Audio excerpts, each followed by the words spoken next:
He is going to meet the Governor-General. That is Adelaide Avenue, just to the east of Parliament House. It is a pretty major thoroughfare in Canberra, heading past Deakin. We're going to have to leave the Weather Bureau there just for the moment. We might see if we can come back to Miriam later in the program. We'll just quickly bring in David Spears, our political lead. Now, David, it's underway pretty much exactly when we predicted, it looks like. It certainly is. He's not heading here to Parliament House. He's going straight from the Lodge to the Governor-General's down at Yarralumla and keeping a pace down Adelaide Avenue. Gee, it's good, James, to have a fellow Canberran. Can we still call you that on the desk there, knowing the geography very well as he heads past, well, it's kind of the almost the Embassy District there. He'll peel off and head down Dunrossell Drive to the Governor-General's, as you were saying earlier. It's a very short drive, and kudos to the camera operators there covering that for us. This is Australia's democratic tradition here. That car carrying the Prime Minister heading down to see Sam Mostyn this morning for the formalities to set the election for May the 3rd, a 5-week campaign to come. A very early start on this particular election calling tradition this time around, because the Prime Minister not wanting to give any oxygen or attention to Peter Dutton's budget reply last night and the various commitments that the opposition leader made in that speech. No, Anthony Albanese wants to be controlling the agenda. He wants the focus on the start of this election campaign, and once he's done the formalities at Government House, he'll be back here to Parliament House to address the nation. We'll bring that to you, where he'll lay out Labor's pitch to voters as to why it deserves a second term in office. A term that has been a difficult one for Labor, given the cost of living crisis that we've seen here, and as we were discussing earlier, in other countries as well. It's really hurt incumbent governments. But the Prime Minister has spent the last few months focusing very heavily on this, trying to assure voters that he has this front of mind, that he is trying to help them through various measures, health, energy bill relief, the small tax cut that was announced the other night in the budget. Of course, this trip may have taken place a couple of weeks ago before Cyclone Alfred came along. That confirmed the plans to push it back to May. He did have a couple of options in May, but he's opted for the early one, May 3rd, after a bit of momentum coming in behind Labor in recent weeks. He's wanting to seize that momentum, seize the moment, take advantage of the shift that we are witnessing in some of the polling and try and turn that into a second term, into an election victory. And he would be the first to do that since John Howard, to win back-to-back elections. It's a long time since we've seen that happen. Yeah. Yes, we've seen the same party return, but they've knocked off the Prime Minister in the process, be it the Rudd-Gillard-Rudd years, be it the Abbott-Turnbull-Morrison years. If Anthony Albanese pulls off an election win here as he heads down that beautiful Dunrossell Drive, the golf course on the left there, he'll be making a bit of history. It is a lovely golf course, David. And I feel patriotic seeing the Brindabellas and, of course, the public servants out cycling so early too.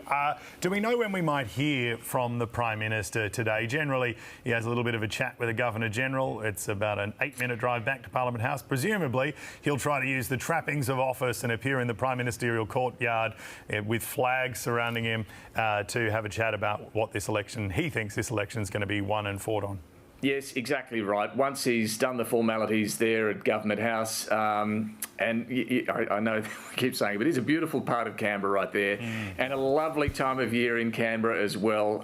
Hopefully, Canberra Tourism, if that exists, is listening to us here. No, it is a gorgeous time of year here in Canberra. But once he comes back here to Parliament House, he'll sit down with his team, his inner circle, and then come out and address the nation. That will, we're told, be around about 8 o'clock, so in about an hour from now. But now he's arrived there at Government House to meet the Governor-General, Sam Mostyn, driving past the waiting camera crews there. I know in elections gone past, sometimes you do get a bit of a crowd out there to either witness history, have a bit of a protest, make their point, raise their issue. I'm not sure. We might see shortly whether, given the early hour of the day, many Canberrans have made it down there to witness this moment in history. David, you touched on it earlier with momentum swinging towards Labor. Yep. A few months ago, it was looking very different, wasn't it? The coalition, the momentum was really with them. But what have we seen these last few months? Yeah, it's a really interesting track through the course of this parliamentary term, and it has run basically a full term, 3 years. Remember, Labor had an extraordinarily long honeymoon period. People were glad to see the back of the Morrison government, liked the look of the Albanese government, and honeymoons, which normally can last a few months, seem to go on and on and on. Then we saw the Voice referendum, and things started to go off the rails with the Yes campaign, and they lost emphatically a 60-40 defeat. And that's when you started to see Labor's numbers really start to slide, and they slid and slid and slid, really until about the end of last year, the start of this year, when things started to plateau again. And then it's only in the last few weeks that we've seen a bit of movement back towards Labor in some of the polls. Things typically do tighten at the start and during election campaigns in Australia, that's true. But yes, this trajectory that we've seen Labor on has come at the best time for them, this turning in the polls. Whether they can turn that into a win and indeed a majority government is the unknown. This campaign we're entering now, the next 5 weeks, will really matter. Sometimes decisions are taken, and I think the last election might be an example of this. A decision was taken by the electorate, it seems, before the campaign even began. They'd had enough, they wanted to change. This time, it does feel like the 5 weeks coming will really matter. A bad day, a bad week could really cost one side or the other an election. So, yeah, look, strap in. This is going to be a really interesting 5 weeks ahead. Yeah, it certainly will be. David, stick around, because we're now going to bring in Pablo Vinales, who is outside Government House, where all the action is going on at the moment. Pablo, good morning. So tell us what's happening and what can we expect now? Emma James, well, the sun has now risen. It's risen also on the election campaign. You saw just moments ago C1, the Prime Minister's car, arriving here at Government House. He's been now in Government House for a few minutes. There isn't too much activity just yet. It is quite an early start for the Governor-General, Sam Mostyn, and the Prime Minister. There are a few observers here. We saw some cyclists on their morning ride this morning taking a photo outside Government House. But mainly it's just the media here now covering the beginning of this campaign. As David mentioned, it was a very short drive from the Lodge down Dunrussell Drive, a uniquely Australian part of this process in calling the election. And then we expect the Prime Minister not to waste too much time. He's been in there for a few minutes now. You would imagine having a conversation with Sam Mostyn. Generally, Prime Ministers come here with a letter advising the Governor-General on the date and the process they would like to undertake. We know that Anthony Albanese will call the election for May 3. The process then of proroguing Parliament, dissolving the House of Representatives and going into caretaker mode as the Prime Minister prepares to make his case to voters back at Parliament House. OK, Pablo, we are just seeing the cars just parked outside Government House. David, we'll bring you back in as well. What are some of the key points that we're going to be seeing this election campaign? We've seen the budget being given by the government, setting its tone. We also saw the budget reply speech by Peter Dutton last night. What are going to be some of the key things? Well, I think initially coming out of Budget Week, we've got this debate about the competing tax plans. Labor's, modest but ongoing tax cut that would be worth about $5 a week from mid next year, and then up to $10 a week from the year after that and ongoing. It's returning what's called bracket creep, which pushes us all into higher tax brackets over time. That's the offering from Labor, cost $17 billion. The Coalition have said no to that, and this is unusual, right? Oppositions don't normally go to elections saying no to a tax cut, much less saying that they would repeal it, i.e. move legislation to increase taxes should they win the election. And you'd never see that from the Conservative side of politics. They're meant to be the side that's all about lower taxes. So it is a risky move from Peter Dutton. Instead, he's offering this discount, this 12-month discount on fuel excise, halving it from 50 cents to 25 cents a litre. It's a cheaper offering, would only cost $6 billion, but obviously only limited to 12 months would be more bang in people's pocket, more bang for your buck for those 12 months. It would save the average motorist using a full tank a week about $700 a year, $14. Excuse me, $14 a week. So you've got these competing tax offerings. Peter Dutton in his budget reply also talked about what else he wants to do. More defence spending, the details yet to come. Cutting immigration by 25%, the permanent migration intake. But again, the details on how exactly he'd do that yet to come and what it would mean for net overseas migration. We know in the energy space there is a big difference on offer at this election. The coalition promising nuclear power in Australia. And in the meantime, more gas, although there are some doubts and concerns about how achievable that more gas idea is. So, look, there are some differences. I think the one wild card to point to here as well in this campaign is, of course, Donald Trump. We know that he can do things, say things that completely disrupt Australian politics and politics around the world. And next week, in a matter of days, he'll announce his next round of tariffs. He's calling it Liberation Day. What's it going to mean for Australia? Might not mean much directly, but what he does to China in particular and the global economy will be felt here. And if we do see global markets start to plunge, people worried about their superannuation savings, how will that impact on the mood of the electorate? Will they, want to go for a change to Peter Dutton? Will they want to stick with what they know in Anthony Albanese? These are the sort of wild cards that are coming in this campaign that make it a little unpredictable for all concerned. All right, David Spears, thank you. We're going to come back to you and we're going to come back to Pablo as well. You can see there's a bit of framing going on, making sure the focus is good for our viewers. You're watching it all live at home, folks. We'll come back to you both in a moment. Thank you very much. But let's go to the Shadow Minister for Home Affairs, James Patterson, who is joining us from Canberra. James, good morning. Sorry to keep you waiting. Good morning, no problem at all. The Prime Minister is at Yarralumla. Has this blown your leader's budget reply out of the water just a bit? Look, that's perhaps the petty Canberra game that the Prime Minister's been trying to play here today. But actually, I think the truth is normally Prime Ministers have the media to themselves on the day they announce an election, and instead the Prime Minister has decided to share that media coverage this morning with Peter Dutton and his positive plan, particularly to get more gas into the East Coast market with a domestic East Coast gas reservation scheme. Because on this Prime Minister's watch, gas prices are up 34%, and what that means is households are struggling and forced to choose between feeding their families and heating their homes. We've got businesses that are closing, 29,000 on this Prime Minister's watch, in large part because of higher energy prices. And this is in a country where we have hundreds of years of supply of gas and we export gas all around the world. But there's a very serious risk that this winter, that in states like my own in Victoria, there is a serious prospect of gas shortages. So we're going to take tough decisions in the national interest to address this and get more supply into the domestic market. Oh, you've pivoted nicely to my next question. I mean, this gas reservation policy, is it a reservation, is it not? I mean, it seems pretty similar to what David Pocock and some progressive groups were pushing for earlier this week. You're a libertarian, you believe in free markets. Are you personally comfortable with the government intervening in a market in this way? I'm entirely comfortable because I think there's a very important principle at stake here.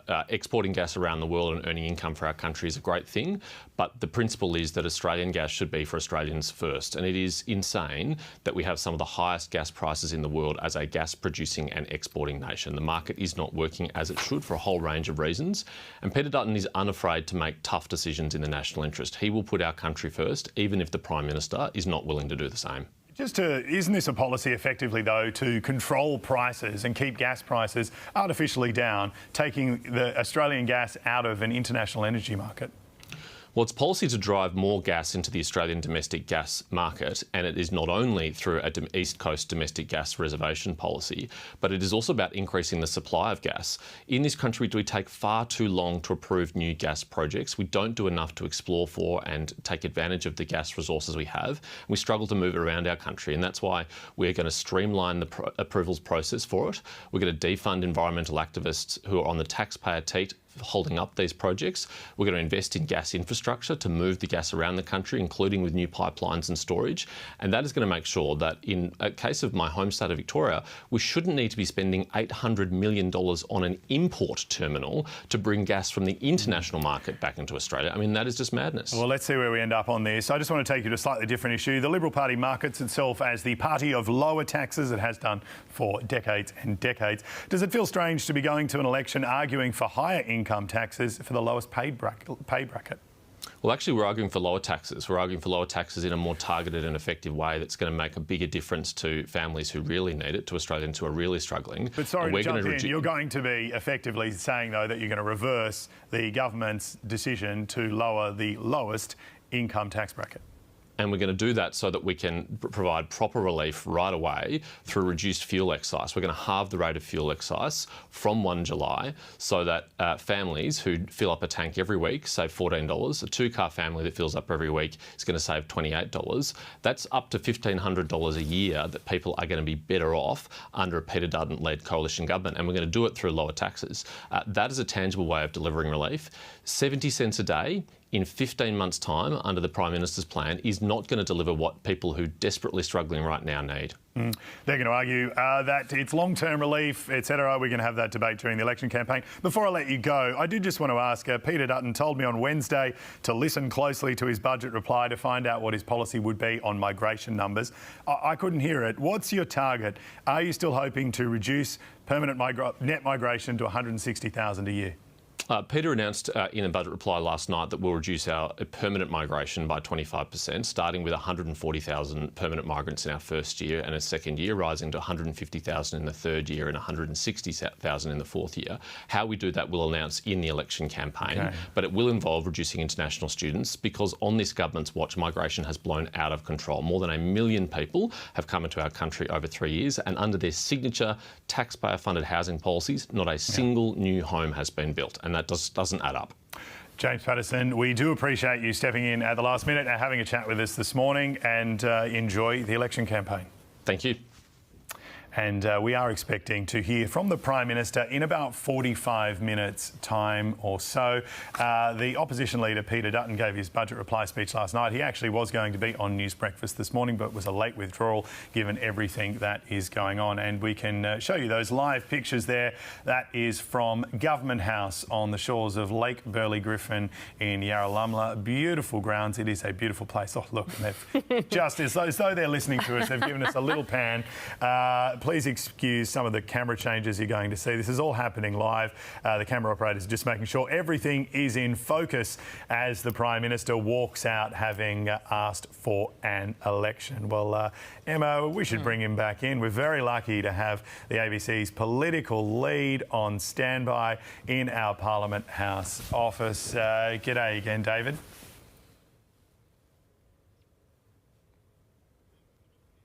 Oh, we don't have any audio. Sorry, this is all happening live for you at home. Is. There's a lot of different camera feeds we are monitoring. I think we've got him back there now. Can you hear me? Yes, we've got you. Thank goodness for that, David. Exactly. So, look, yeah, we'll keep an eye on that shot there from Government House, waiting for the Prime Minister after, no doubt, a cup of coffee or two to get the blood pumping in this early hour for the Prime Minister before he heads back up here. Look, his campaign slogan is about building Australia's future, and from what I understand, one of the main themes will be that you'll hear in this address to the nation: we build, they cut. Now, that goes to what you were just talking about with James Patterson from the Coalition, the campaign spokesman for the Coalition. In this decision they've taken this week, the opposition, to say no to the tax cut that's on offer and say they'd repeal it. And, of course, their plan to cut 41,000 public service jobs that Peter Dutton confirmed last night would save them, they reckon, $10 billion over the forward estimates. This has allowed Labor to accuse the Coalition of cuts to the public service, cuts to, taking away, I suppose, the tax cut, increasing taxes. But we build, they pay cut will be one of the main lines you'll hear from Anthony Albanese. And we heard a little from James Paterson there from the Coalition about the better plan, they argue, that they have, offering more money immediately into people's pockets through the fuel excise reduction and confidence that more gas can be found to pump into the system. There's a lot of scepticism about that from the government side and from the gas industry as well, worried that what they're saying, which is a market intervention, you're right to point that out to James Paterson there, will actually dampen supply. The gas companies will say, hang on, we're not up for that. We're not going to provide as much gas. So I think there's a fair way to go in that particular energy debate. Yeah, it sure is. David, this is just more of a logistical question. This is happening earlier than we might normally expect. Is it right to speculate that we'll have a press conference around 8 o'clock and then the PM will head out on the campaign trail straight away, maybe try and hit a few marginal seats before the day is done? Yeah, look, if we know anything about Anthony Albanese, it's fair to say he won't just come back here, hold a press conference here right about 8 o'clock and then put his feet up and watch the coverage for the rest of the day. He'll want to show that he's on the ground by the end of the day, I'm sure. We touched on this a little earlier, but no one really is told much in the media about what their plans are. The journos who are travelling in the cruise will jump on a plane. They won't know exactly where they're heading to, but it'll be some marginal seat somewhere in the country and away they go. So I suspect by the end of the day, yes, the Prime Minister will have hit a marginal seat or two just to show how serious he is about this campaign. And same for Peter Dutton. I understand he will be heading back to Brisbane at some point this morning. So whether he gives his address after the Prime Minister from here in Canberra or from there in Brisbane, we'll see. But he too will want to show that he's determined to win this, and that means that first day or two looking busy, getting on the ground with voters in marginal seats. And look, the beauty of campaigns from our perspective certainly is seeing how these leaders interact in unscripted, unprepared, unrehearsed moments. They do like to carefully control these things. And look, yes, from security reasons, you can understand the need to do that. But it's often these unscripted interactions with voters that can be some of the most revealing of a campaign. James, you'd remember many of them as well. Bill Shorten was hit up by a worker in a high-vis vest about why Labor at that stage was opposing the stage 3 top-end tax cut, and we had a really awkward exchange. These sorts of moments can tell us a lot about the person who is vying to be Prime Minister. So something to look forward to, hopefully, over the next 5 weeks is more of those unscripted moments rather than the really carefully choreographed ones. David, I think this election campaign is going to be quite different. Obviously, you mentioned the traditional media jumping on planes, buses, following our leaders around, but the rise of social media and social media influencers, that's going to play out quite interestingly, I think, in this campaign. We saw with the budget that some influencers were invited to the budget lockup, and there were interviews as well with the PM and with Jim Chalmers as well. How do you think that's going to play out this election? Yeah, I think it's going to be really interesting and a new element. I mean, yes, we've had new online media platforms, but they're doing journalism like traditional mainstream media, and that's terrific. But when you talk about these influencers, it's a little bit different. I mean, in some ways, it's a bit like advertising, and from what we understand, some of those influencers in Budget Week were paid by the Labor Party to come here and do what they did and spruik the Labor message during the week and do these interviews with the Prime Minister and so on. And if this is going to be the strategy, it's borrowing from what we saw in November's US presidential race, right, with both the conventions, the party conventions, and then the campaigning, a lot of use of these influencers. Now, look, exactly how that works in a campaign, I think, as long as that doesn't limit the role of the media in scrutinising the two sides and having the capacity to ask them questions, which we're told it won't, then this is really just another way for the two parties to get their message out. And there's a good reason for them to do it. You look at how people are consuming information, and sadly, it's not always through the mainstream channels that we know and love. It is often through online platforms and influencers, particularly young, disengaged voters. So you can see why both sides will be doing this. But exactly how that's going to look in a campaign, it's a bit unclear. We've not really been in this situation before. Looks like a bit of movement there at Government House. Yes, certainly does look as though there is a bit of movement. So, of course, we are awaiting to see the Prime Minister Anthony Albanese as he walks out the door after leaving the Governor-General Sam Mostyn. And then he will be making his way back to Parliament. So we will keep our eyes glued to the screen this morning. Yes, no, we will. And looks like the security making the move there. So the Prime Minister, how long's he been in there? I didn't keep a check on the time, but it feels like 15 minutes or thereabouts. I think it's been about 21 minutes, according to our clocks here, just give or take. You know, not that I'm counting. Not that you've got your stopwatch going, James. Yeah, I think that issue about, there he is, the Prime Minister leaving the Governor-General's place. Nice little wave, there we go, in the car. It's not the most... We don't have quite the level of pomp and ceremony that you see in US politics, and I kind of like that. The fact David, sorry, we're just going to interrupt you because we're going to bring in Pablo Vinales, who is just outside Government House. Pablo, OK, you're going to see the car soon. Tell us what's going on. Emma, yeah, we are going to see it play out just now. We obviously have heard that the Prime Minister is on the move after 15 minutes or so with the Governor-General. We've just seen the bollards here come down, so we're preparing for C1 to come and head back to Parliament. We know that the Prime Minister will address the nation this morning, and we are seeing the cars now. There he is, the Prime Minister, heading back to Parliament House to make his case to the Australian people after undertaking those constitutional requirements of advising the Governor-General to prorogue Parliament, to dissolve the House of Representatives. He is now making his way back, the very short drive to Parliament House. We expect him to also get on the hustings pretty quickly, wasting no time. It was an early start for the PM and both the Governor-General, but now it looks like the formalities are underway and the hustings will begin. Yeah, it certainly will. Pablo, thank you. So, David, I think you're still there. What happens next? So we've got the Prime Minister addressing the nation. We're saying that he's probably going to hit some marginal seats. Exactly where do you think he will be targeting? Oh, look, I don't know where he'll go first, but you don't have to go too far to find some marginal seats. Just down the road from Canberra, you've got Eden Monero, a bit further down the south coast, Gilmore. You know, both seats will be in focus in this campaign. I think a lot of attention will be in Victoria. You know, there's the seats that the Liberals absolutely expect to win back, you know, seats like Aston, for example. But then in the outer ring of Melbourne, there's a lot of Labor strongholds that are suddenly in play this time, where Peter Dutton's really pitching his message, these outer suburbs, where things like fuel excise will really appeal, cutting, you know, the amount you have to pay when you fill up the tank, for example, for those who do the long commute each day.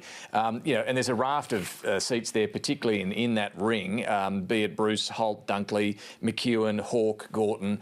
There'll be a lot of focus there, and that'll be defensive for Labor, defending a lot of these, you know, typically deep red, Labor, you know, safe Labor territory, but now in play. Similarly around Sydney, but also a bit further out when you talk about New South Wales, around the Hunter, Patterson, Shortland. The Central Coast seats of Dobell and Robertson, and the ones on the South Coast that I mentioned. So, look, there's no shortage. The Coalition reckons there's 41 seats in play this time around. That's a lot. Normally, you'd be looking at about half of that where the attention would be focused. Now, Labor would deny that there are 41 seats in play, but either way, there are a lot in play this time around. Don't forget the Teal seats too, where, look, Peter Dutton last night didn't make a big overture to those Teal voters, it must be said. Things like cutting fuel excise and pumping more gas into the market and going nuclear. They're not going to appeal to those Teal voters who've deserted the Liberal Party at the last election. He's really pitching at those outer suburban Labor-held seats as his path to power. So, look, I suspect that's where we'll see Peter Dutton head initially. Day 1, 2 will be on those outer suburban seats. It'll be interesting to see where Anthony Albanese goes first. He might stick geographically close to Canberra, but he's got the plane, so he doesn't mind to travel, so who knows. He'll be back here on Sunday morning, though, for Insiders. Don't forget that. He'll be joining me in the studio here in Canberra, so we know he'll be campaigning for 24 hours or so, but then back here in Canberra. Yeah, don't forget, Albo, you've got to be back in the studio in Canberra for first thing Sunday morning. Just for our viewers, we are now heading back west along Adelaide Avenue. It is peak hour in Canberra. You can see, look at those cars, they're everywhere. Can barely move for them. But he's on his way back to Parliament House, where he's about to turn off and he'll drive straight into the Prime Ministerial courtyard, which is at the back of Parliament, and give a press conference probably in about half an hour or so.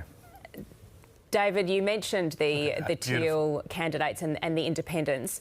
How much is that going to come into play for this election? Because we saw 6 new Teal candidates in the last election joining Zali Steggall, who was re-elected.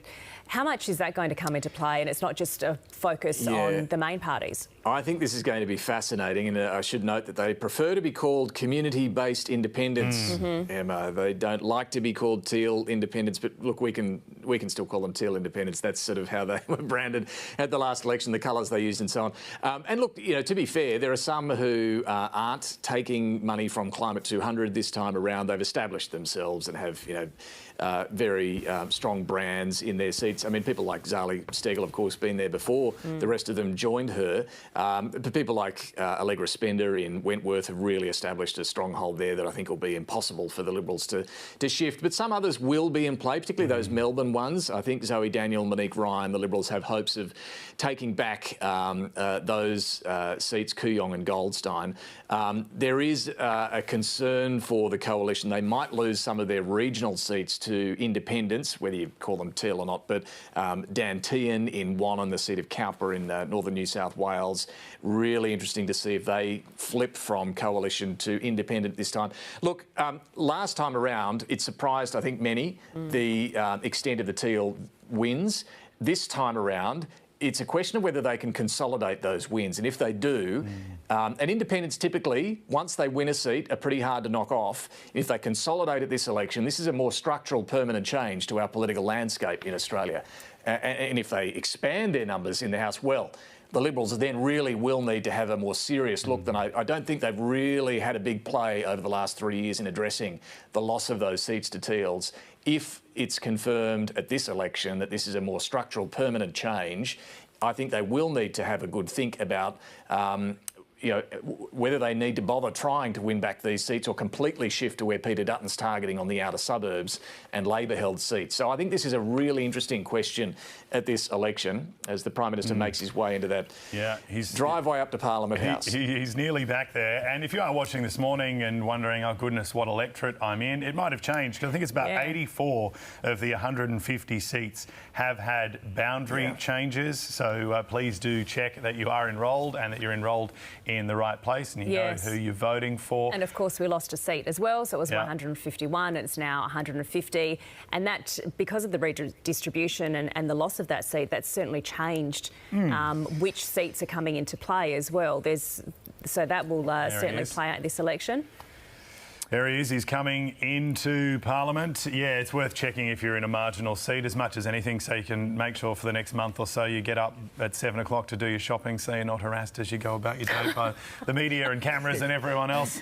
Clear out your letterbox every day, right? It'll be stuffed full of pamphlets. Oh, David, as a former resident of Eden Monero, I sympathise with anyone who's in a marginal seat, who's going to have a lot of door knocks and well, that's going to be an interesting seat, right? Because as you well know, this is the seat that sits just outside of Canberra, includes Queanbeyan and goes right. It's quite a diverse seat, goes right down the south coast. Just watching the PM heading back inside before sitting down with his team and then coming out to address the media and the nation. But look, Eden Monero, I'm told, because of Queanbeyan, the place you know well, James, there's a lot of public servants who work in Canberra who live there and in spots around Queanbeyan. How are they feeling about the public service cuts that Peter Dutton is promising at this election? So that might help Labor a little in that seat of Eden Monero.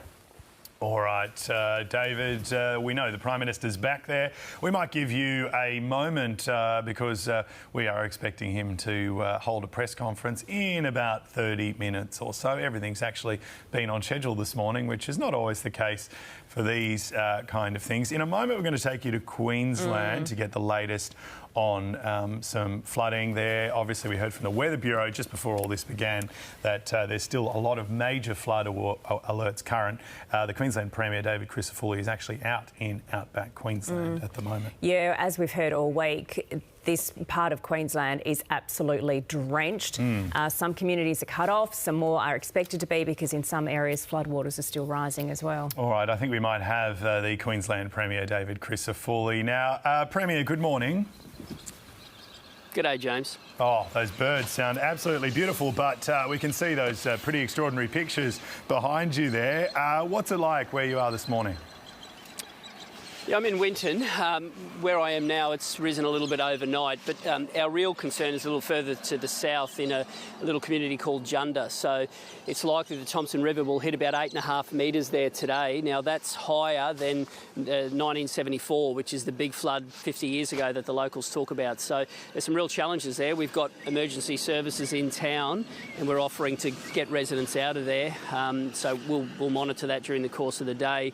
Yesterday, we evacuated 27 people from a little community called Adavale, which went into Quilpie, so we got all of them out safe and well. So, as with any disaster, the first priority is always people, which we've got to first and foremost focus on that. And then our attention will turn to other things. And a really big concern out here will be for primary producers. There will be significant livestock loss, James. You're dealing with hundreds of thousands of acres that are underwater, and there's the prospect of some significant losses, which has a real big economic flow through the communities. Yeah, I was going to ask about that because obviously there's not... Thankfully, this is not a heavily populated part of the nation, but there are a lot of animals, a lot of livestock. We've heard from graziers deeply concerned that they can't actually even inspect their herds and things like that at the moment. Yeah, very much so, and small in number, but they're big in what they do for the nation, not just economically, but our social fabric. The town I'm in is where Waltzing Matilda was written, so they're special parts of Queensland. But yeah, the stock losses will be significant. They really will be. So we have to make sure that we can, if we can, mobilise to help get fodder there in the short term. But then long term, they're really going to need assistance in every way, shape or form. So it's important that we do that. You look like you've got a few flies chasing you around there as well this morning. I just wanted to ask, you've raised concerns about this, so have graziers. Are there enough weather radars, rain gauges, things like that, to be able to accurately forecast what's coming? Because some people say they just did not expect this much rain so quickly. There's not, and they are justified in their criticism. And right across the board, the mayors in Western Queensland have said this. So you're dealing with large parts of Queensland that don't have the kind of radar that they really need. And we've spoken to the Bureau of Meteorology. Obviously, that federally has to be funded, and we're going to keep making that a really big push because knowing what happens allows them to prepare. You're dealing with communities that it can take several days for water to flow in through really, really big catchments and big river systems. So they need that information. Now, from our point, we have to also work with the councils to get more river gauges in so that you can see in real time. But it would be really useful if they had better facilities in terms of the Bureau monitoring it. So we're going to keep pushing for that, I can promise you. Yeah. Just to another issue, Peter Dutton's promising a gas reservation for the East Coast if he wins the federal election, diverting some gas from the export market to domestic supply. Is that a good idea, do you think? And do you have any idea what that might mean for Queensland, which of course exports a huge amount of gas?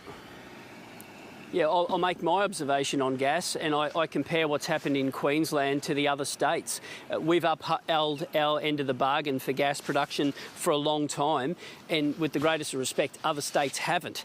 And on the back of it, we're dealing with the issue that we are, which is exactly why Peter's addressing it, because gas is an important source of energy. It's one of the things we need in the mix. Now, if you have a look what's happened in Queensland, we, over a decade ago, put in place a Gasfields Commission, which made sure that when these companies were going into communities, that communities weren't being treated like doormats. On the back of it, we have been able to, over the better part of 15 years, expand gas production and exploration in Queensland.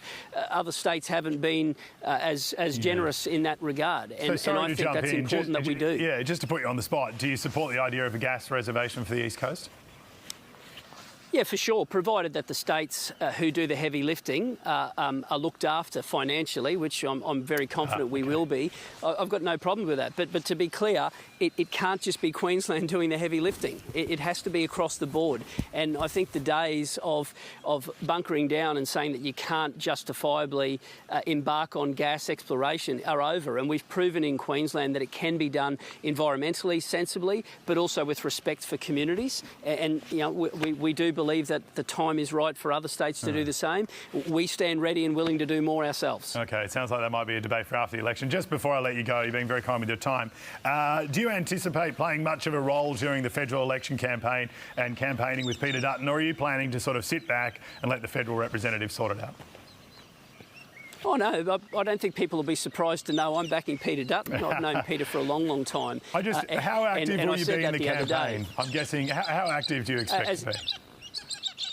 Well, I'm always active in Queensland. In the course of this week, I started in Canberra and signed a deal with the federal government on education, and then we came and landed a delivery plan for the 2032 Olympics, and now we're dealing with floods at the other part of the state in the west. But look, there'll be no surprises. I will 100% be supporting Peter. I'll be campaigning with Peter. I think people, not just in Queensland but across the country, have seen we have worked with all levels of government and the federal government and both sides of politics. I always put Team Maroon before anything else, and on the back of it, we've done pretty well.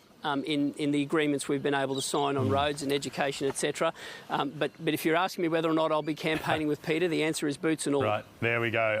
That isn't a surprise. David Christofoulou, we do appreciate your time. Lovely to hear those birds, and all the best for those parts of Queensland where you are this morning. Good on you, James. Thanks, mate. And we are seeing some live pictures of that Prime Ministerial courtyard. That's actually where the Premier was on Monday with the Prime Minister, talking about, you know, kind of getting stuff done for Queensland, not being too involved in politics. But, you know, now an election is underway, I guess the gloves are going to be off for sure. We are expecting, you'll be able to see it in the bottom of your screen, we are expecting the Prime Minister to speak in about 20 minutes or so. We will bring you that as soon as it happens. Just behind there is his office, where we saw him go back into after visiting the Governor-General this morning. OK, let's take a look at our top stories this hour. The Prime Minister has visited the Governor-General and is preparing to announce Australians will go to the polls in early May. If it's set for May 3rd, it will be a 5-week campaign. Opposition leader Peter Dutton has made his pitch to voters in his budget reply speech last night, setting up a battle over cost of living and power bills. Parts of Queensland and the Northern Territory are bracing for major flooding, with the Weather Bureau issuing warnings for multiple communities in central South Queensland and the Gulf Country. The SES is also warning of dangerous conditions for much of inland New South Wales, with widespread rainfall forecast from today. New South Wales police say an e-bike rider has died after colliding with a police car at about 3 o'clock this morning in Sydney South. Police say officers tried to stop the man before the crash happened in Waterloo. The man is believed to be in his 40s and was treated by paramedics but died at the scene. The personal data of thousands of subscribers to 9 newspapers has been compromised in a major cybersecurity breach. The names, postal addresses and emails of 16,000 subscribers to the Sydney Morning Herald, the Financial Review and The Age have been exposed.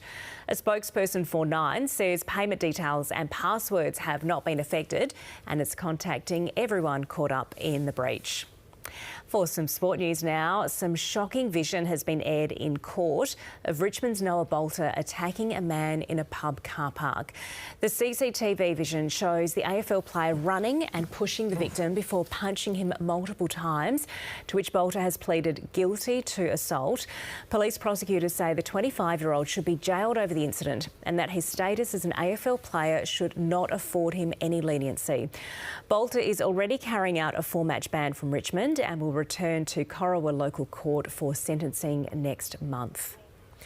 The Penrith Panthers have lost 3 straight games for the first time since 2019, unable to overcome a 28-0 half-time deficit against the South Sydney Rabbitohs.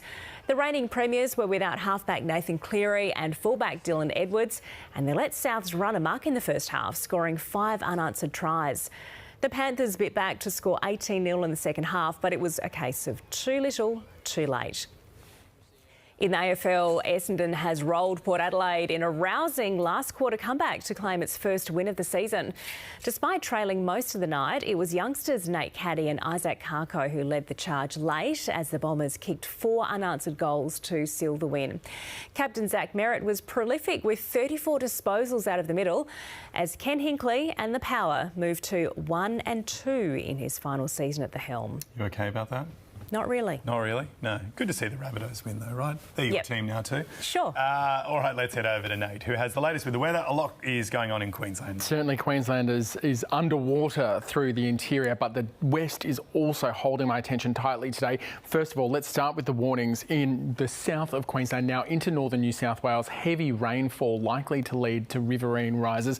Meanwhile, we've also got some severe thunderstorms bothering the northeast, bringing heavy rainfall there. But it's not the only set of warnings we've got. Over in the west, we have a tropical low that's been developing off the coast over the last 24 hours. It's starting to move towards the mainland. It's bringing heavy rainfall and is now expected to reach cyclone strength, likely tonight, and make a crossing as a Category 1 tropical cyclone. So plenty of action through the tropics and now all through the east of the country. But for the southwest, things are clear, though there is a lot of heat around, and that's driving some high fire danger that we'll keep an eye on for WA through the day today, in particular southern parts of South Australia as well.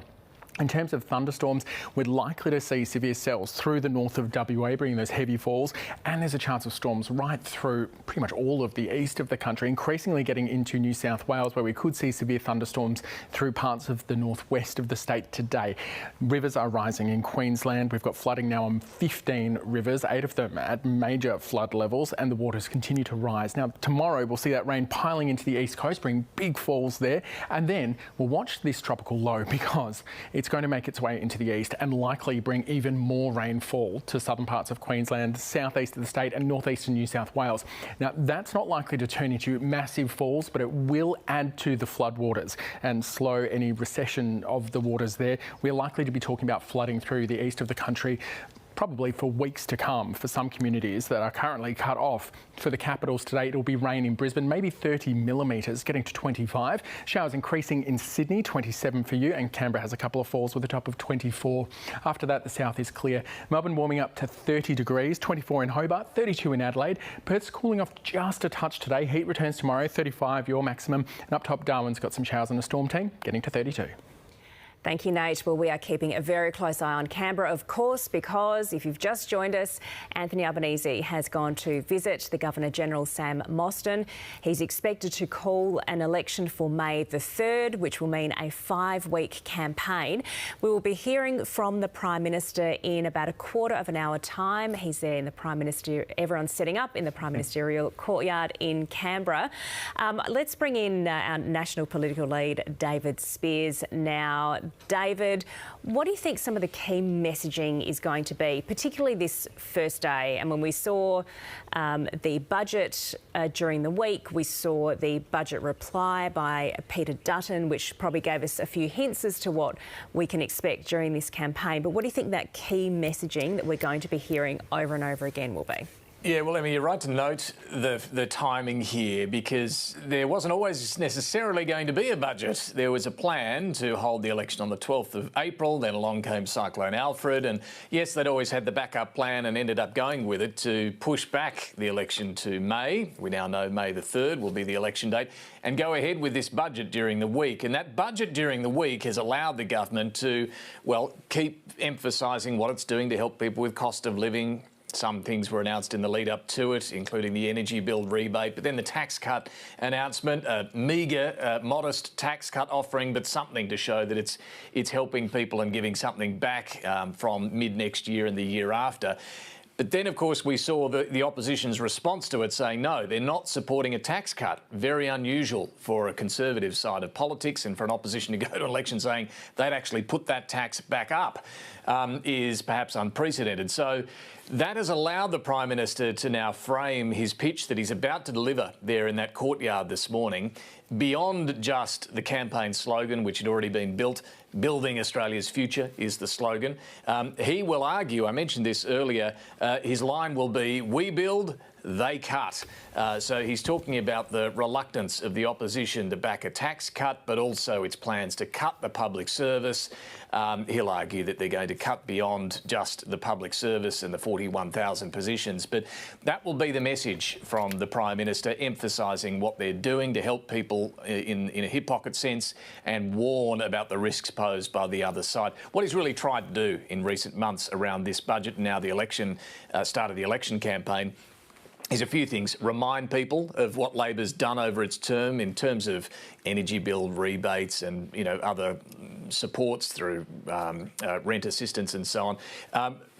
Make it clear that this is more of what they can expect should Labor be returned, and then warn about the risks of the other side. And that's clearly been the main focus in recent weeks. We will hear later from Peter Dutton as well, and the opposition leader, of course, we heard it last night in the budget reply, argues this has been a failed government, that, you know, you list off the price rises, whether it's groceries, whether it's your mortgage, whether it's transport costs, and on and on. He had quite a list, and you'll hear more from Peter Dutton today and over the course of the campaign about how costs have gone up and that Anthony Albanese is to blame in his view.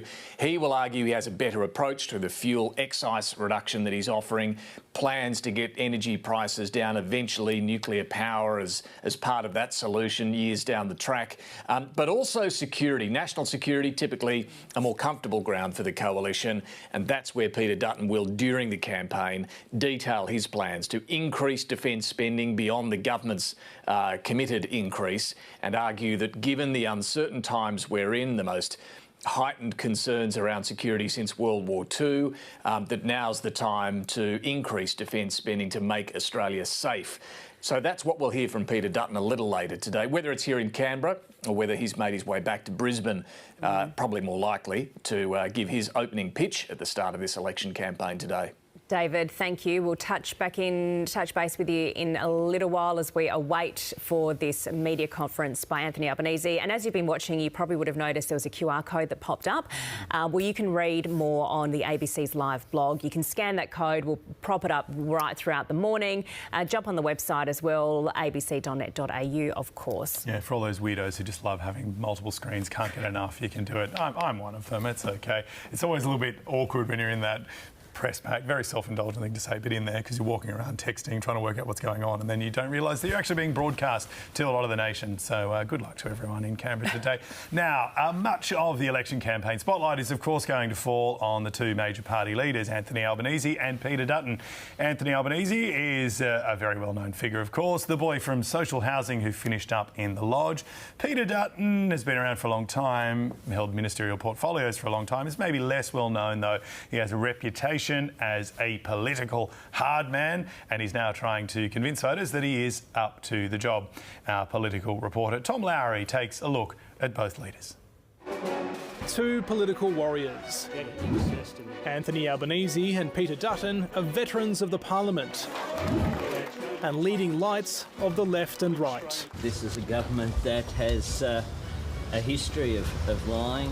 People in Canberra want to obsess on these sorts of matters, then go ahead. Both men lean on their origin stories. Anthony Albanese, the boy who grew up in social housing, learned politics at uni and landed in federal parliament. I grew up in public housing in the inner city of Sydney as the son of a pensioner. Peter Dutton, the former police officer who took his law and order cause to Canberra. I've seen the sickening behaviour displayed by people frankly, who barely justify their existence in our sometimes over-tolerant society. Now they're taking their differing visions of Australia's future into a contest for the highest office in the land. My government has always been focused on making Australians' lives better. Our country has really suffered because of bad decisions of the Albanese government. I want to get our country back on track. And there's some pretty tough people around this hall today. Before taking office, Anthony Albanese had spent 20 years in Parliament, with a reputation as a political brawler. I like fighting Tories. That's what I do. That's what I do. And parliamentary wrangler. Are we doing the group hug? He kept the fight up. The bells toll for the Morrison government. All the way to the Prime Minister's office. Together, we begin the work of building a better future.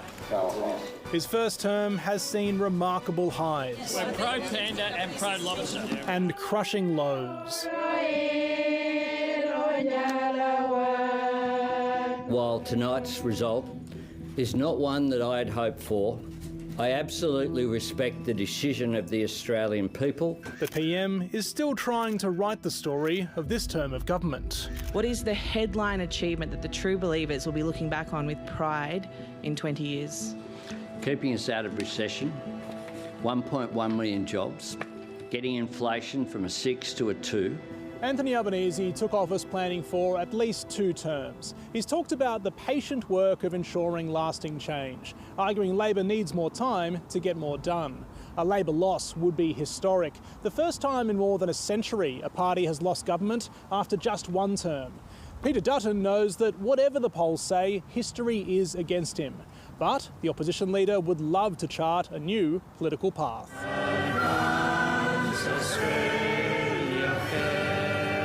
For much of his political career, Peter Dutton has been the hard man. He rose to national prominence as Minister for Immigration and Home Affairs. This government has stopped the boats, and that doesn't mean that the problem has gone away. Willing to take a tough stance. From a family of Tamil asylum seekers living in Biloela, I would like the family to accept that they are not refugees, that they're not owed protection by our country. to deporting convicted criminals born in New Zealand. If we kick them out of our country, we're a better country for those people having left. In 2018, Peter Dutton made his first tilt for the Liberal leadership. It's nice to be in front of the cameras where I can smile. A couple of failed attempts later, and he landed in the party's top job after the 2022 election. By the time of the next election in 2025, we will have presented a plan to the Australian people which will clean up Labor's inevitable mess and lay out our own vision. A decision to oppose The Voice set the tone. If you don't know, vote no, because this is the biggest change to our constitution in our country's history. As opposition leader, Peter Dutton has been very happy to oppose. Outside of politics, he's done well in business, and Labor has questioned contentious share trades in the days before a 2009 bank bailout. I've been successful in business, and I actually think that's a good attribute to have as a leader in this country. 2 different leaders with 2 different pitches. This is a time for building, for looking after people and looking to the future. What we've demonstrated is that we have a positive plan for our country. We want to get our country back on track. It's now up to voters Get the Opera House in the back. to decide who is right for the time. Well, they have 5 weeks to decide on who is right. We are awaiting to hear from Anthony Albanese, the Prime Minister. He will address the nation shortly. A media conference will be held at about 8 o'clock Eastern Daylight Time. And he will tell us exactly what we can expect this election campaign. The date, for starters, as we know, is May the 3rd. That's the most important kind of headline. That we definitely want that confirmed. But it is a really important moment for an election campaign. He'll be there, surrounded by the trappings of the Prime Ministerial office. It's his chance to be like, this is what the election's about, this is what it's fought on. And then he'll bounce off, no doubt, to a couple of key seats. And then there'll be all sorts of analysis and interpretation about what that means, where the focus is, and of course, one of the top minds who'll be doing all that scrutiny is the ABC's Insiders host, our election lead. There he is, David Spears. Of course, maybe like slightly nervous this morning, making sure that Anthony Albanese is going to be back in your studio by 9 o'clock on Sunday as well, David. I'm sure he will be.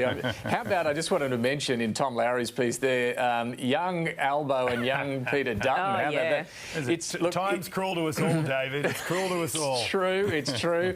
I've been around in this building a long time as well. But look, it's a reminder, isn't it, that we're not talking here about 2 outsiders, we're going to drain the swamp and change the political architecture. That's not what this election's about in Australia. These are 2 insiders. They'd hate to admit it, but these are people who have been around Parliament for a very long time. Now, I'm not saying it's a bad thing. That can really be helpful in knowing the structure of government, how Parliament works, what you can and can't achieve, and how to do it. That can really have its strengths. And Peter Dutton does like to list off that he was Assistant Treasurer to Peter Costello, that he was part of the Howard government and really drawing people's attention back to what's considered to be a very successful coalition government back then. So, yeah, it's just a little reminder, isn't it, that they've been around a long time. And I've got to say, I sit in the chamber, you witness the two of them across the dispatch box, and on the TV you see plenty of yelling and shouting and finger pointing. But the two of them can engage across the dispatch box, and I think there was even a shot of them having a chat in Tom's piece we just saw. Yes, there's a lot of political heat between the two of them, but they can talk to each other, and that's a good thing. Not always as friendly, I've got to say, between leaders. So it's actually an interesting dynamic. Yeah, that was my take out of that package as well, to be honest, Dave, because you look at them and you think they could probably have a beer together or a cup of tea or catch up and actually have a conversation, whereas a few political opponents, particularly over the past decade, and maybe even some competitors within parties, would never be seen alone together. No, and they can have conversations that do remain private. I remember Tony Abbott and Julia Gillard had a pretty good relationship, and then it went sour, and things really went bad in a big way. Anyway, look, the doors are open there. The PM will emerge in a moment. But look, for the next 5 weeks, there won't be too many friendly chats between the two of them. They'll hopefully square off in a debate or two. But no, they'll be absolutely focused on warning the nation of the risks posed by the other bloke. And you'll hear a fair bit of that, I'm sure, from Anthony Albanese here. He'll want to start with the positives, talk about his building Australia's future plans and what he plans to do with a second term should he be given the chance. But I suspect he'll quickly shift gears and go on the attack because, campaigns are about hope, but they're also about fear. And you talk to campaigners, they'll tell you, sadly, fear is the more powerful force in a campaign. That's why you get all those negative ads that we all get sick of after 5 weeks. But you'll hear from the Prime Minister the warning about the cuts, the risks, the danger posed by Peter Dutton. Same when we hear from the opposition leader later on as well. He'll go very much on the attack about Anthony Albanese. And look, talking this week to some close to Peter Dutton, they know that he, has focused very heavily on attack over this term, but he needs to now spell out the reason for voters to shift from Labor to the coalition, give them the alternative, start to talk a bit more about his own agenda. Now, maybe he's left some of this too late. Some of the things announced last night still need a bit of fleshing out and explaining, particularly on the gas front. There are more details to come on defence spending and public service cuts. And can you really get all that through in a campaign? I mean, early voting will start in 3 weeks, 2 weeks before polling day. So, yeah, there's a big task ahead. David, I think what you touched on there is very interesting about the tone of this campaign. There's been warnings. I mean, it feels like this campaign really has been going on forever already.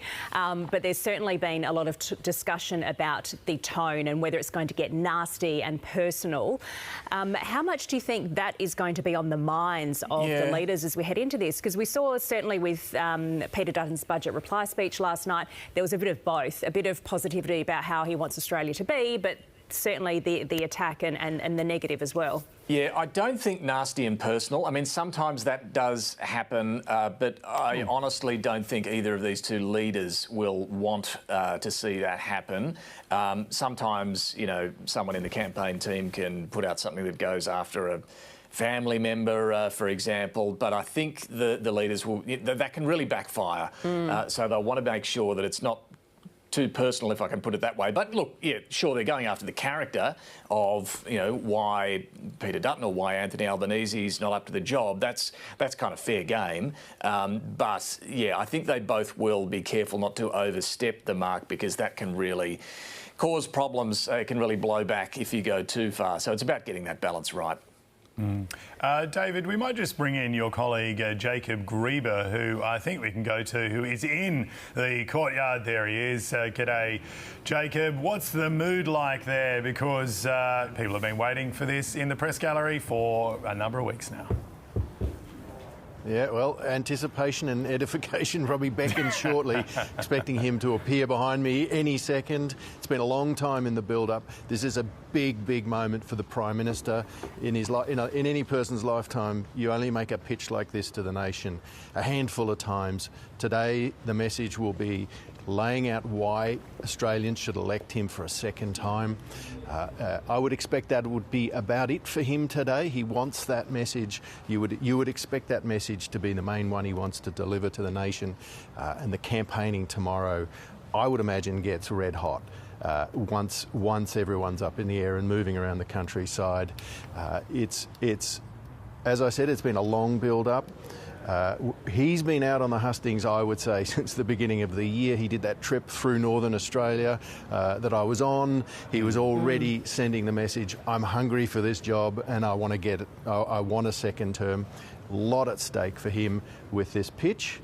He doesn't want to be the first Prime Minister since the Great Depression to serve only one term. He made a promise to the Labor Party that he'd win a second election.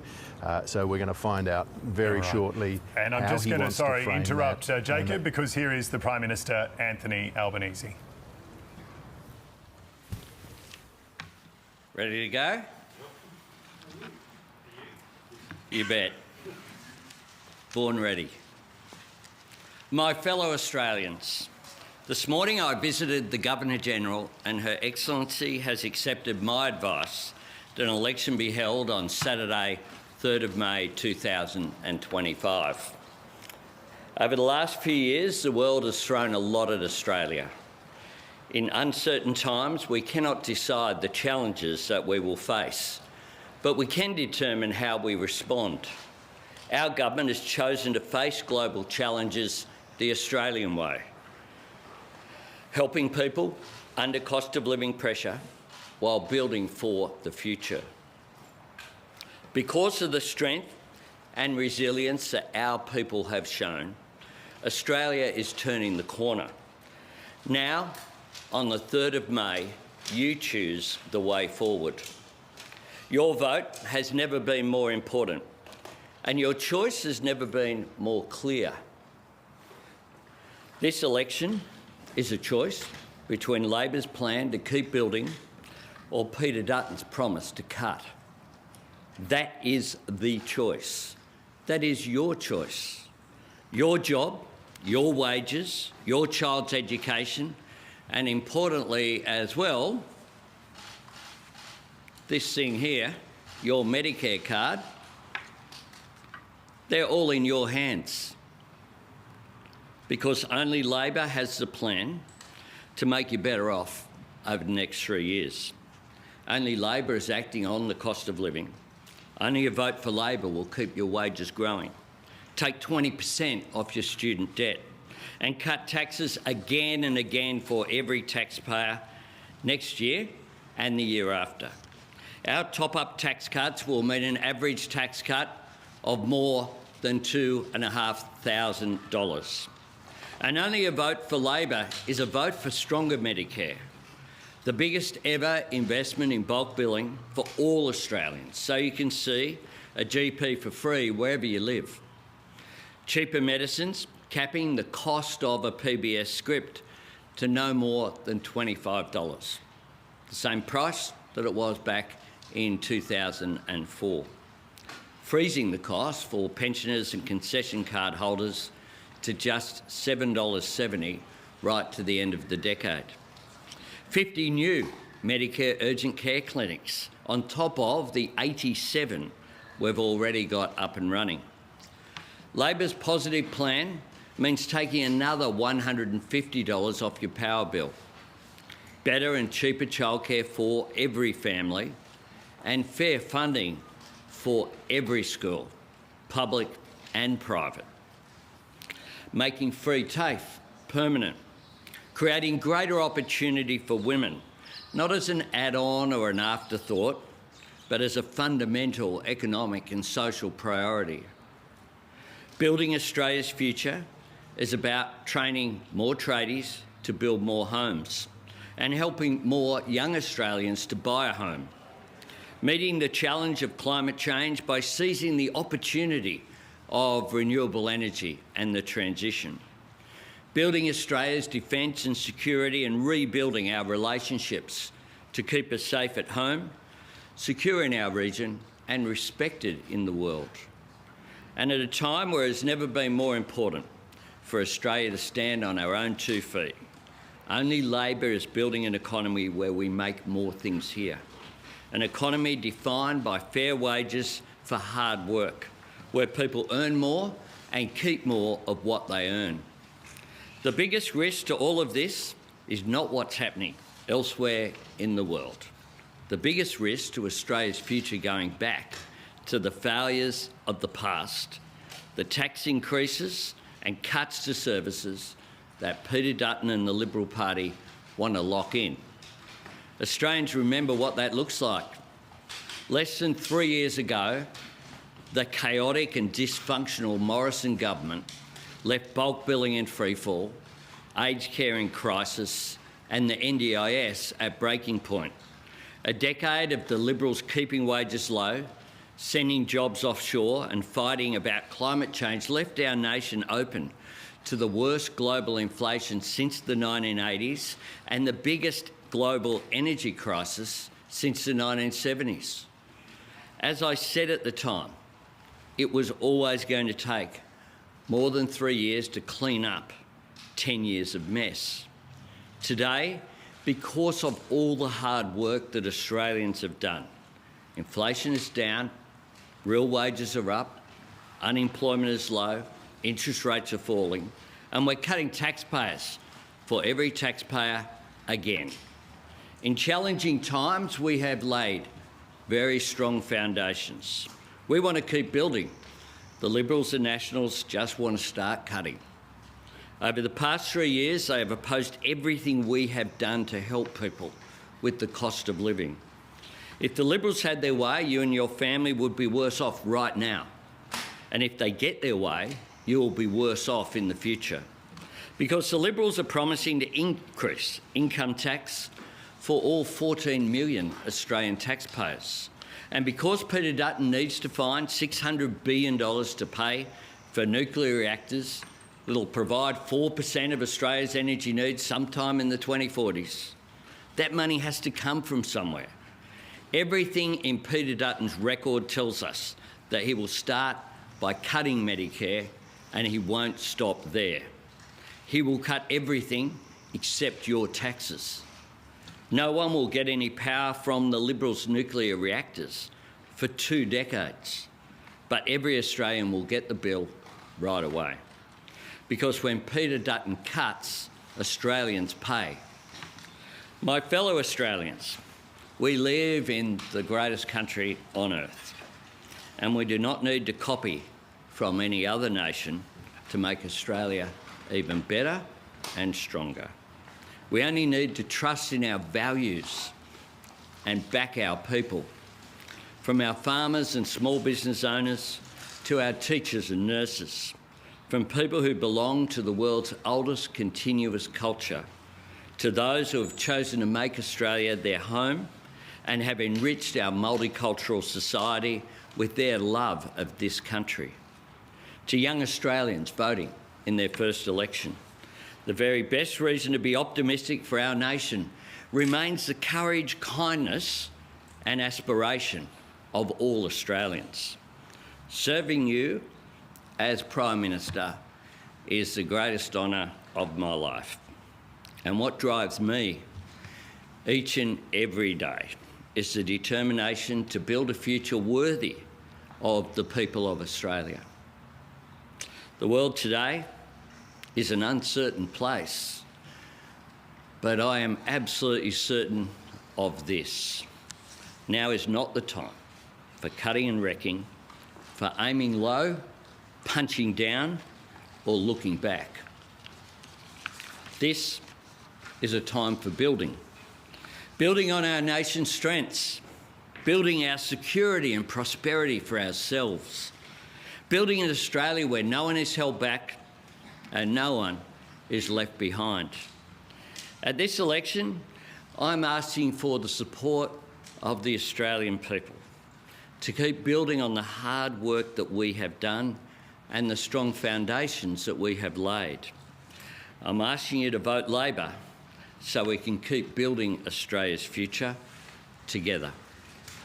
Thanks very much. Prime Minister. Whoa. We'll go to Phil. Sorry to raise this so early, but is it still your starting point for this campaign, given your thin majority, that there will be no deals in the event you are reduced to a minority government? Yes, I intend to lead a majority government. Prime Minister. Prime Minister, Labor in 2022 commissioned modelling on how your policies would affect power prices over the next 3 years.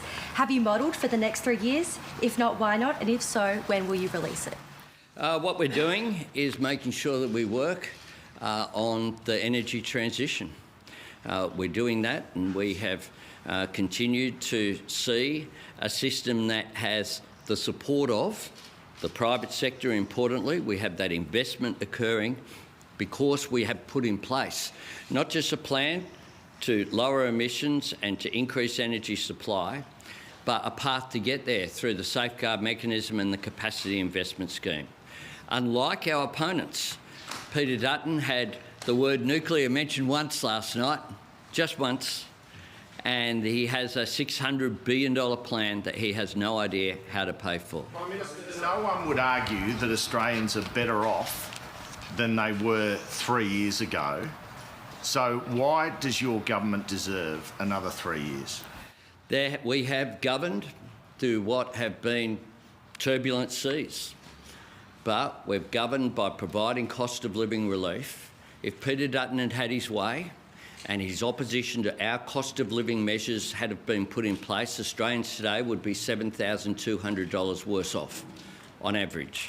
He has no plans for cost of living relief going forward.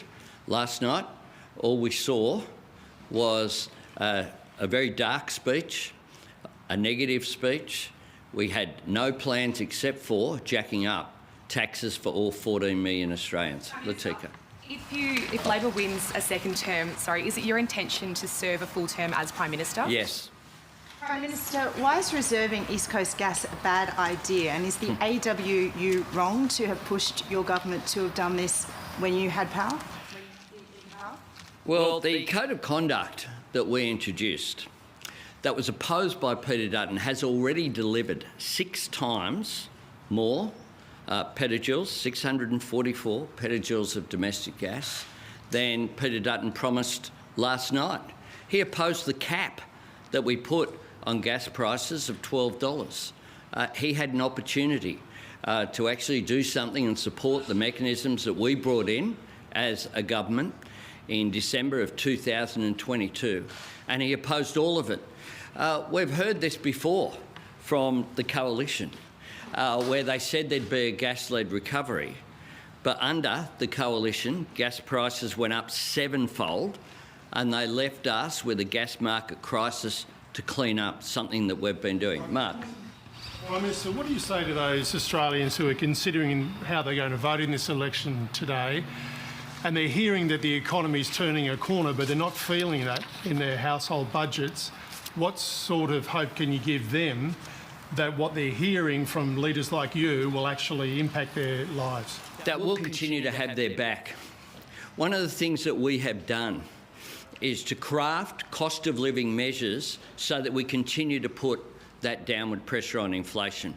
Because unless you tackle inflation, the inflation which was 6.1 when we came to office, that rose, of course, in 2022 to peak with a 7 in front, which now has a 2 in front at 2.4 in the bottom half of the Reserve Bank band. That has been important. At the same time, what we've done is deliver things that have made a difference for Australians, whether it's the 3 lots now of energy price relief, whether it be the cheaper childcare, the cheaper medicines. We have real wages that are going up. We very consciously changed Scott Morrison's tax cuts to make sure that people who were really doing it tough, low and middle income earners, got a tax cut. People under $45,000 wouldn't have got a single dollar from the former tax cuts. We intervened, a difficult decision, went to the National Press Club, owned it, went out and sold it, and now we will deliver, including for those people on that first marginal tax rate, not 1 but a further 2 tax cuts. Peter Dutton has promised to actually bring into this parliament legislation to increase the taxes of all 14 million Australians. We know that people have been doing it tough. That's why we have acted Peter Dutton has opposed every single one of those cost of living measures. Prime Minister, Peter Dutton will go around the country asking people, do you feel better off than you do 3 years ago? And do you concede that most people are going to say no? What we will be saying very clearly is that people would be $7,200 worse off if Peter Dutton had had his way. There wouldn't have been cheaper medicines, no cheaper childcare, no energy bill relief, no tax cuts for people on low incomes, and Middle Australia would not have been the great beneficiaries of our tax cuts. Real wages would not have been growing. We want people to earn more and to keep more of what they earn. On the first, on people earning more, Peter Dutton is going into this election saying he will abolish same job, same pay. That has benefited people in the airlines industry, people in the mining and resources sector, people out there who are working side by side their fellow Australians. But because of manipulations, some earning up to, I've met a woman who is now earning $34,000 more a year because someone working in the mining sector in the Hunter Valley, because of same job, same pay. The definition of casuals has been changed so that that can't be manipulated and people can't be denied their superannuation and their entitlements. In your opening remarks, you said that Australia is a great country. It doesn't need to borrow ideas from other countries. Is that a way of suggesting that Peter Dutton is copying ideas from Donald Trump? Well, people will make their own judgments, of course, but people will have a look at the mass sackings of public servants and wonder, how is it? We've just been through a flood in Queensland where in Hervey Bay, where I was, 15 public servants working out of a caravan to make sure that those Australians got the money that they were entitled to and deserved. They're gone under Peter Dutton. The National Emergency Management Agency did not exist before we came to office. Now, they've had a stockpile of sandbags, a stockpile of generators. That didn't exist before we came to office. That's the hard work that they've done. They're gone under Peter Dutton. Veterans, 42,000 of them were in the queue for entitlements, men and women who have served our nation in uniform. They were denied entitlements. People passed away without getting the entitlements that they deserved. Peter Dutton regards that as waste. Now, there are a range of ideas that have been borrowed from others. We need the Australian way. The Australian way is that we look after each other, is that we're a country that, in the language that we use with each other, fair dinkum, fair go, they're part of the Australian lexicon. This card is part of Australian values, the Australian values that say when Kerry Packer has a heart attack, he goes to the emergency department, went to the emergency department at Royal Prince Alfred Hospital, the same hospital that I went to when I had my car accident when I was leader of the Labor Party in January 2021, got the same level of care, but most importantly than that, on that evening, I was in the same room that my mum was in when, as an invalid pensioner, she got taken up the road after having an aneurysm, and she never left RPA. But she got the same care that Kerry Packer got. They're the Australian values. That's what I'll fight for. Andrew. What do you say to Australia's strategic competitors who might use the next 5 weeks to cause mischief, be it cyber, military, mis and disinformation? Anyone who tries that, I say to them, back off. Our Australian Defence Force, our Australian security agencies, they're still in place. We're a resilient country. I don't talk this country down. We have an extraordinary capacity to look after our nation. They're not taking 5 weeks off. You've spoken about the economic uncertainties. You're heading into week 1 of the campaign with an interest rate decision, Liberation Day in the US. How concerned are you that that could hinder Labor's campaign? We'll continue to, of course, argue Australia's case. The decision on interest rates is refer you to the previous 5,124 answers saying the Reserve Bank are independent of the government. Migration. Peter Dutton has reaffirmed a 25% cut to permanent migration. Do you think that kind of action is needed to take pressure off services? Peter Dutton presided over first and second for the number of visas issued by any minister. He's on the podium. He's got gold and silver. Around the world, there's been, amid all the global uncertainty, there's been a sort of incumbency curse. Do you acknowledge that the global conditions are working against you as you go into this campaign? Global conditions are real. That's why we've responded to them. Peter Dutton would pretend that global economic uncertainty and global inflation hasn't been there. There's nowhere you'd rather be than Australia. Landing where we have is like landing a 747 on a helicopter pad.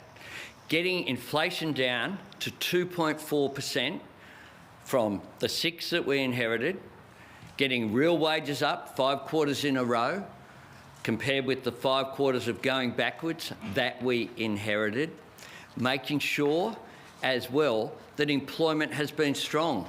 As Labor Prime Minister, there is nothing more important than jobs. 1.1 million of them created on our government's watch, more than at any time, any government since Federation, an average unemployment rate lower than at any time during the 1950s. Now, I acknowledge that our predecessors with COVID had international impacts, and that's one of the things we're dealing with. The impact of COVID, the long tail that occurred because of supply chain challenges, and then the Russian invasion of Ukraine adding to the global energy pressure which was there. I acknowledge that. But for all of their time, they didn't have those pressures. They never, not once during those 3 terms, did they deliver an unemployment rate at the average that we have. They didn't deliver a single budget surplus. We turned a $78 billion deficit into a $22 billion surplus, followed that up with another $15 billion surplus, followed that up by halving the deficit in the current year as well. We have done hard work to make sure we did what some economists said you can't do, to lower inflation whilst protecting employment, not leaving people behind. Is it a concern that you can't get the US President on the phone, though? Prime Minister. Yeah. Thank you, Prime Minister. Just world events. Overnight, Macron's talking about a reassurance force in Ukraine. Have you been part of those discussions with allies? Is that something that we commit to in the context now of an election campaign? We have. There has been another meeting of the Coalition of the Willing in Paris over the last 24 hours overnight. Australia participated in that meeting, just like I personally participated in the leaders' meeting that was held just a couple of weeks ago. I'll make it very clear, Australia stands with Ukraine. We regard Vladimir Putin as an authoritarian dictator who has imperialistic designs, not just on Ukraine, but on other countries in the region. There used to be, for a long time, there was a bipartisan position of support for Ukraine and providing those assets. We have provided significant assets, $1.5 billion, $1.3 billion of that are military assets. We are prepared to give consideration to being a part of the actions of democratic countries, because what we understand is that the struggle of President Zelensky and the Ukrainian people isn't just a struggle for their national sovereignty. It is a struggle for the international rule of law. It is a struggle for what's right. and Australia has always stood up for what's right on the international stage. Liberation Day will fall smack bang in the middle of the first week of the campaign, with potential tariffs being imposed. Have you been given any indication from the Trump administration what way they might fall on tariffs for Australia? We have been engaging on a daily basis with the administration. I received another briefing this morning. We'll continue to engage constructively in Australia's national interest. Half your opening remarks were about the risk of your opponents, and you've mentioned them a lot more times since. Are Australians in for 5 weeks of a great big scare campaign? Peter Dutton last night gave a budget reply that was all about fear. It was all about fear. What I want is a campaign that's about policy substance, that's about hope and optimism for our country. I'm optimistic about Australia. That's one of the big distinctions in this campaign. I think we are the best country on earth. I'm so proud to lead this country. The greatest honour of my life is being here in Australia, but it's also when I walk into a G20 meeting, I know that Australia has that fair ethos of looking after each other. People know that too. We have that reputation. We punch way above our weight. Look at the relationships that we've been able to repair and compare it with what it was when I came to office, where we're in the naughty corner at global climate conferences, at G20 meetings, in our region, in ASEAN. I've hosted every ASEAN leader here in Australia last year. We're engaged in the G20. We're participating in the Conference of the Parties. We hope to host a COP, Conference of the Parties, here in Australia. And I'll have more to say about that during the campaign. We proudly participate in the Quad. We get invited to G7 meetings, to NATO. We punch way above our weight, and that is important. Everyone gets one. Just on the tariff issue, have you made any requests for a phone conversation with President Trump, and what's the status if so? And just given that it will be occurring while the government's in caretaker mode, what kinds of briefings would Opposition Leader Peter Dutton potentially get in relation to the tariffs? Well, it would be nice if Peter Dutton accepted the offer of briefings. In recent times, there's been a few he's missed, which has enabled him to continue to not talk about facts. Hang on. If people yell, don't get the question. Relationship with the President, Prime Minister, you've invited Donald Trump to visit Australia. You still haven't been able to get him on the phone again. What do you say to Australians who believe that Peter Dutton might be better placed to deal with Donald Trump than you would be? Look, I've had 2 constructive discussions with President Trump. The way that international diplomacy works is that people have discussions at the diplomatic level, and then people come together when there is a solution and when there is a resolution going forward. We have a constructive relationship. My foreign minister has been to the US, was there at the inauguration, was one of the few. It was only the Quad foreign ministers who were there, invited. My Defence Minister, my Treasurer, has been as well. We have constructive relations and will continue to do so. And those cannons are a signal that there's something else going on today. Thank you very much. Look forward to seeing you over the coming weeks. There we go. That's the Prime Minister Anthony Albanese, having just visited the Governor-General, Emma, calling an election, standing there in the Prime Ministerial courtyard and laying out what he expects this election campaign to be about. Yes, so it is, of course, on May the 3rd, so a 5-week campaign. The ABC, well, we've been across it all morning. We're going to keep being across it right throughout that 5 weeks. Now, you can read more on the ABC's live blog. You can scan a QR code. It's going to be on your screen right throughout the morning and throughout the day, or you can head to our website as well. Let's bring in our national political lead, David Spears. David, well, you mentioned this earlier and you were pretty much spot on that the Prime Minister was going to talk about the choice. He said the choice is clear. The choice is between Labor's plan to keep building or Peter Dutton's promise to cut.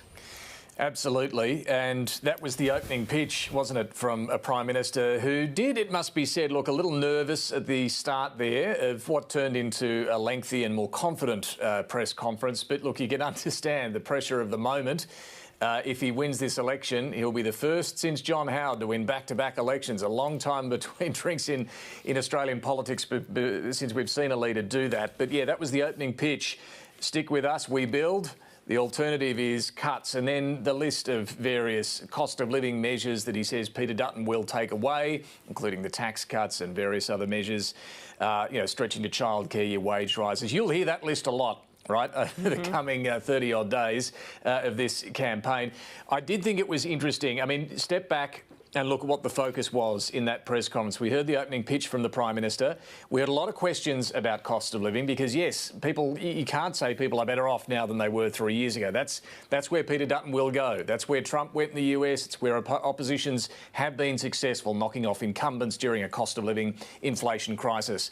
He talked about if Dutton had been in power, you'd be $7,200 worse off because he opposed this, this and this. So that's the response to it. Will it be enough? We'll see. Then we got questions on Trump. And, we touched on this earlier. The role that Trump is going to play in this Australian election campaign is so unpredictable, but it's very much on the minds, I think, of a lot of voters, and particularly after that Oval Office scene between Donald Trump and Vladimir Zelensky really alarmed a lot of Australians, made them think about, well, how is this relationship with the US under Trump? What does it mean for us? What does it mean for the world? So you can see Anthony Albanese having to navigate this by saying, we're working well with Donald Trump. We've got a good relationship. Might not be able to have got him on the phone in recent weeks, but, we got good contacts. But at the same time hinting that all the things you don't like about Donald Trump, you'll get with Peter Dutton, the job cuts, what we've seen from Peter Dutton in terms of not supporting the idea of sending peacekeepers potentially to Ukraine. Every opportunity he gets, I think the Prime Minister will want to link Peter Dutton to the downsides of Donald Trump. Subtly, he won't want to criticise Donald Trump openly. The other thing I noticed there was, a lot of the things that have caused Labor grief during this parliamentary term. I mean, there was obviously the loss of the referendum, but then issues around anti-Semitism, around the NZYQ cohort of illegal immigrants with criminal backgrounds. All of that is sort of gone, and it's now this big focus on cost of living. And Anthony Albanese did look more confident, I think, and what they've done over recent weeks and the budget this week has given them arguments to make in terms of addressing those cost of living concerns. So I think he'd be happy, is my point, about where the focus was, this opening salvo of the campaign, rather than some of the difficulties Labor's had during this term. And we're witnessing, the practice of democracy in action, aren't we, in Canberra this morning, and seeing a bit more of that right now here with the proroguing of Parliament. Yeah, the big ceremonial thing that basically means that the Parliament is done and that an election is happening. And this is a milestone election for the ABC, to be slightly self-indulgent for a moment, because it will be the last one that our great election analyst, our chief election analyst, Anthony Green, will be on air for. He has been doing a lot of research, getting his websites ready, looking at margins and seats and things like that. And I think we have Anthony standing by in Sydney. Good morning.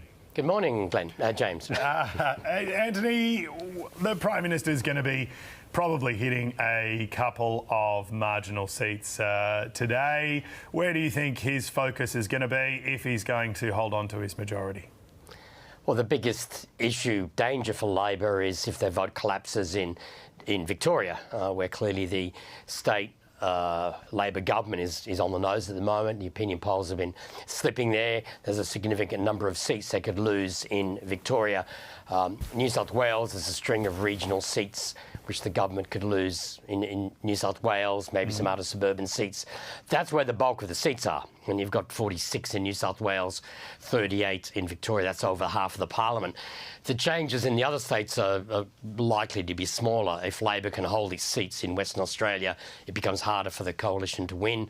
And there's not many seats the coalition can gain in Queensland, so they can't do particularly better. Yeah, there's 1 or 2 seats they could lose. There's a seat in Tasmania, a seat in South Australia.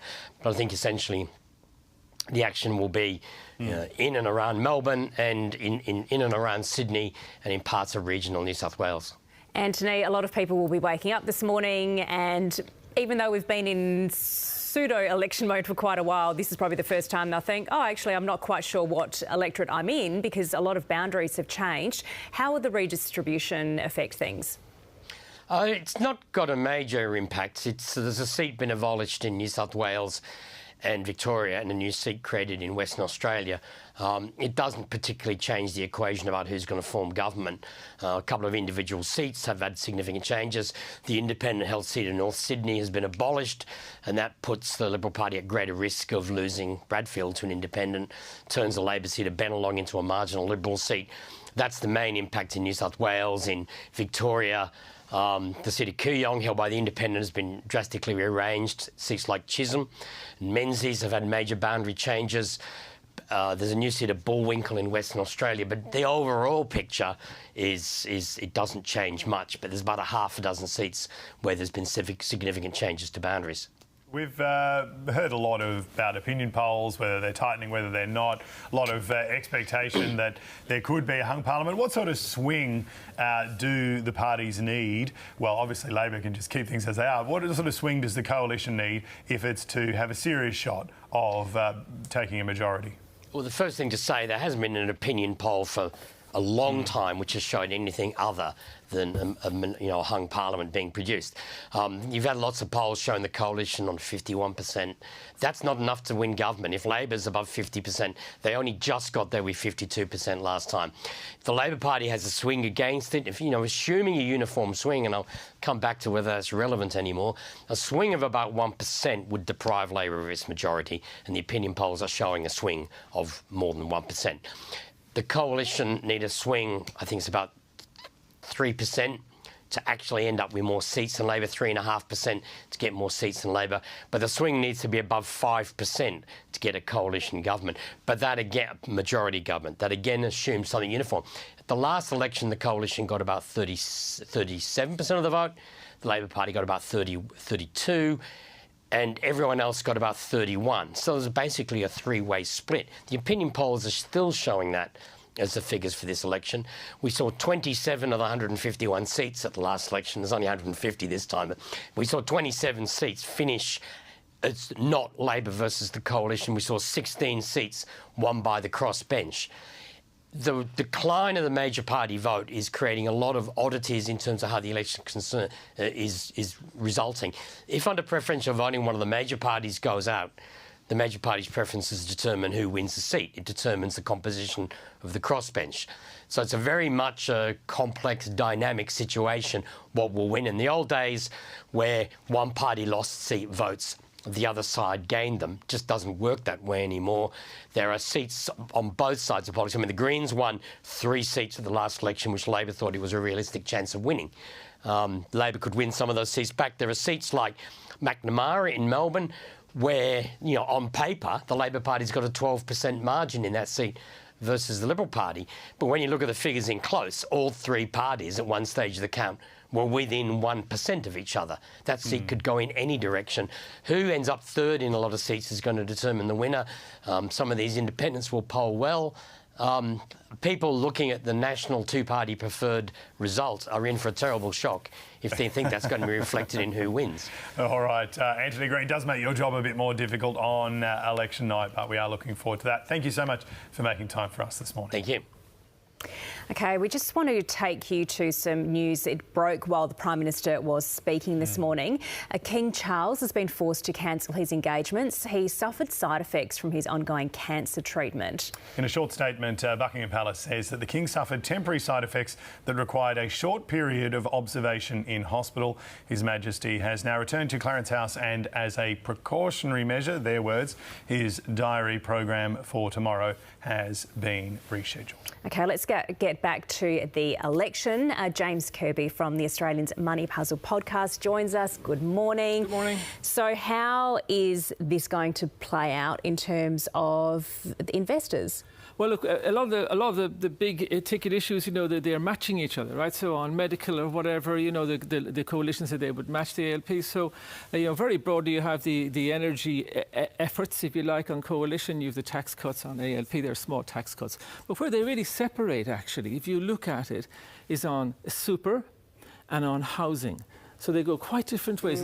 If you're looking for areas that they actually, that they really have different policies, you're often searching for that. Well, in super, they're really quite different, right? So, for instance, you actually have the ALP. Well, first of all, on the Libs are trying to allow you to use your super to buy a house. So that's very, very different, for instance. And this is for first home buyers, For right? first home buyers.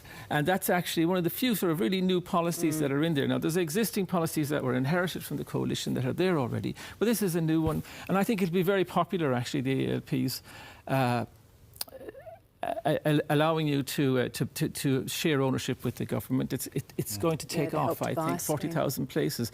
The coalition, on the other hand, a completely different approach to super, where you're allowed to use your super to buy a home. So very contrasting policies on that front. Just the idea of a gas reservation has been around for a very, very long time. WA has one. The gas companies are going to hate this, I imagine, because they'll have to keep gas back and not sell it at a higher price overseas. What does that do to share prices, things like that? Well, one thing he did say, he said that he would work on pushing gas back into the domestic market, but he did make the point he wouldn't upset existing contracts. This is Peter Dutton last night in the budget reply. Don't normally pay much attention to the budget reply, but this year you certainly do, because it was a de facto election pitch. So there is an effort there, obviously, and that could cut energy prices. That's the focus of coalition, same with the fuel excise cuts. So that's where they're coming in quite hard. But you have those two quite different approaches, both on housing and on super from both parties. That's where I think they really separate. They also, in terms of energy, as you say, this attempt to, I think both, to be honest, I think both parties would have tried that. The coalition is trying in a more articulated way to do it, exactly what they would do, push gas towards the domestic market.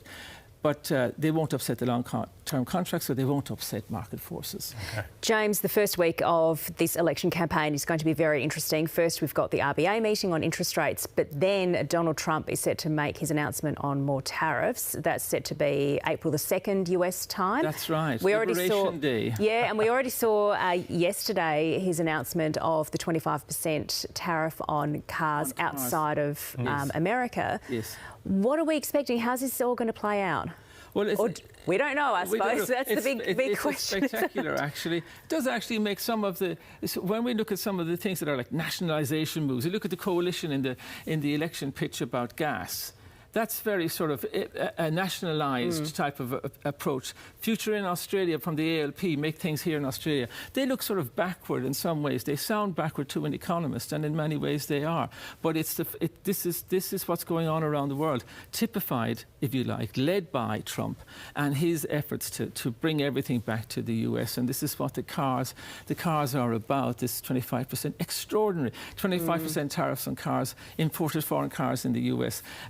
One of the really interesting parts about this, if every country started to do that, certainly Australia would be very exposed because, of course, we don't make cars anymore. Yes, one of those interesting things that's going to happen over the next few years. Who knows where we're going to end up? James, we do appreciate your time this morning. Thank you. Well, let's bring back in our political lead, David Spears, who has been standing by. All right, David, what are we going to expect for the rest of the day? We're going to probably hear from Peter Dutton at some point, no doubt. Yes, we are. I suspect that will be from Brisbane. The opposition leader was due to be returning to his hometown this morning. So I think, look, he won't want to wait too long before giving his response, his address as to what this contest is all about. And it'll be quite a different framing, I'm sure, to what we just heard from the Prime Minister. But that really gets things underway. I'm sure the engines are being warmed up right now on the campaign planes, and all the journos and crews that'll be travelling along with the two campaigns will have their bags packed and ready to roll. They won't know where they're going, but marginal seats, and you heard some of them listed from Anthony Green earlier, that's where they'll be heading. We know both leaders will want to show in the first day or two just how hungry they are to win this, and that means getting on the ground, getting amongst real voters and making their pitch to the electorate. We know the Prime Minister will be back here on Sunday morning for Insiders in Canberra, so looking forward to that. But yes, the campaign is now underway after the Prime Minister's visit to the Governor-General and announcement this morning. Certainly is, David, and we can see the QR code is flashed up on screen as we are talking to look at the live blog. Of course, ABC will be covering this very extensively. David, let's talk about, it's not just the major parties as we've been talking about, it's also the independent candidates that will be really coming into play. Anthony Green mentioned it there as well. It's you know, traditionally we've seen if the Liberals don't win a seat, it's going to go to the Labor, vice versa. But this election, as we saw with the last election, things could look extremely different. And you're right to say it makes Anthony's job a little bit more difficult, but there's no one else you'd rather be there with on election night trying to work out what's going on than Anthony Green. Very much looking forward to that on the 3rd of May. Put that in your diary right now. But yes, look, it's fascinating because clearly those independents, I think most of those Teal independents are likely to hold their seats. There might be more of a threat to the likes of Monique Ryan and Zoe Daniel in Melbourne. We'll see. But there are other more regional-based independent contests between coalition, be it Liberal or National, and independent that are going to be fascinating to watch. Dan Tehan under some pressure in Wannon, in Victoria, the seat of Cowper, another one to watch as well. But the Climate 200 organisation that's backed a lot of those Teal independents does have its sights set on a whole bunch more seats. I think the Greens are going to be really interesting this time as well, and we haven't really talked about them much this morning, but they did very well at the last election. They had 4 lower house seats. Adam Bant joined by 3 others from Queensland, but those 3 others from Queensland are now under quite a bit of pressure from the Liberals and from Labor. We're talking about the seats of Brisbane, Ryan and Griffith, and they're all under threat. Labor would dearly love to knock off Max Chandler-Mather in the seat of Griffith, so I expect they'll throw a fair bit at that. If the Greens can hold that those seats, that's a good night for them, but you'd have to say right now it looks unlikely they will hold all 3. So I think that's going to be a really interesting contest there between the Greens and Labor and Liberal, as well as those other independent seats. If we do end up with a hung parliament, as all those polls are indicating we will, we haven't had one since the 2010 election, the Julia Gillard minority government. It would be different this time for a couple of reasons. Anthony Albanese would not sit down and do a big signing ceremony with a formal agreement with the Greens. That was a bad look, a bad move. He would have plenty of options, much bigger, more powerful crossbench than we saw back in 2010, and how that would change the dynamic of government and how the parliament works and the sort of reforms that we get. I mean, a lot of people are worried about minority government, this being a bad time for Australia to go into minority given the budget problems, the strategic outlook and so on. But maybe we do see some of these crossbenches putting pressure on the government to be less timid, to be more bold on the reform front. Allegra Spender wants to do something on tax reform. She's made that clear. So it could be a really interesting few years ahead if this election does produce a hung parliament. All right, David Spears, we better let you go and have a refreshment break because you're going to be back on air in about 10 minutes for a special edition of the ABC News channel through the morning. So thank you so much for joining News Breakfast today. Thanks, guys. Thanks, David. And you can catch David on Insiders Sunday morning, 9 o'clock. His guest will be, as we heard, the Prime Minister Anthony Albanese. OK, there have been quite a few other things in the news this morning besides the election. Let's take a look now. King Charles has been briefly hospitalised, with Buckingham Palace saying he experienced side effects during ongoing medical treatment for cancer. The Palace says he required a short period of observation and is now returned to Clarence House as a precautionary measure. His diary engagements for tomorrow have been postponed. A police officer who fatally tasered a 95-year-old aged care resident will learn his fate today. Former Senior Constable Christian White was found guilty of the 2023 manslaughter of great-grandmother Claire Nowland, who died a week after she was tasered at her New South Wales nursing home. Mr White will be sentenced in the New South Wales Supreme Court later this morning. The personal data of thousands of subscribers to 9 newspapers has been compromised in a major cybersecurity breach. The names, postal addresses and emails of 16,000 subscribers to the Sydney Morning Herald, the Financial Review and The Age have been exposed. A spokesperson for 9 says payment details and passwords have not been affected, and it's contacting everyone caught up in the breach. New South Wales Police say an e-bike rider has died after colliding with a police car at about 3 this morning in Sydney's south. Police say officers tried to stop the man before the crash happened in Waterloo. The man is believed to be in his 40s and was treated by paramedics but died at the scene. South Australia's former opposition leader David Speers has pleaded guilty to 2 drug supply charges. The 40-year-old appeared in the Adelaide Magistrates Court where an agreement was reached between the prosecution and defence for the case to be dealt with by a magistrate. The matter will return to court in April. 6 people have died after a tourist submarine sank off the Egyptian Red Sea city of Hurghada. Egyptian authorities say the submarine was carrying 45 tourists as well as 5 Egyptian crew members when it sank. The Russian embassy in Cairo says all those who died were Russian. The cause is not yet known. Real estate agents are already spruiking the benefits of buying within Brisbane's so-called Olympic epicentre. It comes after revamped plans were revealed for the 2032 Olympics and Paralympics, including a new 63,000-seat stadium in Victoria Park. Property ads in the area are already listed as being a stone's throw away from the future Games site. I feel like I better jump in here because this bit of sport is hard for Emma to cope with this morning. Essendon have rolled over Port Adelaide in a rousing last quarter comeback to claim their first win of the 2025 AFL season. Despite trailing for most of the night, it was youngsters Nate Caddy and Isaac Kako who led the charge late as the Bombers kicked 4 unanswered goals to seal the win. Captain Zach Merritt was prolific with 34 disposals out of the middle as Ken Hinkley and the Power moved to 1 win and 2 losses in his final season at the helm. The Penrith Panthers have lost 3 straight games for the first time since 2019, unable to overcome a 28-0 half-time deficit against the South Sydney Rabbitohs. The reigning premiers were without halfback Nathan Cleary and fullback Dylan Edwards, and they let Souths run amok in the first half, scoring 5 unanswered tries. The Panthers bit back to score 18-0 in the second half, but it was a case of too little too late. New Zealander Liam Lawson's stint as a Red Bull driver has come to a screeching halt, axed from the team after just 2 Grand Prix races.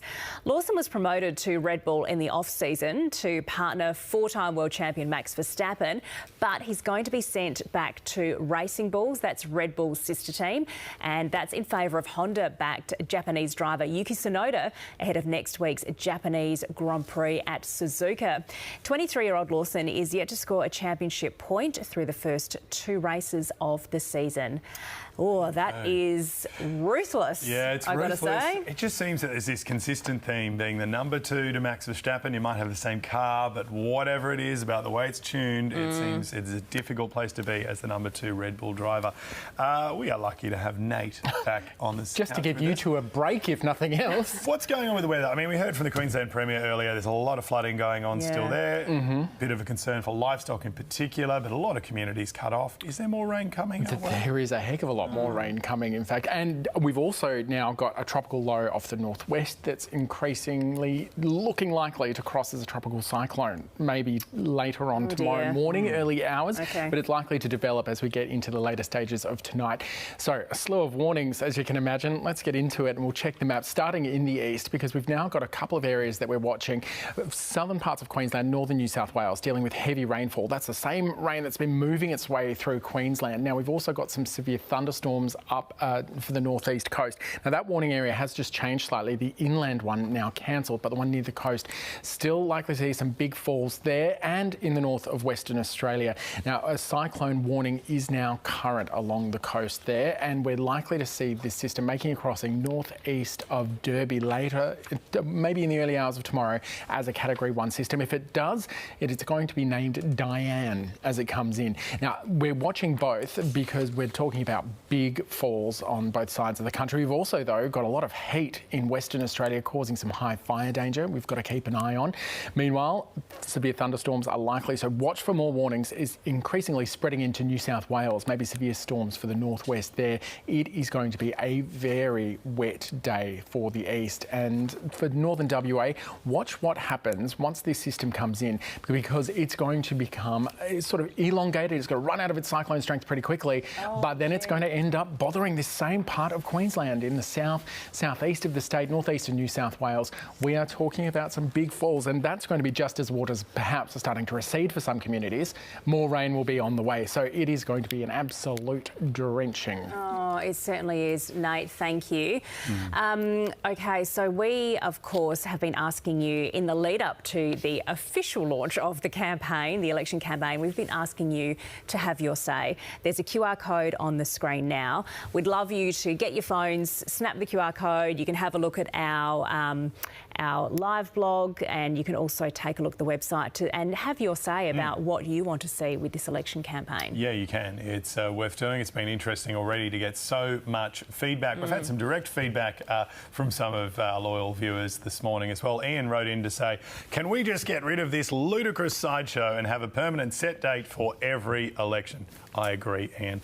He says this would eliminate the political gamesmanship and ensure that each government runs for a full elected term. It'll allow people to plan a bit as well, Emma. Yeah, Jim says, and so it begins. Strap in for the election campaign.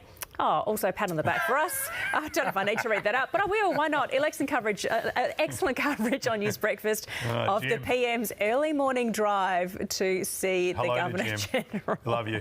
Ziggy says, with an election coming up, and despite our minor problems and squabbles, I am so lucky and proud to be an Aussie and live in this wonderful country. I think that is a good thing. There's more that unites us than divides us. We've had reporters out and about gathering some early reaction to this election news. Here's a little of what some of you have had to say. I've always been a Labor supporter, but I guess for me it's always been about what's essential in our community, and I think education is the most important thing. We need to have our kids educated. No, I think I'll be looking at Dutton this year. I think it's time for a change. He seems like a stronger personality. The Greens or an independent, because climate's the most important thing. If the climate changes, nothing else matters. Oh, the economy generally, and I think the Labor have done a pretty good job on that. Most of the indicators say they're doing OK. What matters to me is that whichever government we choose actually has a plan for the future. That includes a long-term future as well as just getting elected at the next election. OK, well, that was the mood in Adelaide, and now here is the mood in Brisbane. I think the main concerns is the cost of living with everyone else. You know, things seem to be increasing, except wages at this point in time. So I think a lot of people are hurting because of that. Yeah, concern is the environment and probably cost of living. Just whoever can kind of run the country and make sure that they're looking after the people and their interests at best. That was some voters in Brisbane. A reminder, an election has now been called. You don't have long to update your enrolment. A lot of different people will find they're in different electorates because there has been a redistribution. So please get onto that today if you can. It's always worth knowing, I think, if you're in a marginal seat, a key seat, because you're going to know about it. You're going to get door knocked. You're going to get leafleted. And this is a replay of what happened earlier today when the Prime Minister, after visiting the Governor-General to ask for an election on the 3rd of May, outlined what he thinks this campaign is going to be about. He says it is a choice between continuing to build under Labor and starting to cut under Peter Dutton. We will, of course, bring you Peter Dutton's response later today. And Emma, we've been lucky to be joined by several members of our Parliament House team today. We certainly have been lucky. They are going to be taking up coverage very soon. Yeah, so David Spears, stick around. He will be taking the reins of the coverage on the news channel as we now officially count down to Election Day on May the 3rd. So stay tuned on the ABC News channel. Of course, we will have the live blog up and going. You can listen to ABC Radio as well. We will be covering all bases this morning. We expect the Prime Minister and Peter Dutton to hit some of the marginal seats today. No doubt we'll hear from Peter Dutton soon as well. In the meantime, thank you so much for joining us, and we'll see you Monday. See ya. After months of shadowboxing, the election campaign is finally here. Australians will now have a chance to decide who will govern this country for the next 3 years. Will Anthony Albanese become the first Prime Minister since John Howard to win back-to-back elections? Will voters turn to Peter Dutton, or will this election produce a hung parliament, giving the Crossbench the power to choose who gets the keys to the lodge? From housing to health, energy to immigration, and how Australia should navigate a rapidly changing global outlook. There's plenty at stake in election 2025. Only Labor builds to last. Only Labor is building Australia's future. We will clean up this government's mess and we will get our country back on track. Hello and welcome to this special coverage of the start of this election campaign. I'm David Spears, joining you from Ngunnawal country here at Parliament House in Canberra. Voters will head to the polls on the 3rd of May. The Prime Minister paid an early visit to the Governor-General before firing the starter's gun on a 5-week campaign. His opening pitch focused largely on cost of living and the help the government's providing, and he contrasted that with the cuts he argued Peter Dutton would deliver. We're expecting to hear from the opposition leader in the coming hours, and we will bring that to you live. Across the country, we have some of the ABC's sharpest political minds joining us for this coverage. Patricia Carvelis in Melbourne, Laura Tingle in Sydney, Pablo Vinales at Fairbairn, and Melissa Clark in Parliament House. And here with me in the studio to break it all down, National Affairs correspondent Jane Norman and Chief Digital Political Correspondent Jacob Grieber. Welcome to you all. I want to start, though, with the Prime Minister, Anthony Albanese, just moments ago. Ready to go? You bet. Born ready. My fellow Australians, this morning I visited the Governor-General and Her Excellency has accepted my advice that an election be held on Saturday, 3rd of May 2025. This election is a choice between Labor's plan to keep building or Peter Dutton's promise to cut. Well, let's get into it, Jane and Jacob. This is terrific. I feel like we've seized control of the news channel and we can just talk about politics for a little while here. It's a big moment at the start of a campaign. I want to go through the issues and how the two sides are lining up, the sort of campaigning we can expect. Where are the people at? What do voters actually care about most in this election campaign as well? Where is this going to go over the coming 5 weeks as Australians decide on the future direction of this country? Jane, to you first. I want to start with what we heard from the Prime Minister. His opening pitch there, he looked a little nervous at the start there. How did he go? Yeah, I mean, I think the weight of the moment is weighing very heavily on him. We have a 27-year veteran of the Parliament here seeking a second term as Prime Minister, but this time he's running on his own record. This is not a Scott Morrison backlash. This is all about Anthony Albanese and what his government has delivered for Australians. Despite some nerves, and we did see an emotional moment when he was talking about the universality of Medicare and what that meant for his mother. His mother received the same treatment in hospital as a billionaire would in the same circumstance. His key message, though, is that Labor builds, the coalition cuts. His warning, when Peter Dutton cuts, Australian pays. So that's really going to frame this election contest. As I mentioned, he spoke about healthcare. He had his Medicare card with him, brandished that twice, really underscoring Labor's commitments to Medicare on bulk billing, more broadly on PBS medicines. And interestingly, we know that the kind of wild card of this campaign is international events. You know, the wild card is Donald Trump. Yeah, that's right. But he said, in a world of uncertainty, pointedly, the Prime Minister said the biggest risk to Australia is going back to a coalition government. So that was all about Peter Dutton. Yeah, and I want to come to Donald Trump, and it is a little unusual to have the focus so much on international issues in a opening press conference at the start of a campaign like that, but understandable given what has been going on. And I know you asked a question in that press conference too, Jacob, about Ukraine and Australia's potential role there. We'll come to that. But I think the overwhelming focus was on cost of living. This has been the greatest difficulty for the government over this course of the parliamentary term. But I suspect he wouldn't be unhappy that that was the focus now at the start of this campaign. They've been working a lot on this over recent months. If you think back to the start of the big global sort of pressure that was coming on him, it probably began when the Americans wanted us to come and join them in the Red Sea. He looked frankly kind of out of sorts. He was still recovering from the Voice disappointment. So international affairs, he's been slow to get onto it, but you can sense that in the last few weeks, he's very much feeling much more confident in that space. He's got a clear line of distinction between himself and the opposition leader on the question of troops on the ground in Ukraine.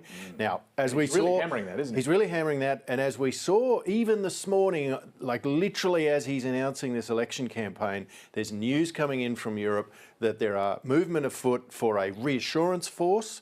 Now, is Australia going to put people into that reassurance force? It's very much an open question now in the middle of an election campaign. Historically, that's pretty unusual.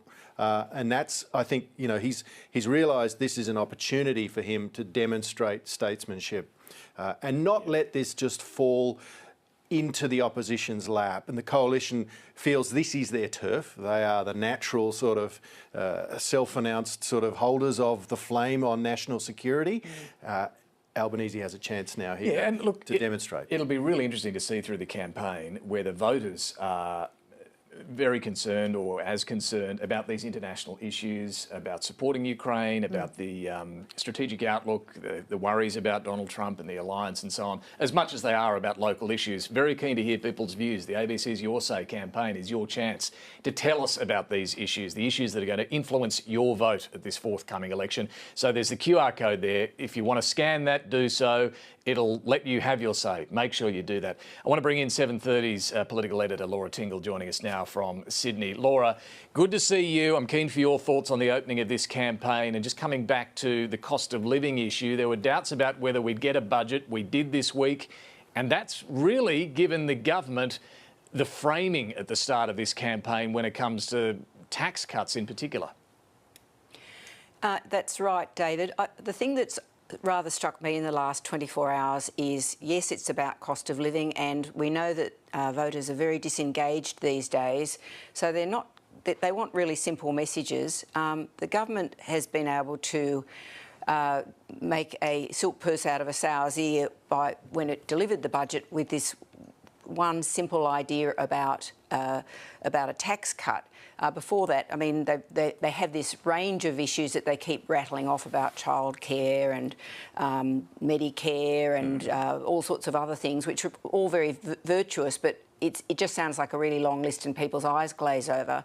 The thing that struck me about the opposition leader's response last night is that for somebody who is so good at the cut-through messages, or who has been so good at the cut-through messages, we seem, if you were listening to the radio this morning, there was a really long discussion about gas reservations and petajoules and stuff.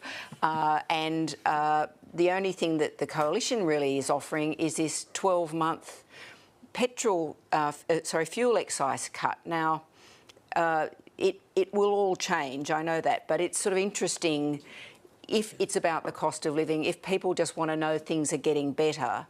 I'm not quite sure exactly what ground the coalition is looking to fight on at this point. You mentioned gas, and look, I somewhat hate to do this to you, Laura, and Jacob, but I'm going to get you to explain what the policy is here. It's a complicated space, but I guess the simple message is we'll get more gas into the system. That'll bring down prices. But it's not, Laura, as easy as that, is it? Look, it's not that simple, and there are two issues. One of them is the sort of rather bizarre philosophical position where you've got the coalition saying it's going to force private sector companies to do things that they don't want to do. But there's a whole range of issues, David, and you know we could bore for Australia on it, but essentially we sell most of our gas overseas. The government has done a few deals to try to make sure we get some more of it domestically. The coalition is implying that it's going to force those companies to put some gas aside domestically, and that it's also going to ramp up production. Now, there's not that much capacity. Jacob is actually the guru on this, but there's not that much capacity to actually ramp up capacity. Jacob's itching to give us a gas explanation. Yes. Allow me to Jacob, bore for the do it. nation. Yeah. I heard what you said. Laura. If it was simple to fix, they would have done it. Like, that's the bottom line on this thing. The industry is scratching their heads, scrambling to understand what this is about, how it works. The speech last night sort of had the broad outlines, but there was no real detail on it. And they're very worried that this will actually create less supply, perversely, of gas. That's what the government's saying as well. Well, I've been thinking about it like a tomato farmer. To simplify it, if you plant 100 vines to grow tomatoes, the government, the future coalition government is saying to you, the last 20 vines, you can only sell them for this really, really low price. Well, that means next autumn when you plant your vines, you'll only plant 80 vines, because they're the ones that are, in this terrible metaphor, destined for the export market. So those big companies are not going to curb the export volumes because they're contractually obliged to deliver them. Yeah. It's this uncontracted gas that everyone thinks is the holy grail. And they sell that into the international market. And what you've got a coalition government intervening in a private sector market, telling them what they can sell that for. Well, that didn't bore me, but I wouldn't mind a tomato or two. But Laura, is it going to work? I'm not sure that it is, David, on two fronts. I mean, just because I've been around too long, I remember having discussions with resources ministers in the Howard government about all of these issues. And as Jacob says, there's, none of it's ever happened, and there's a reason why that's the case. It's just incredibly complicated. But essentially, Peter Dutton has said energy is actually the centre of the cost of living debate. Now, that's true to a certain extent. It rather sort of sweeps past the spectre of housing and the costs of housing, for one, and all the other costs people face. But yes, energy is at the centre of it. But of course, there's this luminous green pile of nuclear stuff hanging out there in the coalition's policy, which it really doesn't seem to want to talk about at all, which is going to cost us hundreds of billions of dollars. And in the meantime, it's saying gas will solve all our problems. And I think also importantly, David, it's talking about dismantling key parts of the energy infrastructure, which it's got the cute name of rewiring the nation. Essentially, the electricity grid is changing whether Peter Dutton wants it to or not, to a renewables base.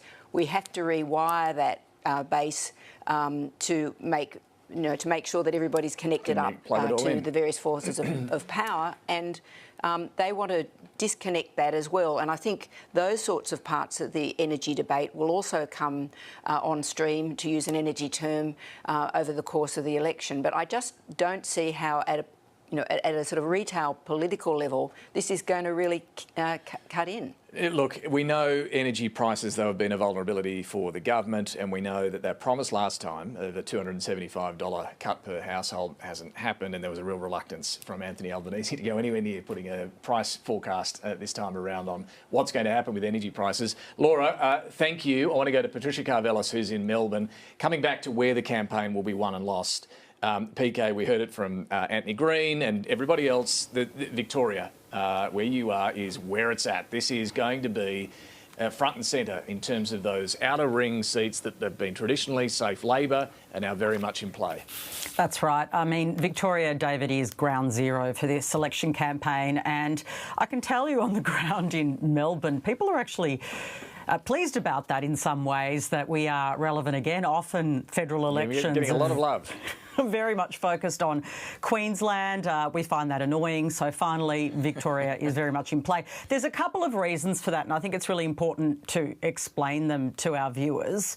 A lot of it is on the back of the Labor brand being in deep trouble, and that's actually a state government responsibility in many ways, rather than Anthony Albanese's entire responsibility. So there's not as much visceral anger at Anthony Albanese per se. Certainly a disappointment at Anthony Albanese, but a lot of the anger is focused around the actual state government. Now, the problem, of course, for Anthony Albanese going into this election campaign is that not all voters so clearly differentiate, and it means, therefore, that the Labor brand itself is in deep trouble here. I mean, I've spoken to Labor people who tell me they are in genuine... that they think on a good day the Liberals could actually even win 8 seats in Victoria, which is, I reckon, huge. Now, you'll hear from others, and I'm sure Tony Barry, who makes many hilarious jokes about the Victorian Liberal Party, they're not always a great campaigning outfit. No. And so whether they can actually deliver on those high stakes and those seats in the outer suburbs, I think is less reliable. But either way, you're going to see both Anthony Albanese and Peter Dutton spending a lot of time in Melbourne itself. And Anthony Albanese probably not spending a lot of time with Jacinda Allen by his side, it's fair to assume then, PK. But for Peter Dutton, I mean, this is where we talk about those outer suburbs in Melbourne, and look, some in Sydney as well. But you know, you're talking there about Gorton and Hawke and McEwen and Bruce. This is where the fuel excise cut will have appeal. This is where even just talking about getting your energy bill down will have appeal, because voters are grumpy in these seats. This is where the cost of living pain is the most acute.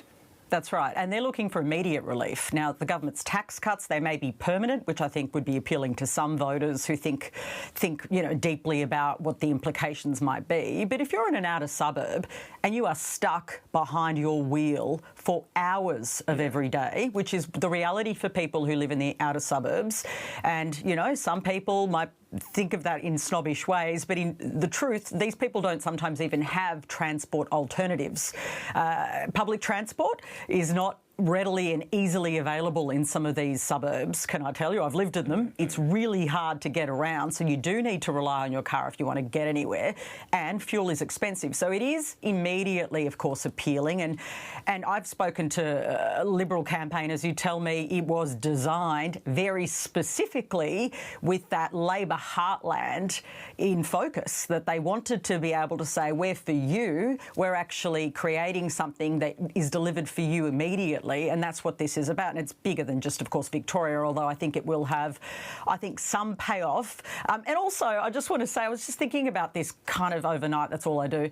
I thought, we're in a culture which is very sort of instant gratification. And what Labor's requiring people to do is to think about that gratification in delay, whereas Peter Dutton's offer is more immediate. And so you can see the political dynamite involved in that, of being able to say, hey, this happens quicker. Now, of course, people aren't, I think voters are much smarter than people are give them credit for. Analysts sometimes give them credit for. I think they understand more than just one policy. And so it will become a sort of a referendum on the leaders and the leaders' attributes more broadly, not just one policy per se, although, of course, policies, can be quite persuasive if really marketed well. I just wanted to say one thing. At the start of that press conference, just without you asking me, I just, things I've been noticing, Anthony Albanese just reminded me of the old fighter, the kind of the guy who likes fighting Tories, where he said, I was born ready. You could see kind of the fight in him. He's been really fired up the last couple of weeks. I think he's really emboldened by the momentum shift. It's helping him. He's a confidence player. You could see it in his performance and his language. And I thought the language in relation to, we don't need to copy from other countries. Yeah, what's he talking about there, I wonder, PK? Oh, I wonder, right? It's saying Trump without saying Trump. And then when asked, he pretty much was like, well, and then went off about the public service cuts, which, of course, have hallmarks of Doge and Elon Musk. It's a fine line, though, right? Because he doesn't want to criticise Trump personally. He doesn't want to get into a shouting match with the US president during this campaign. Who knows where that could end up? But at the same time, he wants to handcuff Peter Dutton to Donald Trump wherever he can, right? Whether it's on Ukraine, whether it's on cuts to the public service and so on. He'll take every opportunity to tell voters subtly or otherwise that, if you don't like Donald Trump, you shouldn't vote for Peter Dutton. And you should watch what the others might say in terms of the intel I have. Now, the leader has to be, cautious. All right, Next so week there'll is be other head Liberation kickers out there Week. going less subtly. Absolutely, and that is the plan, because I think they need to muscle up to Trump. The domestic politics is really clear if you look at all the polling. In fact, the dislike of Trump in our own country sort of follows the track that's happening in the US. It's growing, and so I think the domestic political play is to absolutely paint Peter Dutton as a sort of milder version or an Australian version of Donald Trump. I'm not suggesting the evidence is that they are the same. I think Peter Dutton, like, for instance, he will accept the election result. He believes in our institutions. Well, I don't think they're the same. And he's made it clear that when it comes to that scene with Zelensky in the Oval Office, when it comes to the tariffs and a few other issues, he does not agree with Donald Trump, to be fair. PK, thank you. We'll come back to you. Talking about getting on with the campaign and Anthony Albanese's readiness to show that he's ready for the fight, ready to dive into it.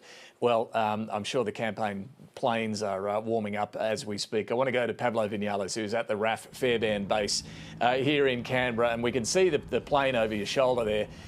Pablo, so look, what's happening?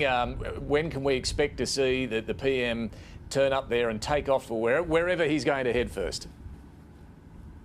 Yeah, David, it is a bit of a guessing game now when the Prime Minister will hit the road, though we are expecting him not to waste much time. We obviously saw him up at the crack of dawn as the sun was rising, heading to Yarralumla Government House to officially call the election. A lot of those formalities are now already done. The proroguing of Parliament, the proclamation has taken place in Parliament, and we are expecting the Prime Minister to hit the road later in the day. We know that obviously having called the election here in the capital, as significant as that moment is in the campaign, Canberra isn't necessarily as high stakes as a lot of those regional seats around the country are. So we can imagine that the Prime Minister won't be wasting much time, certainly if we are to judge by the pace that he has been going this morning. To give the viewers a sense of how this will now play out,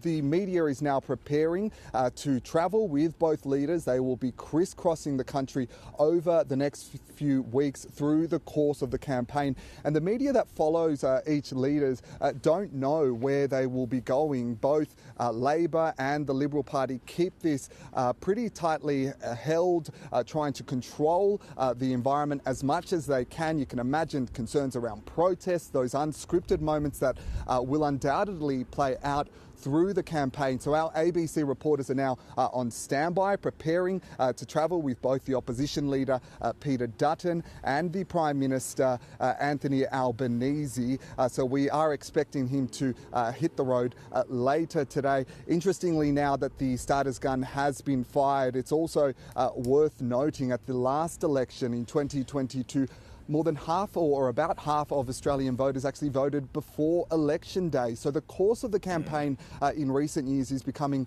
more and more important, more significant. We don't have the exact dates yet as to when pre-polling will happen, but those couple of weeks leading up, in particular, a lot of MPs manning the pre-poll gates there. It is becoming a significant part of the campaign. So certainly something that that both leaders are conscious of through the course of this. Of course, they say in politics a week is an eternity. Now we are in a 5-week campaign, but certainly Anthony Albanese trying to keep up that momentum, that sense of confidence that we have seen over the last few weeks with the Prime Minister now. We'll see if he keeps that pace up heading into the campaign. And Pablo, just quickly, you had a very early start. We were here together in the wee hours in the office before you went down to Government House this morning. Just to put you on the spot, just explain to us, because you mentioned the starter's gun being fired. We had cannons being fired. What actually is the process this morning? We saw him go to Government House, but what are the procedural things that did happen this morning? Yeah, it is a constitutional requirement for the government to go into caretaker mode for an election to be called. So what happened was the Prime Minister came to visit the Governor-General at Government House, advising her to prorogue the Parliament, to dissolve the House of Representatives. And what happens from there is the issuing of the legal orders, that is known as the writs, and the proclamation which happened. We saw that ceremony take place a little bit earlier this morning. that took place, and it now gives the government to be allow it to be in caretaker mode to actually properly campaign through the course of the next 5 weeks.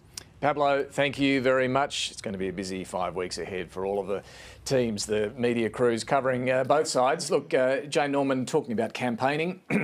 PK mentioned it earlier. Anthony Albanese, wants to show, and he can be really energetic and fired up. Last campaign, though, was a little shaky. Got better as he went, didn't start terribly well.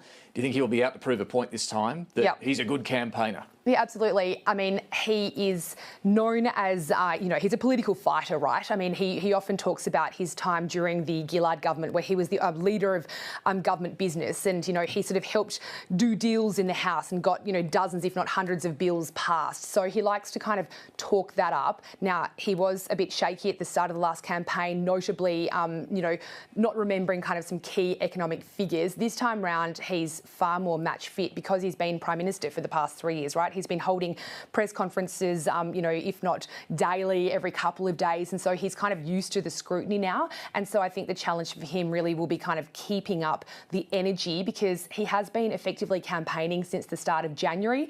Famously, there are memes showing kind of grumpy elbow when he gets a bit frustrated at some of the questions being thrown at him by press gallery journalists. So they'll kind of need to be that real discipline on the campaign to present the best version of himself really to voters. And he does have a propensity at times to go very long in the answers. He's notorious for the list.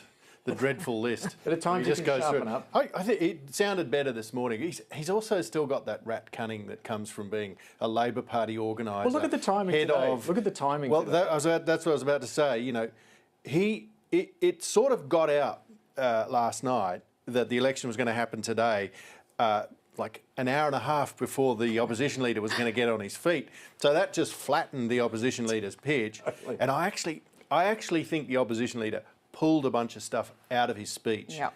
We were getting signs that they were going to maybe talk something big on housing, and maybe something big on defence, and they would just throw away lines in the speech last night.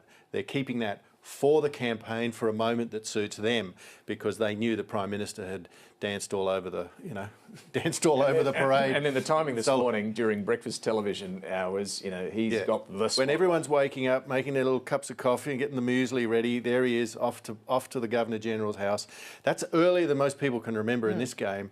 Totally deliberate. And have we seen a Prime Minister call an election the day after a budget reply speech like this? It's pretty rare to have to sort of suck the oxygen out of the the other side's campaign. The day after, we've had I think 3 now pre-election budgets brought forward like this, but perhaps not the day after. There was a funny moment. I think it was on. I can't remember whose radio show it was this week. It was an ABC radio. Might have been Sally Sarah, I think. Where she asked him this very question.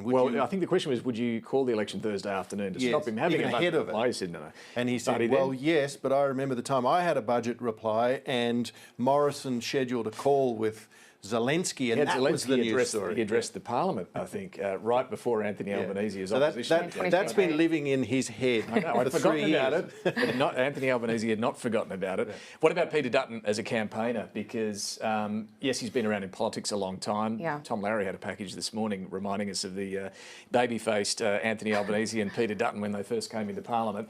He's been through a lot of governments and campaigns, but when you're the leader, Jane, it's a different ballgame, as we saw with Anthony Albanese last time.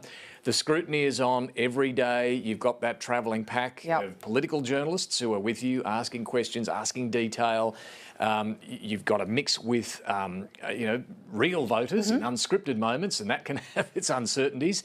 So it's a very different experience being leader in a campaign. It is. I think the starting point is that Peter Dutton is not to be underestimated. I mean, nobody in the coalition thought that they would be in with a chance at this election. Correct. 3 years ago when they had their massive post-Morrison wipeout. He is a more effective communicator. He's got a sharper style of talking than Anthony Albanese, but he has not really sort of face the same level of scrutiny, well, the level of scrutiny that he's about to face. And actually what's been interesting in the past few weeks is as momentum has begun to shift towards the Labor Party, the nerves within the Liberal Party have sort of been increasing. And Peter Dutton probably had his worst 2 weeks in this Parliament in the past kind of month, when there was added scrutiny about his shareholdings, his property portfolio, his fundraising activities.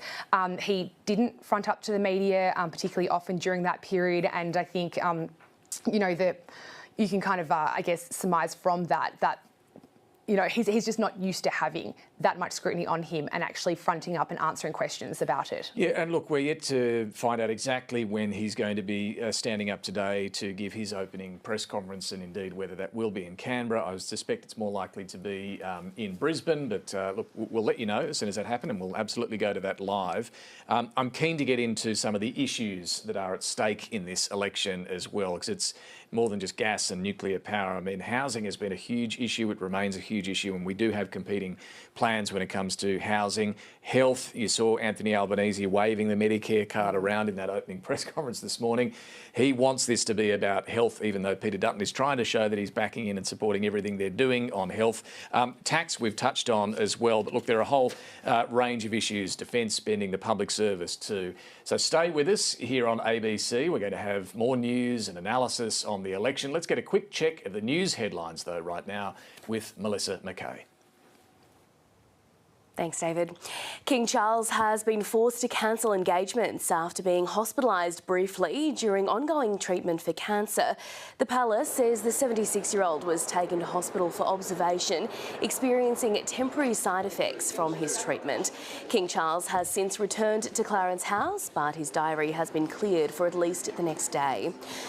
A former police officer who fatally tasered a 95-year-old aged care resident will learn his fate today. Christian White was found guilty of the 2023 manslaughter of great-grandmother Claire Nowland, who died a week after she was tasered at her New South Wales nursing home. Mr White will be sentenced in the state's Supreme Court. A man riding an electric bicycle has died after being hit by a police car in Sydney. Police say officers tried to stop the man before the crash happened in Waterloo. The man, believed to be in his 40s, was treated by paramedics but died at the scene. 6 people have died after a tourist submarine sank off the Egyptian Red Sea city of Hurghada. The authorities say the submarine was carrying 45 tourists as well as 5 Egyptian crew members at the time. The Russian embassy in Cairo says all those who died were Russian. The cause is not yet known. Taking a quick look at the weather in the capital cities today. Rain for Brisbane, showers increasing in Sydney, a shower or 2 in Canberra, mostly sunny in Melbourne, Hobart and Adelaide. A sunny day as well for Perth, and showers and a possible storm in Darwin. Let's head back now to David Spears at Parliament House in Canberra with more of our Australia Votes coverage. Very much. The Prime Minister has, of course, declared that the election will be held on the 3rd of May, beginning a 5-week election campaign. Anthony Albanese has delivered his pitch to the nation, talking about what the government's been offering on cost of living and contrasting his plans, he says, to build Australia's future to the cuts that Peter Dutton would deliver. Last night, Opposition Leader Peter Dutton delivered his budget reply, promising, amongst other things, a fuel excise reduction of about 25 cents a litre and more gas into the energy market to bring down energy prices in Australia. He hinted at more defence spending to come, an announcement due later in the campaign, and also repeated pledges to reduce the permanent migration intake. This morning, we're yet to hear from Peter Dutton. We'll bring that to you live. But here was Anthony Albanese's reaction to the opposition leader's budget reply. He has no plans for cost of living relief going forward. Last night, all we saw was a very dark speech, a negative speech. We had no plans except for jacking up taxes for all 14 million Australians. I want to go to Melissa Clark, Radio National's political correspondent, joining me now. Mel, good to talk to you this morning. We also saw Anthony Albanese amidst the combination of here's the positive things we're doing, here's the negative of what you'd get under Peter Dutton, waving around a Medicare card as well. Labor is determined to try and have a fight over health at this election campaign. Peter Dutton doesn't want a bar of that. But look, everyone in Labor who contacts me says this is coming through for them amongst the focus groups and the door knocking, that people are responding to what they've been doing on health. Yeah, get used to seeing that little green card. You might remember last election campaign in 2022, the $2 coin. Yeah. This time it's going to be the Medicare card that gets pulled out all the time. A prop. Everyone in politics loves a prop. It's probably better than pulling out a dead salmon. So I'll give him that. Let's take the Medicare card over that instead of the Greens. But look, there's a reason for that. And that's because the government is focusing so much on healthcare. And that's because they're trying to send a message of we're a party that builds things. That's what we heard a lot in the Prime Minister's press conference this morning. We want to build for the future, but they also want to address cost of living, and building services is a way to do both of those things, to point to Labor's historical and continuing support for services and universal services, and point to how that helps with cost of living pressures, which we know from consistent polling is the number one issue on voters' minds. So that's why we're seeing this focus from Anthony Albanese on Medicare. We had those really big announcements prior to this budget about supporting the bulk billing incentive, more support for women's healthcare, urgent care clinics. And I suspect we're going to have in this campaign a big announcement around childcare. We've known right from the beginning that Labor has had a two-term strategy, and getting towards a more universal childcare system is something they want to work towards over 2 terms. So I think that's something that's going to come. Tell us about that, Mel, because this is interesting. And we were talking about the outer suburban seats that are going to decide this election, particularly in the outer ring of Melbourne. Yes, petrol costs are big for them and energy costs are big for them, but so is childcare is a huge issue as well. We did see last week that shocking Four Corners story on quality of care and a bit of an underwhelming response from the government in response to those issues. But it does want to help families find places and afford places in childcare.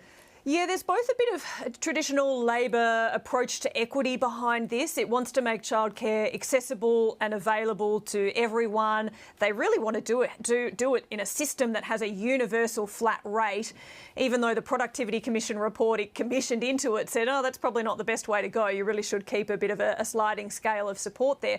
But it wants to push that forward, partly as an equity measure, partly as an educational measure, but also as an economic measure to help women in particular get back in the workforce, because for many women, the lack of childcare or lack of amount of childcare they can get either prevents them from getting back into the workforce or limits how many hours or how many days they can return to work. So as a cost of living measure, that's something they would like to work towards, and ticks off a number of those sort of Labor objectives of equity and inclusion, and as well as economic development. Just stick with this, Mel. I want to come back to you for some thoughts on the independents as well. But Jacob, let me just ask you here, because this productivity argument around make childcare more accessible, you're going to boost productivity. Government's been using a similar line about its modest tax cut as well today. You tweak that that bottom rate of the tax scale, that's going to help productivity, or particularly encourage more women into the workforce.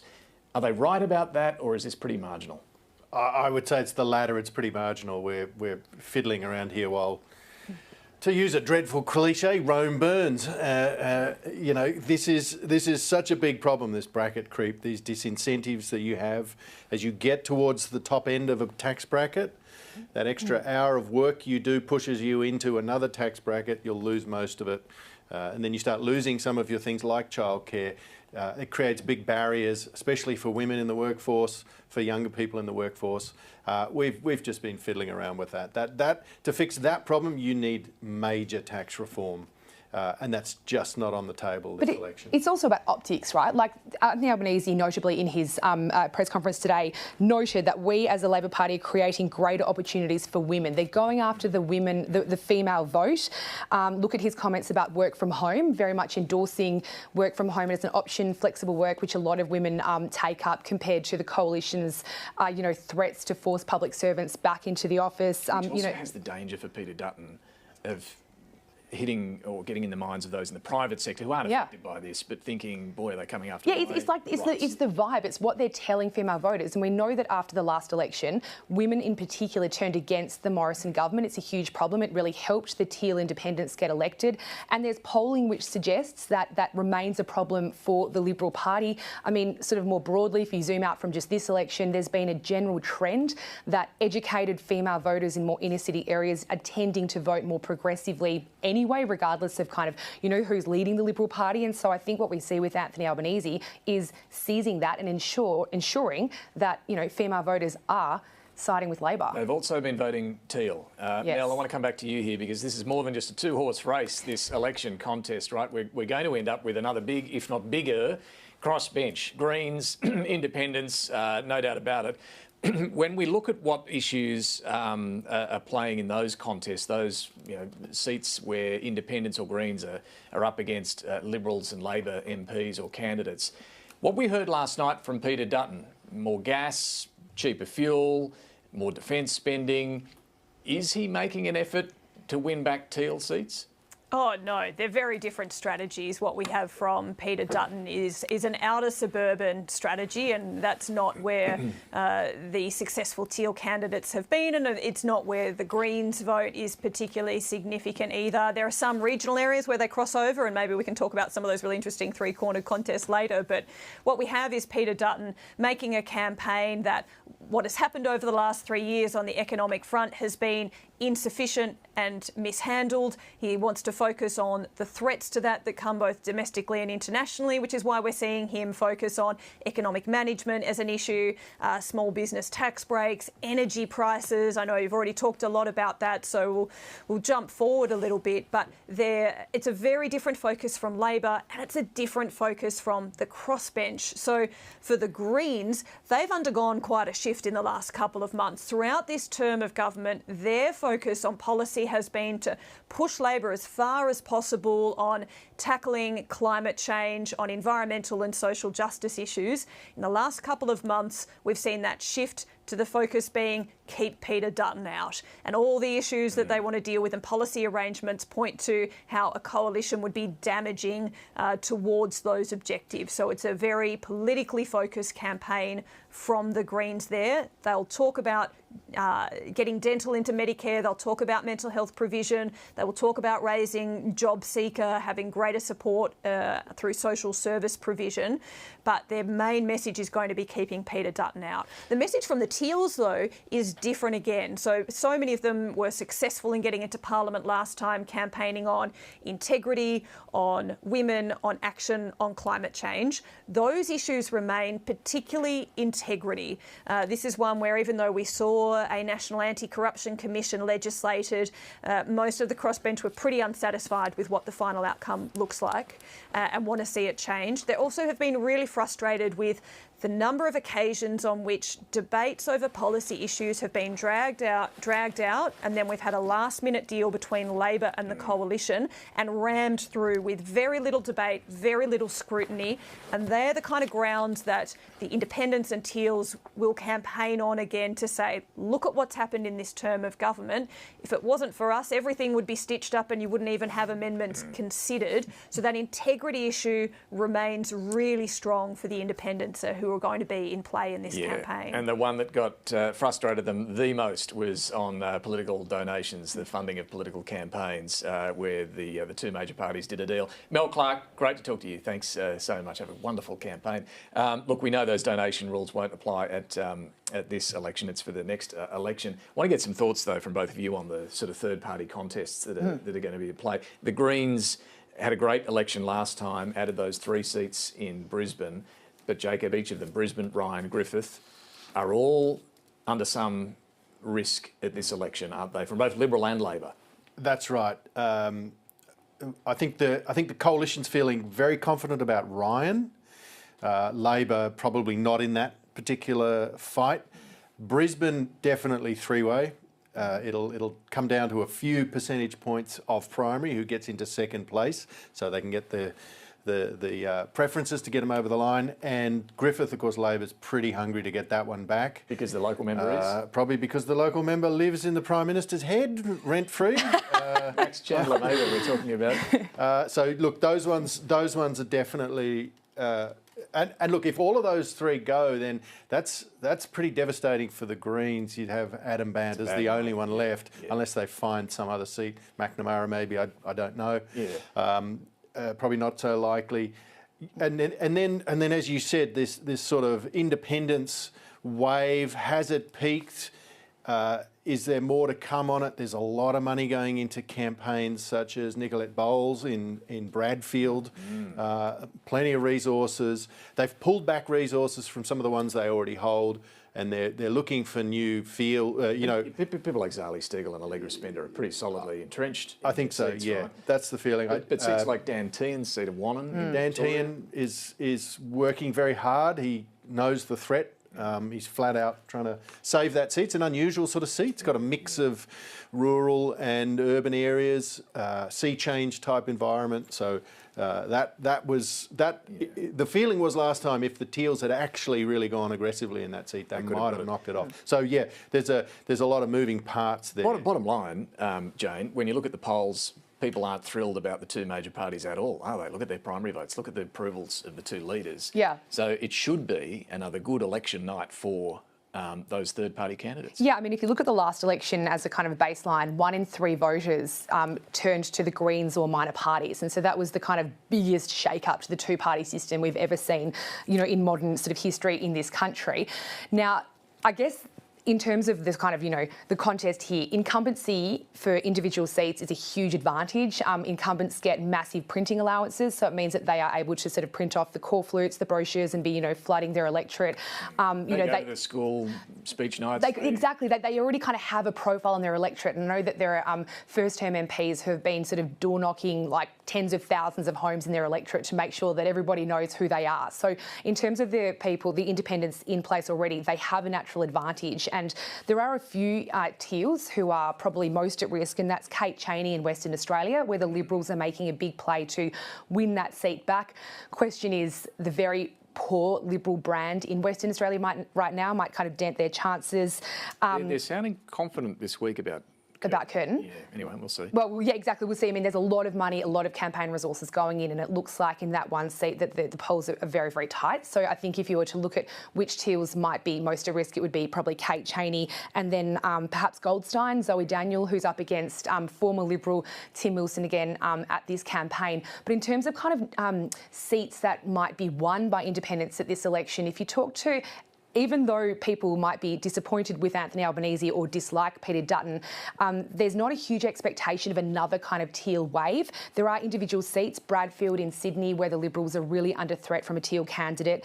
The Liberals also at risk in Wannon, as you mentioned. Cowper, another Teal candidate taking on the Nats MP there. And people are kind of talking about McPherson in Queensland, where Karen Andrews, thank you, is going. So, yeah, there are kind of pockets around the country, but lower expectations this time round of a big surge of independence. Yeah, well, see, looking back at this parliamentary term, of course, the first part of it was really heavily dominated by the Voice referendum, and the loss of that referendum was a real blow to the Albanese government. We saw that reflected in the polls around that time, and since that's when things really started to turn.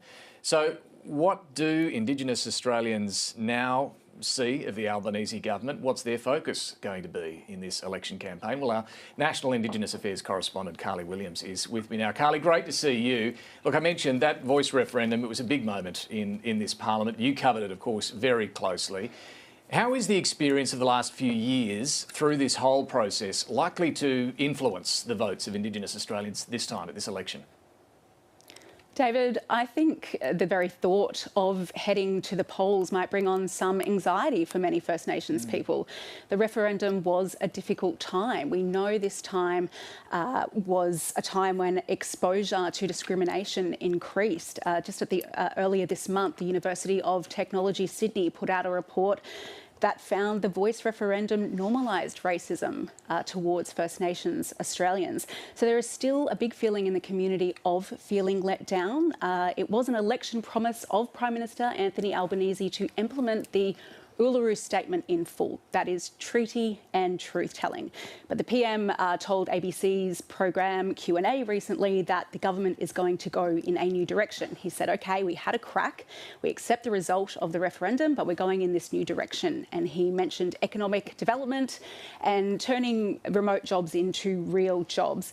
Proponents of the Uluru Statement say, well, yes, the country voted no to a voice to Parliament enshrined in the Constitution, but they did not vote no to treaty and truth-telling at that national scale. So there is still a strong desire, David, in First Nations communities for treaty and truth-telling to come back to the national agenda, because First Nations people are still incarcerated at the highest rates, yet they are still taking their lives at a higher rate than other Australians, and they are still much more unwell than other Australians. And this will be on Aboriginal and Torres Strait Islander people's minds when they head to the polls. And when Carly, we look at what are the differences, what the choice is when it comes to Indigenous affairs between the two major parties at this election.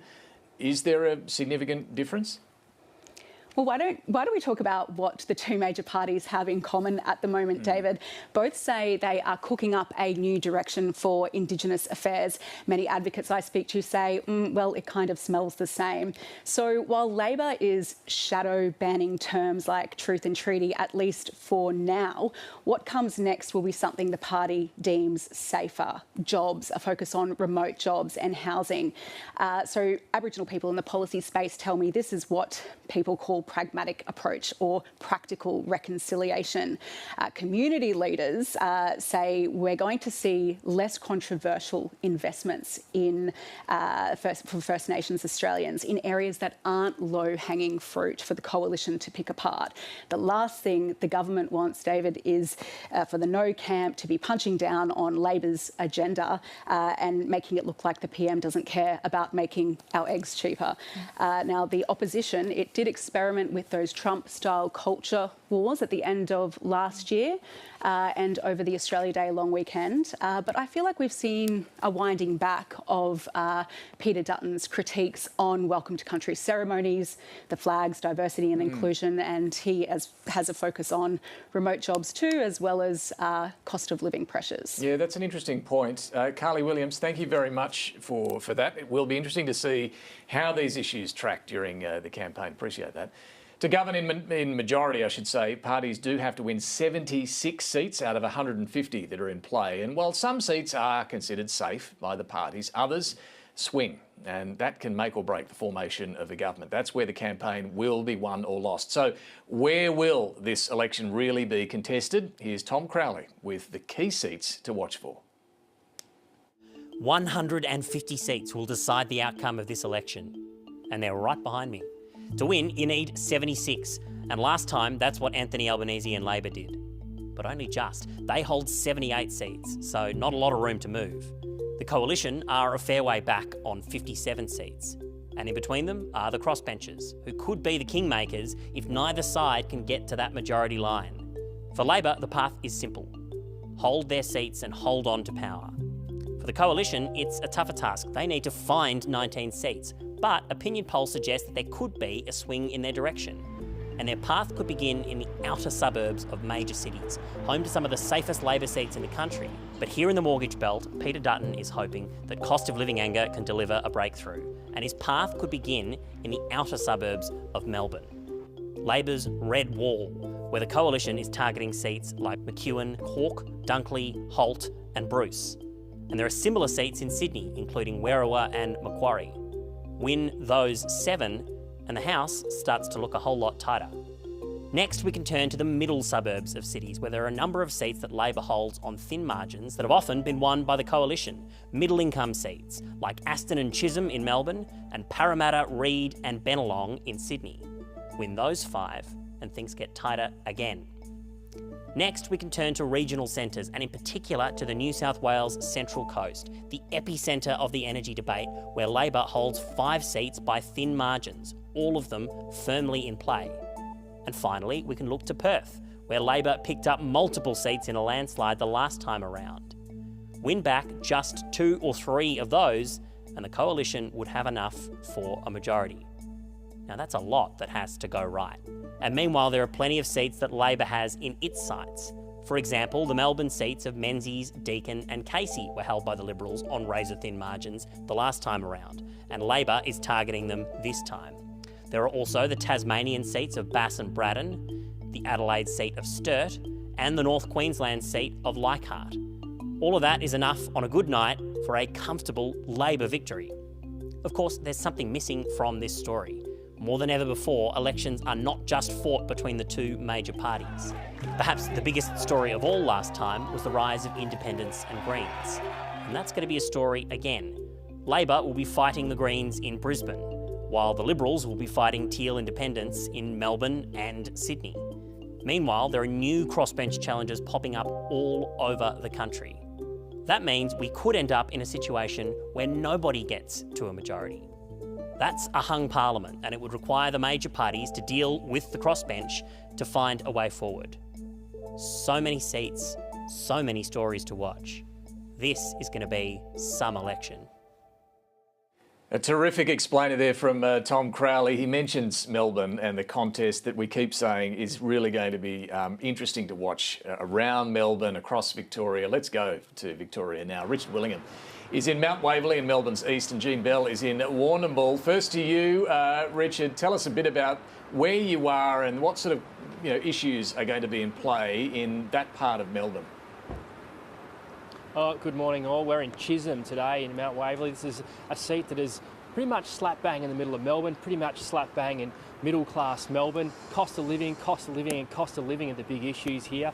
What's interesting about the seat of Chisholm where we're standing is that about just under 30% have Chinese Australians in this seat, and we know at the last election that was such an important block of voters in swaying seats like Chisholm, also making impacts in places like Menzies to Melbourne, to where I'm a bit north from where I am here. And so it'd be a lot of pollsters, insiders on both sides of the political parties are saying that how that Chinese bloc votes will be critical at this election. Have the Chinese bloc forgiven the coalition? They turned off the coalition under Scott Morrison, so that's a really important watch in a seat like Chisholm. And this is a seat that now, it's sort of changed a lot from the last time. Victoria has lost a seat. Higgins, that famous seat, home to treasurers and prime ministers, is no longer a part of the map in Victoria, and so it's absorbed into here. So Chisholm is 3.8%, held by Labor, but one that the Liberals are really targeting. Labor is on the defensive here, and it's sort of symbolic of the cost of living fight, the mortgage fight, and the direction of Australia. Now, as Tom's package has said then, there's a heap of other seats across Melbourne, outer suburb seats where Peter Dutton and the Liberals are trying to break down this red wall. We know polling shows us that Labor is struggling a little bit more in Victoria than other places. Some of that's being sort of sheeted home on the fact that the state Labor government under Jacinta Allen is performing quite poorly, and that's pulling them down. So a lot of people are watching to see what effect that has. But of course, there's so many issues at play, but it always comes back to, when you talk to voters, it's cost of living and cost of living. And Rich, for those outside Victoria, just give us a bit of a sense as to why the state government there, we know it's been in office a long time now, has Jacinta Allen, not Dan Andrews, but why is this hurting the Labor brand so much, the performance of the state government there? Well, I think it's as you mentioned, it's been a long time. This is their 11th year in power, and they've only sort of had 4 years out of government since 1999. The economy is struggling, is sluggish here. The budget is in disarray. Victoria's debt is very high. There's a lot of spending going on. Taxes are going up. And there's also, you've got to remember that Melbourne in particular, we were hit harder by the pandemic than anywhere else in the country, and there's lingering effects of that. There's sort of this pent-up anger. The economy, like I said, the economy, people are just doing a little bit tougher, and there's that feeling of that. So I think that's part of it, but I think it would be naive to just blame everything, Labor's woes here, on the state Labor government, because we know that voters can differentiate. It may be a convenient excuse. It's part of the problem that Labor has here, but it's just one element. Yeah, that's a good point, Rich. I mean, they showed a willingness to keep voting for Dan Andrews, but also for federal coalition governments for years. Thanks very much for that. Let's go to Jean Bell, who's there in regional Victoria, in Warrnambool. Jean, tell us a bit about the history of the electorate there. Yes, good morning. So the Wannon electorate has been a Liberal stronghold for 70 years, since it was won by Malcolm Fraser, who then went on to be the Prime Minister. So it's a largely rural electorate in Western Victoria, which covers nearly 15% of Victoria. So that extends from the South Australian border in the west to Colac and Winchelsea in the east, Ararat and parts of the Grampians in the north, and the southern coast centres of Warrnambool, Portland and much of the Great Ocean Road. And we've been talking a bit about Wannon and the pressure that Dan Tehan is under. Who are the candidates to watch there? Yeah, that's right. So there are 5 candidates that are running in this electorate, but there are 2 particularly in the spotlight. As you've mentioned, incumbent MP Dan Tehan has comfortably held the seat since he took it in 2010, but he's facing a major threat in independent Alex Dyson. So this is Alex Dyson's 3rd tilt at an election. He's a former Triple J breakfast host who first threw his hat in the ring in 2019, and in 2022, the last election, Dyson leapfrogged Labor and came second in the election. So under the 2 candidate preferred result, Tehan won just under 54% of the vote, with Dyson close behind with 46% of the vote. Interesting, Jean. Thank you very much for joining us. And gee, what a beautiful coastline that is down there in Victoria. And thank you, Richard Willingham, as well. I want to go back to Patricia Karvelas, who's been with us from Melbourne as well. And we've just been talking there about Victoria. And given the diversity of seats, whether it's the regional areas down there or the suburban areas that Rich was telling us about in Melbourne, it really is the sort of canvas of how this campaign is going to be fought, isn't it? All the issues will touch on the concerns of Victorians. Oh, absolutely. I mean, as we were saying earlier, Victoria is genuinely acknowledged by both sides, Labor and Liberal, as sort of ground zero where the most seats will fall for Labor and potentially be picked up if he has a good campaign by Peter Dutton. Just a couple of things to mention which kind of links to that, David. I understand, I've been talking to them, that Peter Dutton will speak very soon.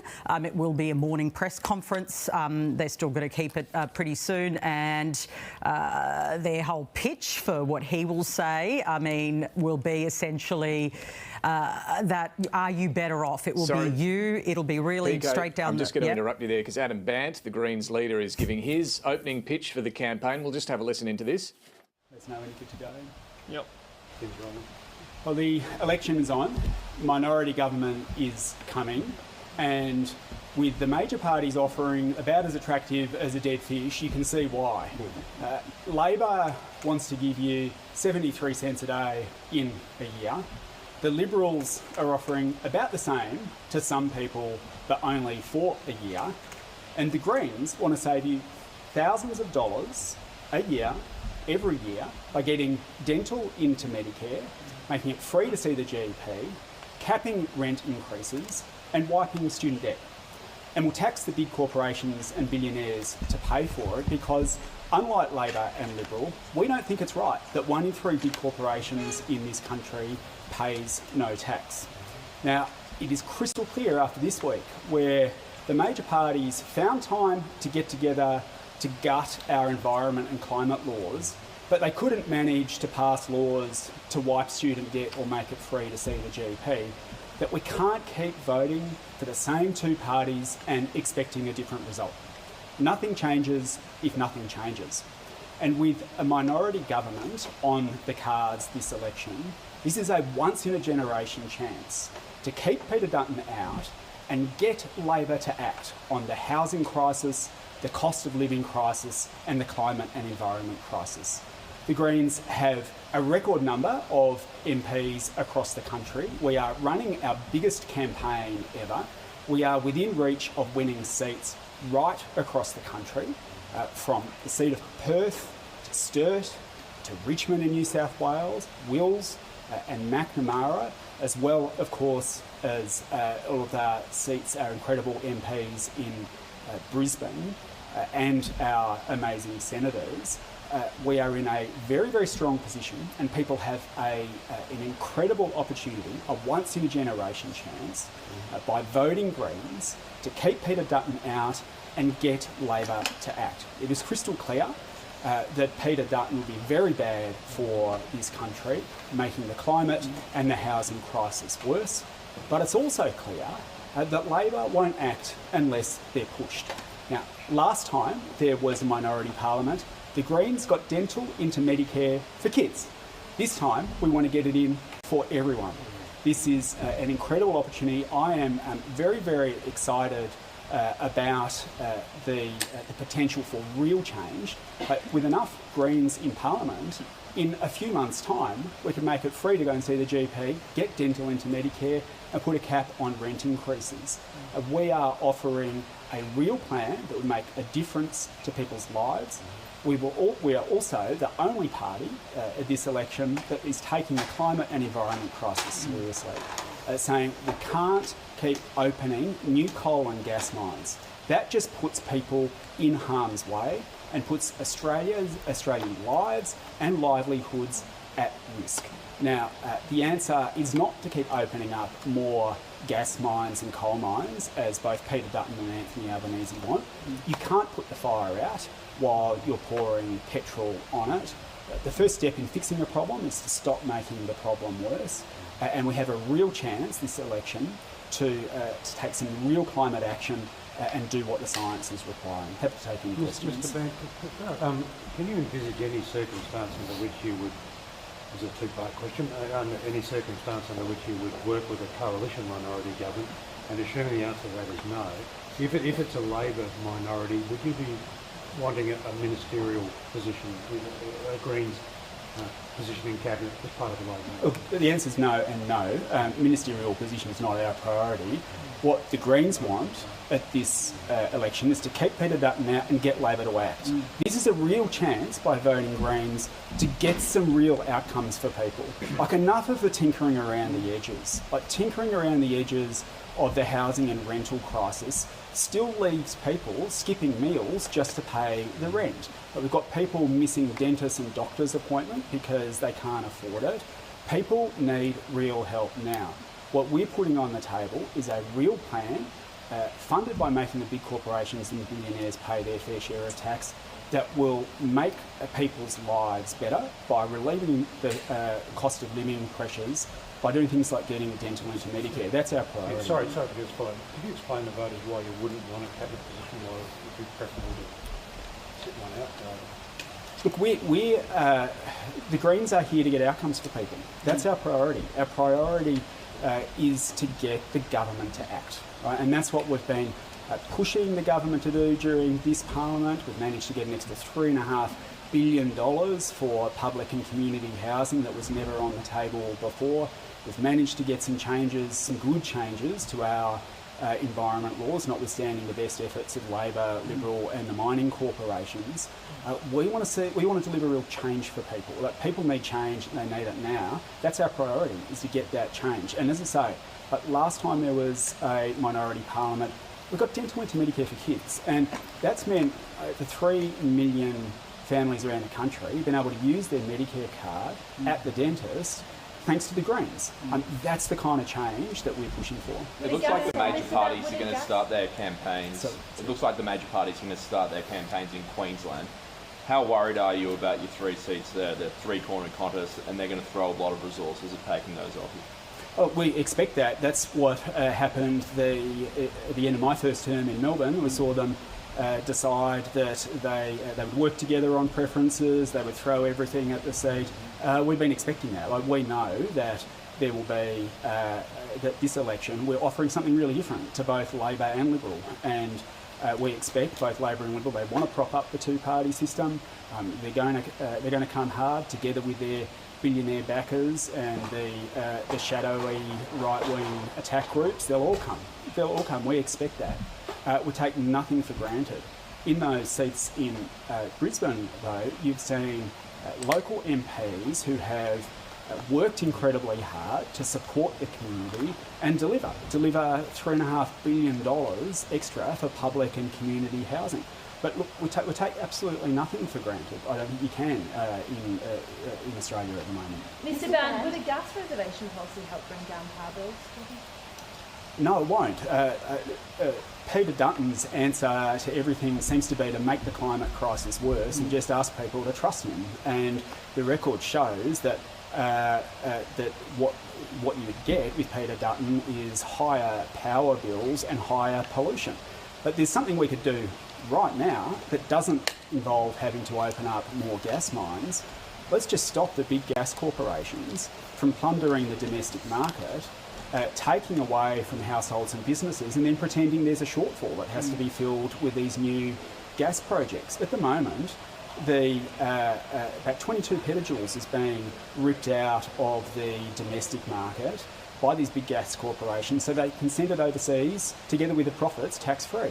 And that's going to rise. That's going to rise over the next few years to be the equivalent of about half of what Australian manufacturing needs. Now, the simple thing to do is not to open up more coal and gas mines.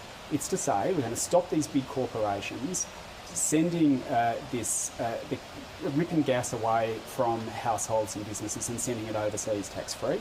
The second thing we need to do is for the government to give households and businesses a bit of help to get off expensive and dirty gas and on to cheap, clean electricity. Now, the Greens have launched our comprehensive electrification package for homes and for businesses. We want to start a bidding war. I hope that Labor and others come along and outbid us, and that this election is a race to the top about how much help we can give households and businesses to get off dirty and expensive gas. Because that way you reduce the demand for gas, you cut people's power bills and you cut pollution. Whereas Peter Dutton and Anthony Albanese just want to keep opening more coal and gas mines. The price of power is going to keep going up, and so will pollution. A lot of young left-leaning voters are disappointed that the Greens have a defence policy at all, and it's not something that's going to be taken seriously by anyone if you're in minority government. Are you risking alienating your voter base by having a defence policy at all? Well, the thing that makes the Greens stand apart from the other parties at the moment, so the Greens are saying it is time to end AUKUS. Now is precisely the wrong time for Australia to be joined at the hip to Donald Trump. Like Labor and Liberal have spent the last few decades tying Australia to the United States, which is now being led by a dangerous demagogue. Okay, now is the wrong time to have our defence policy totally contracted out to Donald Trump. And so we are the only ones pushing to cancel the AUKUS arrangement and the nuclear submarines. And that puts us in stark contrast to the others. Like, it will not make Australia or the world safer for us to be signed up to whatever Donald Trump's next war happens to be. And the point that we're making about a defence policy is also that you just have to have a look at the Ukraine to see that basing your whole defence policy on Donald Trump riding to your rescue is not the way to go. That does not make you safe. We don't want Australia to have a huge Donald Trump-shaped target painted on our back by being part of AUKUS. Now is why, and we'll be the only ones compared with Labor and Liberal arguing this. Now is the time to push for a more peaceful world by having Australia detach from Donald Trump and AUKUS, have an independent policy that is just about looking after us, not pointing missiles at our neighbours, which is what Donald Trump and Labor and Liberal want. Mr. Bannon, when it comes to environment, how many seats do you wind up with on Labor firm? Well, we've currently got 4 seats in Lower House. We're campaigning strongly in 5, in the 5 that I've mentioned. We've, of course, got senators who are up for re-election as well. We've got a biggest party room ever, the record number of MPs across the country. But there is a very, as the experts are saying, it's going to be a minority parliament. The Greens could end up with a significant number of seats, and we're saying to people this is the best chance by voting Greens to get yourself a Greens MP that's going to be able to keep Peter Dutton out and push Labor to act. Mr. Bannon, when it comes to all right, the Greens leader Adam Bandt, some of his team there at the start of this election campaign, and the bumper sticker line, Jane Norman, get Peter Dutton out and get Labor to act. It's not quite keep the bastards honest, the old Democrats slogan. This is very much about, we want Labor to win and then put pressure on them to do some of the things that we hold as priorities. And the priorities for the Greens are interesting. Yeah, they're fascinating. So this is a party that was kind of born out of the environmental movement, and yet Adam Bandt is leading the Greens to the next election. Their top 3 priorities are to put a cap on rentals, to make it free to see a GP, and to include dental in Medicare. So he is focusing health and housing. And guess what? They're also probably the two among the top 3 priorities for most voters. So it kind of shows or symbolises a shift for the Greens itself as a party, but also focusing on the issues that are at the forefront of voters' minds. We know from polling that as cost of living pressures have risen, climate change, environment have dropped down the list of priorities. I'm not saying they're not a priority, I'm just saying that they are not the kind of hottest topics necessarily at this election. It is notable, isn't it, Jacob, that you don't have the Greens coming out at the very outset of the election campaign and talking climate crisis, we need to act. I think there's been a pretty dramatic shift in the Greens' presentation in the last certainly towards the end of last year. They had a couple of big electorate setbacks. They got thumped in Queensland and they didn't fare very well in the ACT local election. Their message up to that point had been kind of much more strident than what we just heard then. They were really drilling in on Gaza, genocide. They aligned themselves with the CFMEU. You had that famous scene of Max Chandler-May there standing there with the CFMEU with a union, a disgraced union that has been involved in all sorts of untoward activity, and you saw a real backlash. I certainly heard it from people who voted Greens all their life. They'd had enough. They weren't going to do it again. So there's been a real shift. I think it started with Sarah Hanson-Young at the beginning of the year. And she was doing very much what you just heard Adam Bandt do. It was pocketbook issues, it was household concerns, stuff that younger voters are worried about, buying houses, covering their bills, so that they're really leaning into that. And you can, I criticised them last year, a speech Adam Bandt gave at the press club. It was a pretty doom and gloom, catastrophising speech, and I sort of said that in a piece I wrote. Said it was Trump-like in style, not in substance, in style. I bet they love that. They hated it, but it resonated with some Greens. They agreed, and I think they've changed their presentation quite a bit. The question is, are they now? Is there enough of a distinction between them and Labor?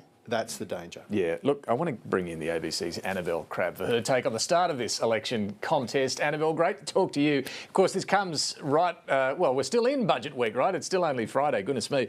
And budget week's been dominated by, I think you've called them some chew toy offerings from both sides when it comes to tax. Let's get back to that, because this is clearly where the focus will be at the start of the contest. Will a fuel excise reduction or the promise of a little tax cut a year and a bit from now be enough to sway voters?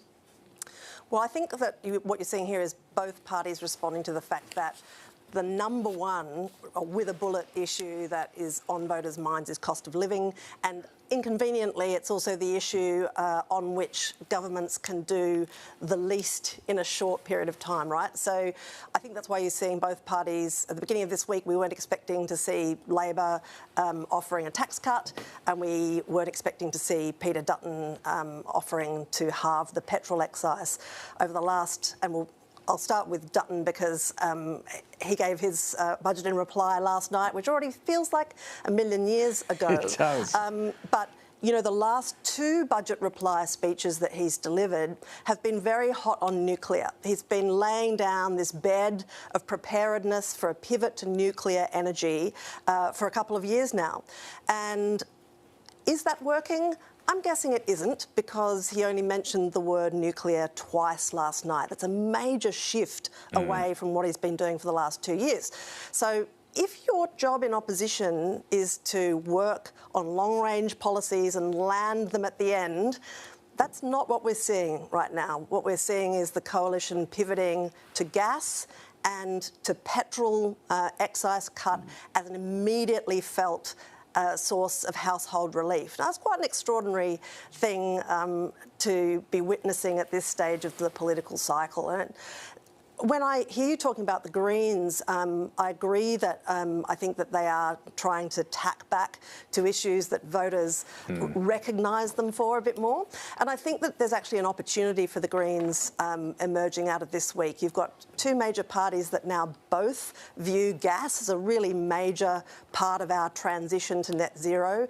We can't get to net zero without substantial reliance on gas. Labor made that concession in the last year, and the coalition's obviously going heavy on gas now. Who opposes gas in the political spectrum? Well, the Greens do. So that gives them a certain exclusivity and support among people who agree with them, right? The Greens are the only place to go. And so I think that and the rissoling of the government's nature positive laws, which is going to work for the government in Tasmania, where the Maugean skate has lost its fight against farmed salmon, and also in WA, where the federal environment legislation is not going to threaten Labor seats there in the way that it was feared. But the beneficiary of all of this is the Greens, who have a different view and may get some support as a result. It does. Look, it was interesting that the Maugean skate and the evils of the salmon industry weren't part of the opening pitch there from Adam Bandt, but I suspect these are the sort of things that will be more targeted messaging, right, in Tasmania and in some of the inner city contests in Sydney and Melbourne and Brisbane about those environmental laws as well. Annabelle, I'm keen for your thoughts on the personalities of these politicians. We were talking earlier about Anthony Albanese's campaign last time had its moments. Peter Dutton, first one for him as leader. Yes, he's plenty of experience in politics, but you're really under the microscope in one of these things when you're the leader. How do you think they'll hold up, these two, this time? Well, we know from past evidence that Prime Minister Anthony Albanese can get a bit crumbly on the campaign trail. I'm sure that's an element in the decision to make it a fairly short campaign and one with big chunks of Easter in the middle of it. And I guess as the incumbent, he'd want to have done most of his work already, right? So that's as far as he goes. I think this will be Peter Dutton's first federal campaign as leader. I thought that in the budget reply and in his interview with Sarah Ferguson last night, he looked nervous, as you would expect, I think. The big thing is that neither of these guys is a sort of super performance-oriented showman, I think. Both of them have modest backgrounds, got involved in politics very early. Anthony Albanese was, of course, chaining himself to things at Sydney University. Peter Dutton was running for a state seat in Queensland at the age of 19. Got to dig out some of that footage, it's hilarious. So they both were involved in politics very early. Both of them have been pretty ideological for most of their journey through politics. But both of them are reasonably psychologically stable. Now, I'm going to phrase this quite carefully that's a good thing. Because I don't want to besmirch anybody who has gone before. But I was thinking the other day, when is the last time we had a leader of the government and of the opposition, neither of whom has a particularly, how shall I say it, spicy psychological makeup? Like, neither of them is a sort of control freak particularly.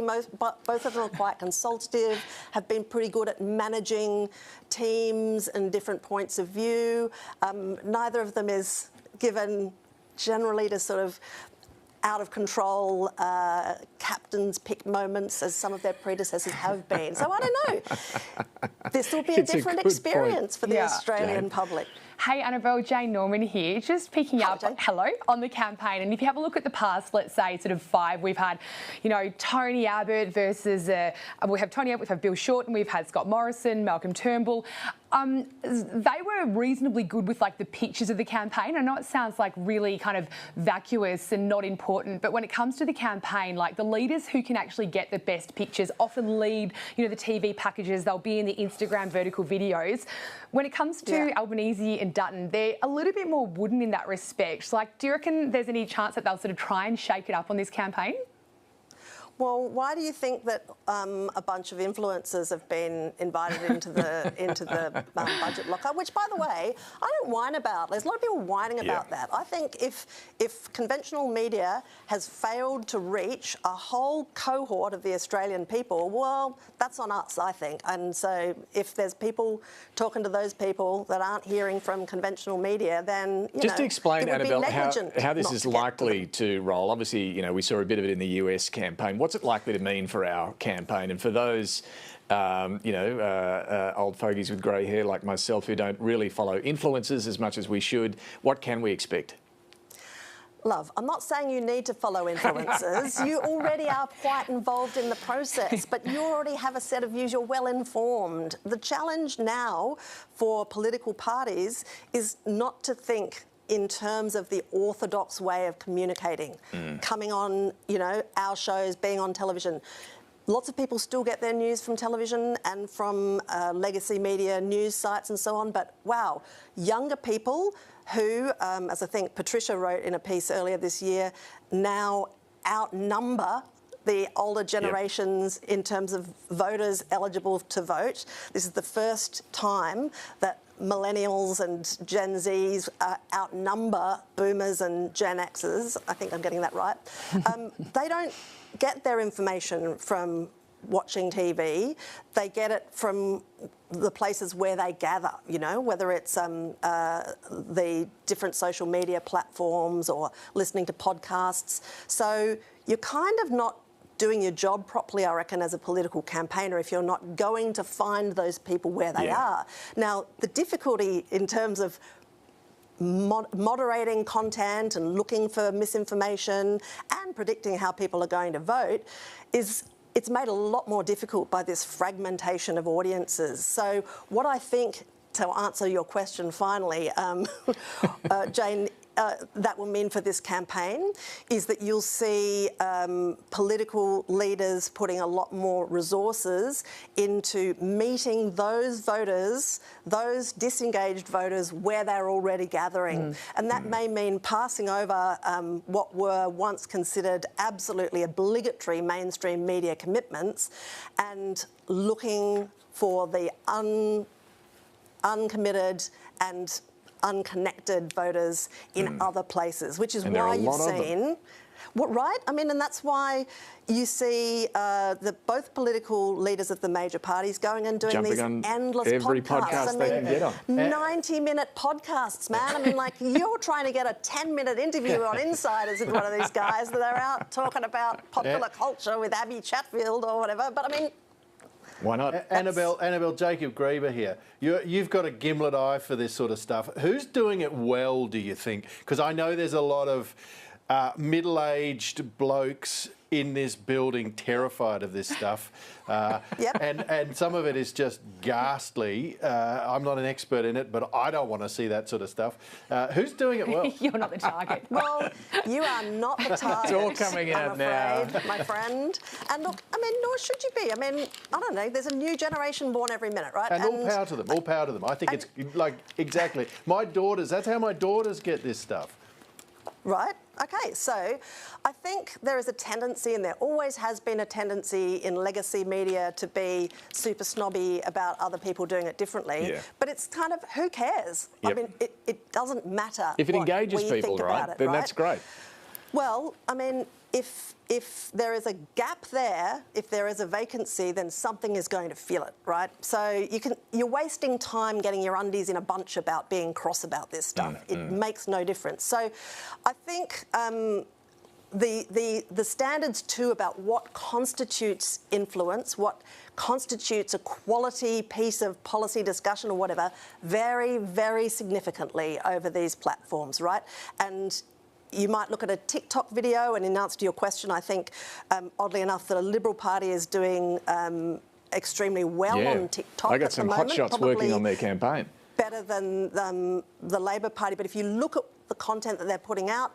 It's low quality. You'd look at it and you'd go, God, that's just embarrassing. But TikTok works on a different rhythm, right? I mean, is it that dissimilar? And you'd remember this too, Annabelle, when John Howard started doing radio and then Kevin Rudd started doing FM radio. And it's just, it's where you've got to find sometimes disengaged from politics younger voters. And, you know, some of those FM radio interviews could get pretty wild too. And Morrison, I think Morrison was the one who really discovered Facebook. He would have those Facebook chats or town halls or whatever they're called, and they were happening under the radar. We didn't see that stuff. And then it turned out after that election in 2019, he talked to tens of thousands of really targeted voters. Yeah, it's hugely important. They go to where they need to go, but it's evolving, constantly evolving. Yeah. And we adapt. The trick is to kind of moderate your message appropriately for the audience that you're trying to reach, right? And that might be you don't sort of move in with a top-level discussion about fiscal responsibility. Maybe you talk about Annabelle, pedajoules. Maybe you talk about what those people gathered in that place are already talking about, because it's rude to barge in and pretend that you're the most important voice in the room. Like, all of this stuff is really relevant. I also think just ducking back to the Peter Dutton speech last night, because, you know, the analysis of that measure, the petrol excise one, has been universally a round of economists going, boo, that sucks.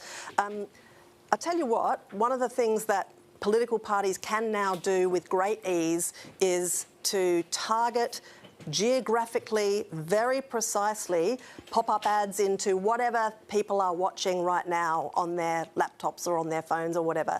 And cheaper petrol is about the most simple pop-up that you can create. Yeah, good point. And I expect that will be, not because it will make economists happy, not because it's consistent with coalition policy to bring the budget back into balance, but because that is a very quickly understood bumper sticker message. I think that it probably will be effective. I think you're bang on, because one of our colleagues at the ABC went out and vox popped, spoke to about 10 people this morning just to test their views at the start of the campaign. And is fuel excise this cut going to shift your vote? I think apparently every one of them suggested yes, it was going to shift their vote. So look, long way to go in the campaign, but it's absolutely cut through, no doubt about that. Annabelle, great to talk to you. Look forward to your analysis through the campaign. We've got to move on, but really interesting to have that chat about how this campaign is going to play out, where to look for how to reach those voters that are going to decide the outcome of this. Thank you. Well, to keep up to date with the election, including following our live blog, or if you want to have your say, follow the QR code on your screen to the ABC's Australia Votes page. We will get that on screen for you as soon as we can, but we want to hear from you as well through this campaign. So get onto that. Let us know the issues that are most important to you, that you would like to see shaping this campaign. We've been talking about Victoria, but let's not forget the biggest state when it comes to the most number of electorates, and that is New South Wales. This will also be a hot contest over the next 5 weeks. Let's go to reporter Fiona Willan, who is live for us in Parramatta in Sydney's West, and Keely Johnson at the Liddell Power Station this morning near the seat of Hunter. Fiona, to you first, why is Sydney's West so important in this race?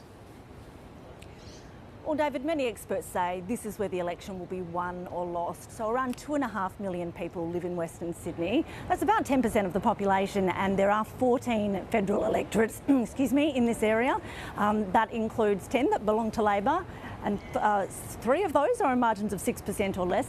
And one of them is Parramatta, where I am today. So this is held by Dr. Andrew Charlton. The Liberal candidate in this area is Katie Mullen. She's trying to win it back for the Coalition, but the Coalition isn't just targeting marginal seats in the West and the Southwest. It's also looking at the sort of areas in the fringe in the Southwest, and like Macquarie, and also Macarthur is another one that keeps coming up, because these are areas that have been hit particularly hard by the cost of living crisis. They're mortgage belt seats, and a lot of people rent in these areas too. We've spoken with some people in Parramatta about the issues on their minds. I'd like to see more initiatives to build houses. My local MP recently bragged about getting a development cut down by, several thousand homes, and that's not something we can really be doing right now. Yeah, interest rates are crazy. you know, they're super high.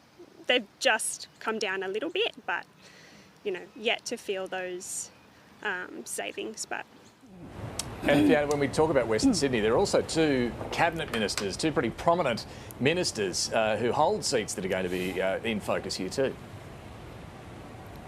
Yeah, David, so this is interesting because these are two very safe seats that Labor wouldn't need to think about usually. One of them is Blaxland, which belongs to Education Minister Jason Clare, and the other one is Watson, which is held by Tony Burke, the Home Affairs Minister. The reason these seats are getting a lot of attention this time is because they have large Muslim populations, and a lot of voters in those areas are unhappy with the way the major parties have responded to the war in Gaza. So a new movement has formed called Muslim Votes, and it's backing two high-profile independents in those areas campaigning on that issue. So in Blaxland, we've got Ahmed Alf, who's a pharmacist and he's a local councillor. In Watson, local Dr Zayed Basuni is running. Now, it's not thought that either of them will claim those seats, but they do have the potential to disrupt preference flows and potentially do a bit of damage around the margins. And so what that means for Labor is that they're going to need to dedicate time and resources into two seats that they could normally assume were untouchable. Yeah, and that's David? a really good point. Resources they would no doubt would rather be spent elsewhere. They're going to have to put into those safe seats. Let's go to Keeley now in Lake Macquarie in the state's Hunter region there. And Keeley, this is well known as a energy-focused part of the state, part of the country, and energy is going to be a big issue there in the Hunter Valley as well, isn't it? Yeah, exactly right. The Hunter region is known and has been known for decades as an energy generation powerhouse, and residents here in the region will be closely monitoring the election, particularly the results, as it's really going to determine the future direction of this whole area. I mean, from the coal mines in the Upper Hunter to the numerous energy generation facilities that we've got right across the region, including the one right behind me, the Araring coal-fired power station. It's the largest coal-fired power station in the country, and it supplies New South Wales with about 25% of its electricity needs. But this region is undoubtedly moving away from coal. I mean, Araring is set to close in 2027, and about an hour and a half northwest of me is the former Liddell coal-fired power station site just near Muswellbrook. It, of course, closed down in 2023 after more than 50 years of operating. And yeah, the Hunter is definitely at the forefront of the energy transition right now, and both sides of Parliament have very different plans, particularly for this region. You know, specifically the Liddell coal-fired power station, under a Peter Dutton-led coalition government, he has slated it as one of his 7 sites for a nuclear power plant. While Anthony Albanese was in the area last year, he committed funding for a solar panel manufacturing hub at Liddell alongside renewable energy projects. So, you know, a very, very stark difference there. And, you know, the nuclear debate isn't the only thing of interest to communities here. We've also got the Labor government proposing an offshore wind zone off the coast of the Hunter. You know, up to 100 wind turbines built between Newcastle and Port Stephens, and particularly the community around Port Stephens. It's a tourism town. They're quite concerned and critical of this plan. They're worried that it may impact their pristine coastline and impact tourism and waterways and potentially marine wildlife. So communities looking very closely at both plans from Labor and the coalition as to what they're going to do in this region, and also how they're going to support mining industries, mining communities, mine workers through the energy transition. Yeah, very interesting. Keeley and Fiona, thank you both for that. And those seats in the Hunter, Shortland, Patterson, Labor strongholds, but they'll be really interesting to watch. And that offshore wind issue is going to be interesting there and in other parts of the country as well. We're hearing that the opposition leader, Peter Dutton, is just over half an hour away from addressing the media. That's the expectation in about 40 minutes from now. We'll bring it to you live as soon as it happens. He was here last night in Canberra, is back in Brisbane now, so we'll take you to the opposition leader, Peter Dutton, for his opening pitch of the election campaign when that happens. Stay with us here on the ABC. We'll have more news and analysis on the election. We're going to get a quick check of the news headlines, though, right now with Melissa McKay. Thanks, David. We begin with breaking news. 2 school students have been seriously injured after they were hit by a car in Canberra. Police say the driver of the car did not stop but continued before crashing in Manuka. Emergency services say paramedics treated 2 people at the scene who were then taken to hospital with severe injuries. King Charles has cancelled some public engagements after experiencing temporary side effects from his ongoing cancer treatment. The palace says the 76-year-old was taken to hospital for observation. The monarch has since returned to Clarence House, but his planned trip to Birmingham has been scrapped. Major flooding is continuing to impact Queensland's west and southwest. Severe weather warnings are in place from Winton down to Cunnamulla. Premier David Crisafulli says the town of Junda in the state's central west is bracing for record-breaking flooding. It's likely the Thompson River will hit about 8.5 metres there today. Now, that's higher than 1974, which is the big flood 50 years ago that the locals talk about. So there's some real challenges there. We've got emergency services in town and we're offering to get residents out of there. French President Emmanuel Macron says European countries will deploy a reassurance force to Ukraine after a peace deal is secured. More than 30 heads of state and government have met in Paris for a coalition of the willing summit to formulate a plan to support Ukraine. French and British military officials will work with Kyiv to decide where troops could be deployed. Turning to the weather now, rain in Brisbane today, showers increasing for Sydney, a shower or 2 as well in Canberra, mostly sunny in Melbourne, Hobart and Adelaide, a sunny day ahead for Perth and showers and a possible storm for Darwin. Let's head back now to David Spears at Parliament House in Canberra. Melissa, thank you very much. And we are focused on the start of this election campaign. The Prime Minister, in case you've missed it, early this morning was out to see the Governor-General, Sam Mostyn, down the road from Parliament House here at Yarralumla. He then returned to set the election, call the date for the 3rd of May, a 5-week campaign now underway. We heard the Prime Minister's opening pitch, very heavily focused on cost of living and building Australia's future, and warning of the cuts that Peter Dutton would bring should he be elected. We will hear from the opposition leader in a little over half an hour from now. He's returned to Brisbane after his budget reply last night. Anthony Albanese taking the oxygen away from Peter Dutton's announcements in that budget reply by calling this election, but we'll hear what the Liberal leader has to say shortly. We've also heard from the Greens leader, Adam Bandt, here this morning as well, and his pitch is that get Peter Dutton out and get Labor to act is the Greens' slogan for this campaign. Let's go back to Patricia Carvelis in Melbourne. We're going to go shortly to have a look at some of the opening ads from the two sides as well, with Brett Worthington very shortly. But PK, just looking at where we're at now, waiting for Peter Dutton to tell us what his focus is at the start of this campaign. Should we go out on a limb and suggest that it will go to all those cost increases that we've seen over the last few years, and whether voters feel better off than they were before Anthony Albanese became Prime Minister? Look, it's not really stabbing in the dark, is it? It's pretty obvious. And we know that Peter Dutton is a formidable campaigner and very sharp communicator. In fact, and you won't be surprised because there's a lot of spin that goes on during these times, but, you know, the Liberal campaign is briefing that the PM was waffly. Peter Dutton will try and contrast his style because he's been leaning on this idea that he's a strong leader, that he doesn't equivocate. He will stare down the barrel of a camera and say, are you better off than you were 3 years ago? And paint the re-election potentially of Anthony Albanese as a risk to people's living standards, that he is the only one that can restore living standards. His big challenge, though, I think it's fair to say, is that while needing to obviously really sharpen his kind of lines and the choice and to make it very clear what he stands for, he needs to also provide some positivity, because one of the things I think that can be damaging for Peter Dutton is this image of him as being relentlessly negative. Now, while I think negative campaigning does often work, if you look at history, it can actually, David, as you know, come back to bite you if you look like you're too negative. I mean, it's our colleague from Redbridge, Tony Barry, who's been saying lately, and he will love that I'm quoting him, but, you can't critique your way to government. You have to paint a picture of what you're offering. It has to be an alternative that's meaningful. Just a bit of intel I also have. Of course, you won't be surprised by this, but when there is a big new policy announcement, especially at election time, every single day the political parties have focus groups that are looking at policies and how they're landing.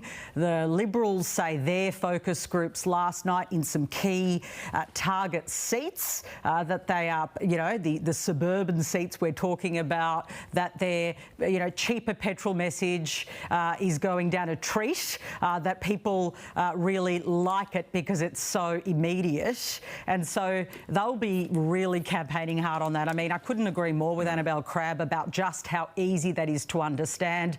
I think the other thing that we need to see, and it'll be interesting to see what kind of focus he gives it tonight, is housing. I think it's the biggest, I shouldn't call it a sleeper issue because it's not sleeping, is it really? Even though you do sleep in houses, but it's the hugest thing, and it's linked to cost of living. Last night, I was kind of surprised actually that Peter Dutton didn't make that a more central focus of his budget reply. I suspect that will be a bigger focus now going in. And Labor's view is that they have, all of this money, $32 billion in funding for housing. The problem for Labor is people in all of the groups and all of the research can't really recall or tell you what the policies are about. That's a problem for the Labor Party. Peter Dutton needs to send a message that can be remembered and is kind of good retail politics, a bit like, of course, cheaper petrol, which is, I think, a very sharp, understandable thing. By the way, so are tax cuts that you get and then keep. But Labor will need to really zero in on the risk of Peter Dutton getting rid of those tax cuts. You've already heard a bit of that, but that will need to be a very central campaigning focus for them to try and really paint the risk of losing that, and that will have to be something that Dutton and his team are prepared to answer. And I so far think they've been a little untidy in their answer about that, because it is something I think that people will start focusing on. Yeah, it will. PK, thank you. Just back to Jacob and Jane on housing. It's worth having a chat about this because we know it consistently comes through, certainly in the ABC's Your Say, as a big issue, Jane. Peter Dutton earlier in the week, before last night's speech, I counted in one interview that he did with Charles Crouch. He used this line 3 times and he used it twice with Sabra Lane as well. We're going to restore the dream of home ownership. Yep. He's really building, letting us all know this is coming as a big coalition focus. It really wasn't there much in the speech last night. Maybe to Jacob's theory, this is one of the things they pulled out, knowing that Anthony Albanese was going to call the election. Better off saving it for a clearer day. But what will the coalition do about restoring the dream of home ownership? Is that clear? Well, it's not clear at this stage, but that is certainly the question. And I think the opposition leader is absolutely going to be fleshing out the coalition's plans. Last night, clearly, he held back. There's something more for the campaign. And as you said, the fact that he continues to say we'll restore the dream of home ownership is clearly signalling that that's where they're going. At the moment, their big kind of policy is to allow first home buyers to access their superannuation savings to help them, boost their deposit to get into the market. They're also kind of tinkering around the edges in terms of housing estates and sort of, again, targeting those outer suburbs, promising more money to help, with the nuts and bolts of getting houses built, like connecting. Really make a difference. It can make a difference, and local councils are generally broke. And so if the federal government will step in and help, well, that will, help get more houses built. But the question is just how they'll do it. We know that there is a supply and demand mismatch. We don't have enough houses, and Labor's policies, they have put a lot of money into Housing Australia future funds to get houses built, but that hasn't really happened for a number of reasons. And so the coalition will just continue to hammer Labor over the fact that they've got billions in these funds that have not yet sort of materialised. So I think housing is going to be one of the areas that coalition will obviously address. Look, again, like with gas, Jacob, fixing the housing crisis in Australia ain't easy. Governments have talked about this and tried to fix it for a long time. I think it is a fair point that Labor's, been very active in the space with the Housing Australia Future Fund, and there's a list that Anthony Albanese likes to use, but it does take time for that to be seen in terms of the supply problem being solved. The coalition, I know PK talked about this earlier in the week as well, and I heard it as well. They were looking at some ideas around tax-deductible mortgage payments, your own mortgage being tax-deductible, hugely expensive, would push up prices, so I don't think that's going to happen. It's also it's a fundamentally different tax treatment of housing if you go down that road. You can't just do that in isolation. Countries where you can deduct your interest payments from your tax, your mortgage payments, those countries tend to have, they then tend to tax the house when you sell it. Your house now is a tax shelter unrivaled. Yep. You do not pay any capital gains on the house that you live in. Yep. In most countries where households can deduct their mortgage payments off their income tax every year, the governments claw some of that back by taking a piece of the house when you sell it. Without that, the system goes out of balance, and it leads to all sorts of places. Like, I'm not even going to start to explain to people the concept of dividend imputation, but that's where you go when you go down this road. That was very 2019. And so we've done, and I think the final point to make, to think about in anything either side does here in housing, is it adding to demand or is it adding to supply? And if you're doing a tax treatment like we were sort of hearing around the traps, you're putting a rocket under demand. You're putting a rocket under demand, and that's not the problem in this market. And Spizzy, can I just on the housing, the cost of living, I think an important note to make here is that during the West Australian state election just a couple of weeks ago, what we saw, and you can't draw all conclusions from state elections, but one theme was that voters moved against the state Labor Party, largely a correction from the huge landslide of 2021, but they weren't moving towards the Liberal Party. And we heard from federal Liberal MPs who were very closely watching these contests saying, we're seeing voters move away from Labor, but they're not coming into the Liberal tent. And part of the reason for that, pollsters will say, is that Peter Dutton has not yet fully crystallised the discontent in voters' mind about cost of living. People might be angry, they might be disappointed, but they're not seeing in Peter Dutton at this stage a solution. And so when it comes to things like that, and so that's the big question for him. And so, things like housing and having a big housing policy are seen as pretty crucial to actually drawing voters away from Labor and to the Liberal Party. A lot of that will come down to the messaging over the coming weeks and, let's admit it, the advertising as well, particularly coming back to the social media platforms online, getting your message out. I want to bring in our ABC colleague, Brett Worthington, who's been taking a look at the opening salvos from the two sides when it comes to their messaging. Pretty slick productions too, Brett. Tell us a bit about them. Yeah, there's quite the contrast that's being told across the two messages. If you look at Anthony Albanese, he had his video out there even before Peter Dutton was delivering his budget reply speech. It's framed around this idea of building Australia's future. Noticeable inclusions in Anthony Albanese's video is just the nature of the team. We see Peter Malinauskas, the South Australian Premier, we see the Treasurer, we see the Finance Minister, people who are popular within the Labor movement. Anthony Albanese wanting to elevate those up, and this idea of together is very much front and centre in this campaign that he's putting forward. Let's have a look at some of what he's put out. We're going to keep fighting for you, because now is not a time for cutting and wrecking. It's a time for building Australia's future. Together. Yeah, a lot of people in there as well. I think there was a nurse, there was a doctor. It's really hitting a lot of buttons there, but showing him as working with the people of Australia. Yeah, this idea, we're going to hear the word Medicare said, I think, probably about 1,000 times a day between now and May 3. You'll see the card being waved around. And I think, like we've been hearing from Patricia and from Annabelle, why these are so important is because the key demographic that is going to determine this election are very likely not watching us this morning, I'm sorry to say. They're not reading the stories that we're putting out there. It's finding a way in which you can tap into these key demographics that are particularly living out in suburban areas, lower income people who are spending a lot more time online than they are reading newspapers or listening to the radio or watching the TV news. So finding a way to tap into that. Now, Anthony Albanese, it's a very bright video. There's lots of kids, there's lots of smiling, there's the flag in there. It's kind of all the typical things you would see And Toto. in a Labor. And Toto. I mean, Toto gets the person who doesn't get a mention in this ad is Peter Dutton. Now, it is the opposite in the Peter Dutton's ad, but it very much framed around Labor and Anthony Albanese as a centre person there, but then this broader team which he's working with. Brett, Jacob Grieber here.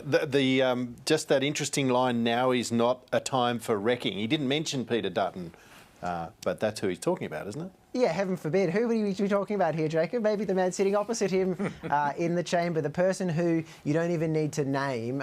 I think it's that interesting idea that you go in here that unlike, say, Scott Morrison and Anthony Albanese, where both were longer-term members of the Parliament, Peter Dutton has such a defined figure that exists within the broader discourse in a way in which Anthony Albanese didn't necessarily have as a product of being a frontline national security defence minister for quite a period of time now. So Anthony Albanese, in wanting to talk about this notion of together, in that, yes, it has been tough. These last 3 years have seen challenges in terms of people paying their mortgages, paying their food bills, being able to just stay ahead. And he wants to bring this idea of everyone being in it together, in that we've all been chipping away and the corner is now being turned and there are better days ahead, provided everyone works together to build Australia's future. And so very much not wanting to focus too much on the past, pointing to some of the measures that they made, but talking about this two-term strategy which we've been hearing so much about all the way back since Anthony Albanese first won that 2022 election. There's so much of what he wants to deliver requires on Labor getting that second term. So, Brett, tell us about the Liberal offering this morning. What's their message? What buttons is that pressing? Yeah, it starts in a much darker way. It goes immediately to Anthony Albanese's lines when he won the election, now throwing those words straight back in his face of, have you had a better future? Cutting into then immediately news grabs about how the dark times have been with inflation. And then we start to see a tone shift. Let's check out some of the ad. The government I lead will strengthen our economy by reining in the wasteful spending that fuels inflation and by supporting small businesses. We will fix our energy system. We will make housing more affordable by funding critical infrastructure. Yeah, and again, Brett, lots of people, high-vis vests there as well, and groceries, I think will be a theme too, won't it? Well, and hide your children. There's no shortage of high fives that are being offered out. We'll see the hugging, the kissing of babies. Now, maybe that's something that you want for your child. I'm not quite sure, but even just the thumbnail that exists on Peter Dutton. Being tackled by Scott Morrison. But yes, exactly. No sport will be played in this campaign. You can only hope. But just even the thumbnail on Peter Dutton's Instagram account, it is him high-fiving a young child. This is a man who, even in his budget reply speech, is reframing and reintroducing himself to the national public. It is someone who, when being a defence minister and a home affairs minister, being the strong man was an asset. Now he is trying to reframe himself, getting onto the economics, while he's trying to talk about national security, and we saw that again in the video, wanting to offer a lighter side, talking more about his family, talking about being a small business owner, and getting into the property market. Heaven forbid he will use that as a way to talk about how you can build wealth in this nation. Yeah, he's trying to, obviously, Brett, hey, Jane here, trying to sort of expand out, his trying to tell people who he is. I mean, I know that Labor polling shows that some focus groups describe him as sort of an uncaring and reckless leader, and so that's obviously where Labor is really trying to hammer. And so what we're seeing now is Peter Dutton trying to broaden. But I noticed in his version of his campaign ad, it was just him. It wasn't really the team around him. There weren't the state premiers or even many of his frontbench colleagues. Yes, I think we saw the distinctive hair of Michaelia Cash in one of the wider shots of the coalition party room. But that was about it from the back, and I think that is symptomatic of the broader campaign that you're going to see. As we've been talking about this morning, that last campaign, Anthony Albanese getting COVID and the change in which we were able to bring other voices to the front is a message that Labor would be smart to use again, to have more than just Anthony Albanese out there campaigning.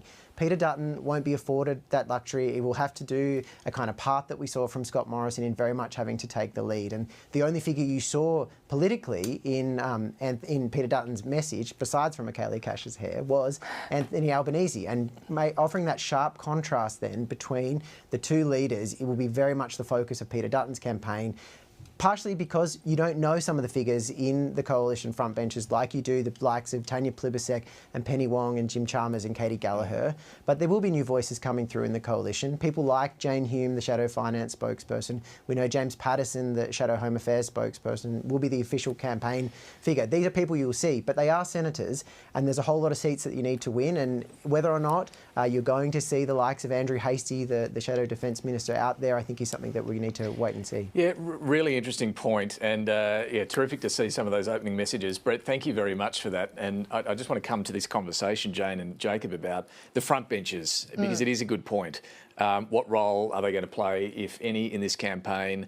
And what have we seen over the course of this term in terms of, you know, those who've performed well and their star has shone, and those who perhaps have disappointed? I'm not sure if either of you want to go there, but well, let's Jane? start with the star is shining. I mean, Jim Chalmers has to be the first person who comes to mind. When Anthony Albanese was weighing up whether to delay his initial plan of holding an election on April 12 because of Cyclone Alfred, Jim Chalmers, the Treasurer, was one of the key people in Cabinet saying you have to delay this election. When he wasn't carrying sandbags Yeah, that's around. right. When he wasn't on the front page of the Oz with the sandbag on his shoulder.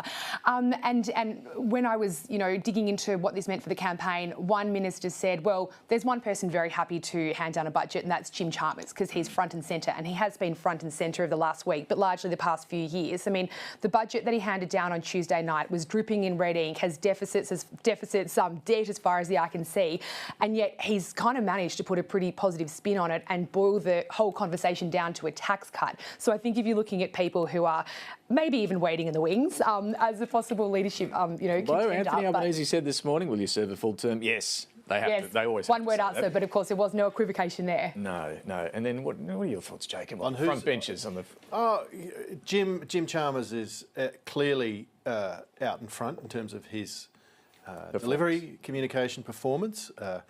I was looking yesterday at the sports bet rating. I know, don't endorse gambling, but it's just an interesting way of seeing where these people rank, and it was the bet on who's the next Labor leader. There's not a lot of money on Jim Chalmers. And then the list goes down from there. It's really quite interesting the way that sort of developed. And what about on the coalition side? There has been pressure in the last few weeks on Angus Taylor. Has he performed well this term? I think he's still finding his feet. I think there are questions inside the coalition about whether they've done enough to have a punchy economic strategy. You got the sense that the decision about whether to back the tax cuts was made very quickly on budget night. They chose not to back them. They're now in a very strange position. The government, of course, as we know, the next morning rushed through legislation to make their tax cuts law. That left everyone sort of wondering what happens next. Does the coalition really go in with a strategy of making taxes higher? Because now there's law to get rid of it. You're actually campaigning for taxes to go up. That's now the sort of position they're in. Tactically, interesting spot to be. And they've countered it by saying, yes, but our our fuel excise relief is immediate. But it's, there's some questions there around the tactical plan. Look, their calculation is that it's such a small tax cut, people won't care too much and would prefer that $17 billion spent on other things like the fuel excise cut, defence spending and so on. And you can make the high moral ground argument that we do need to spend more on defence. But if this goes badly, if they don't win this election, I think we will look back on the decision this week to say that a Conservative side of politics, the coalition, is not only saying no to a tax cut, but promising to increase it again should they win the election. That just has not happened before. No, and I think Labor genuinely thought it had been handed a gift when at about sort of 8:20 on budget night, we had Angus Taylor saying, we don't support these tax cuts. And I think what's also been interesting this week is a bit of a breakdown in discipline in coalition ranks. We actually heard from party room briefings that Peter Dutton had to sort of remind troops, this close to an election, you might be worried about your seat, but stop backgrounding against, me and obviously Angus Taylor as Treasurer. Yeah. And that's because we've publicly seen some sort of differences between Dutton and Taylor, whether it's on the numbers for the nuclear policy, whether it's on whether to force the breakup of insurance companies. Yeah. There isn't sort of a particularly clear, solid economic I think argument. The test will be when we see the full suite of economic policies. And I think it's been sort of dripped out in dribs and drabs, and I think you can't make a judgment on that. It may well turn out they do have a more coherent plan that gets them over the line. Yeah, but look, you know, the clock's ticking on this. Early voting starts now in just a few in weeks. 3 weeks. That's right. So they've got 3 school weeks. holidays coming along. Easter, yeah. Sooner rather than later. Let's go to our data analyst, Casey Briggs, joining us now from a very rainy Brisbane. Look at coming down behind you there, Casey. Look, we've been talking a bit about how things are shaping up at the start of this 5-week campaign. Tell us, what do the polls suggest right now? Yeah, David, you know what they say about Queensland, beautiful one day, perfect the next. I don't know if this is an omen, the rain that we're seeing in Brisbane, but we are looking at, well, polls are suggesting a really tight contest as we go into this election. We saw Labor win the last election and experience quite a long honeymoon period, I think you can say. And it was in 2023 that their polling numbers started to slide in aggregate terms, coinciding with the Voice to Parliament campaign and the eventual Voice to Parliament referendum defeat. Those numbers continued to slide and really only sort of halted that slide late last year, early this year, and we're now starting to see some recovery in those numbers. So the picture at the moment is this is a contest that genuinely either side could win. Either Anthony Albanese or Peter Dutton could be Prime Minister come May 4th. And the other thing that makes this race really interesting and potentially could throw up some unexpected results is that there are an extraordinary number of soft and swing voters at the moment. Part of that is a growing trend away from party loyalty among the sort of electorate at large, a growing inclination for people to consider themselves as more soft voters and look around at other options. But what we're seeing at the moment is, let's just give you one data point, Resolve's polling at the moment suggests that there are, you know, almost 40% of voters who say they're not yet committed to who they would vote for. Maybe they're leaning one way, but they're not yet decided. They may yet change their mind. 39% or so was the number in February 2025. In February 2022, just before the last federal election, we were looking at about 22%. So a significantly higher number of soft voters. And that's why I think we're seeing, you know, considerably more axes this election is being fought on. So, for example, right now I'm standing in the federal seat of Griffith. It's held by the Greens at the moment, but 3 years ago you would have called it Labor Heartland. Just over the river, those buildings behind me there in the federal seat of Brisbane, also held by the Greens, but 3 years ago the Liberals held that. And so this is one of the microcosm contests of one of the axes this election will swing on. You've got independents in inner city areas, you've got independents in the bush, and all these sort of extra dimensions that this election is being fought on. So there's a big two-party contest over who will form the next government, but all these other interesting contests alongside it. Casey, you mentioned this soft vote, this uncommitted vote. It is much bigger than normal. Who are they, and what is likely to sway them one way or the other? We've been talking a lot about fuel excise and a tax cut. What's going to get through to these soft voters? Sometimes, David, it can be hard to work out who soft voters are, because I think voters increasingly recognise that party loyalty, you know, locks you in and means you're sort of less powerful. There's a sort of sense among some voters that they want to be in a marginal seat because then they're more influential, right? That doesn't necessarily always mean they are soft voters. So sometimes people will tell pollsters, I'm a soft voter, but they're not really. What we do know about where the softness appears to be larger at the moment is in the seats that we've been talking about all morning, right? Outer suburban seats in particular, where cost of living issues are of particular concern, where the issues of, you know, household budgets, cost of living generally, housing and healthcare as well. I'll throw that one in as an extra issue, which is a cost of living issue as well, as a sort of service delivery issue. They're the kinds of areas that this might bite. A lot of, you know, we've seen for an upcoming project you'll be able to see on the ABC in the coming weeks, we've been watching things like focus groups, where we've seen a lot of people who are in those kinds of seats who are maybe a little bit disappointed with what they see as a lack of action from the current government, but at the same time they were seeing a bit of a lack of definition on the opposition and what it stood for, while, you know, it was seen to be Peter Dutton is seen to be maybe a stronger leader than Anthony Albanese in focus groups. There wasn't a lot of definition around the policies that he was bringing. We're starting to see that change now, and I think that might be one of the reasons we're starting to see a tightening in polls as well, as we've got this contest between two players on those issues as we've been talking about those outer suburban seats in Melbourne, seats like Hawke and McEwen, and Dunkley in Sydney, it's seats like Reid and Parramatta, Werriwa, Patterson, Shorten, those sort of outer suburban seats that the coalition has been putting out strong overtures to, and not so much focusing on the inner cities. Casey, I'm very much looking forward to your reporting and analysis through this campaign. And can I tease? Am I allowed to tease the fact that you're going to be joining us Sunday morning for Insiders with something interesting as well? We'll talk to you then, Casey. Some interesting numbers coming up Sunday morning. Stay dry, mate. Now, just to recap, in case you missed the action this morning, it was an early start for the Prime Minister. At about 7 a.m, he made the drive from the Lodge down to Government House Yarralumla, the short drive down the road, down Dunrossell Drive, to visit the Governor-General, Sam Mostyn, proroguing Parliament, issuing the writs and setting the election date for the 3rd of May.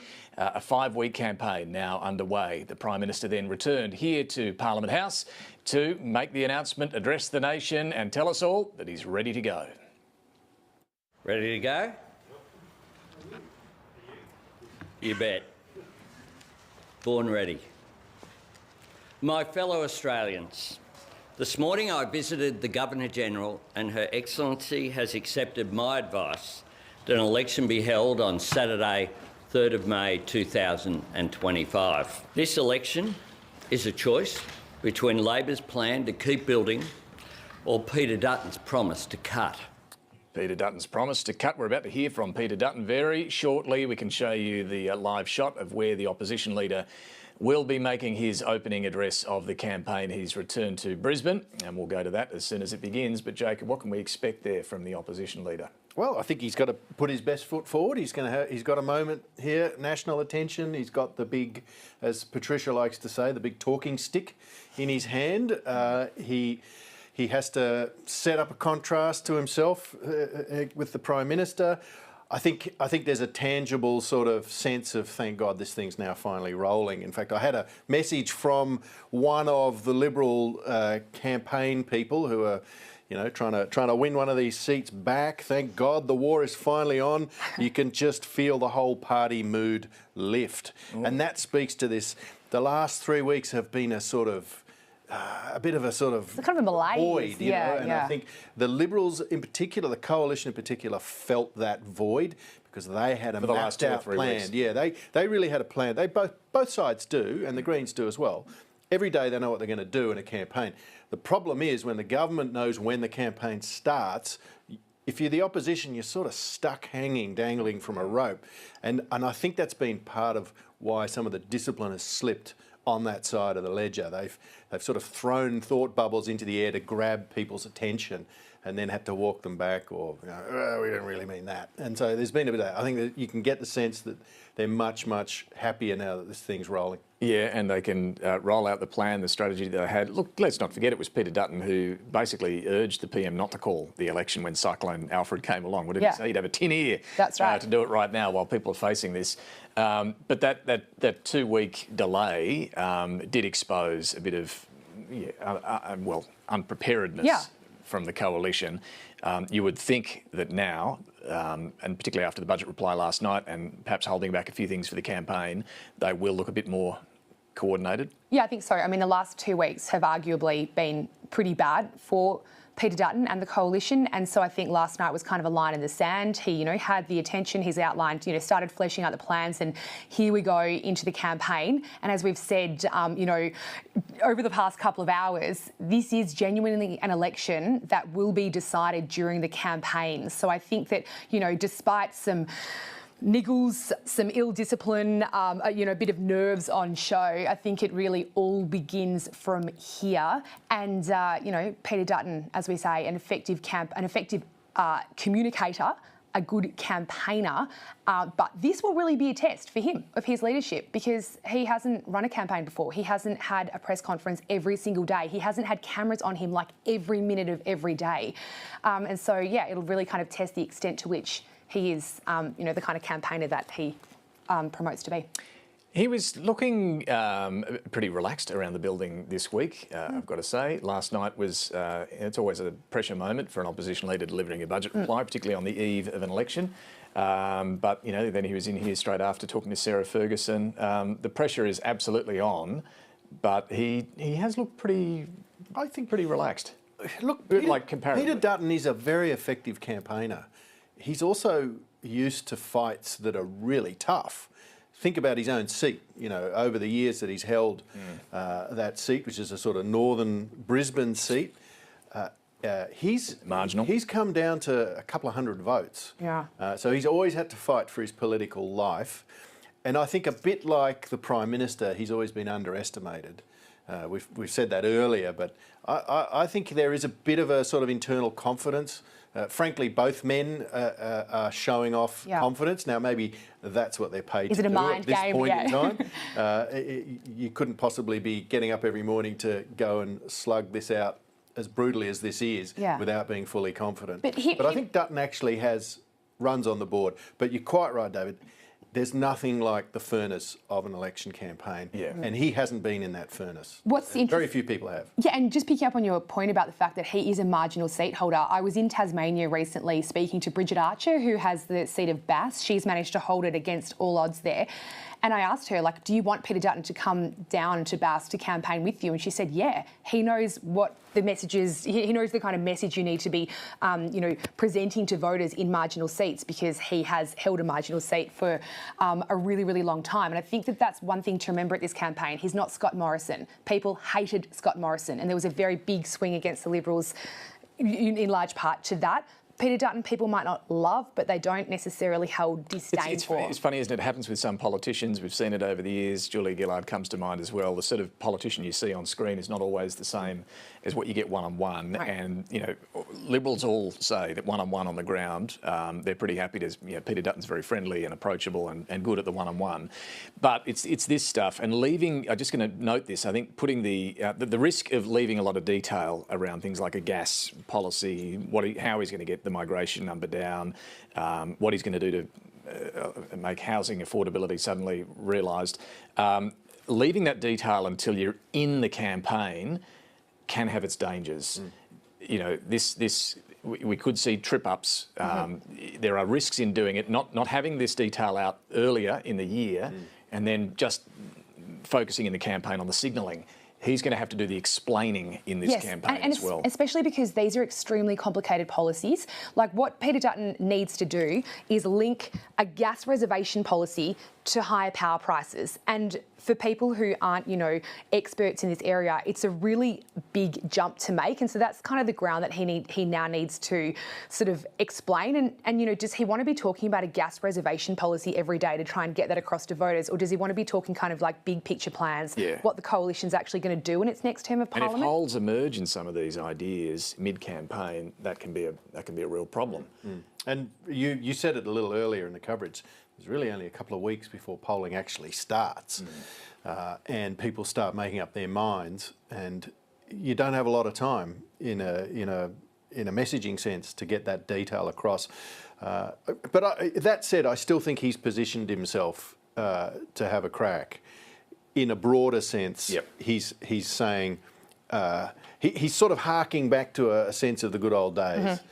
Pre-Labor. Well, he constantly points out that he was the Assistant Treasurer under Peter Costello. So he is going back to the kind of, you know, like you say, the golden era that the Liberals see as the Howard Costello days. He's saying, you know, forget the past kind of... And part of that, I'm sure, Jane, is he's actually conscious he doesn't want to slide into the sort of Trump politics. Correct. That's very much front of mind. He isn't. He's not a Trumpy politician. He is actually more of that mould, but he goes there sometimes. And Labor's going to be firing public servants. Labor's going to be painting him all colours Trump over the next few weeks, right? And they know that that's a huge risk. Look, I know you're both focused as well on the salmon industry, and I want to get some thoughts from you on that. Before we hear from Peter Dutton, let's squeeze in a quick chat with our reporter Sandy Powell, who's in the seat of Braddon in Tasmania, very much in focus as we've seen this debate around the salmon industry in particular.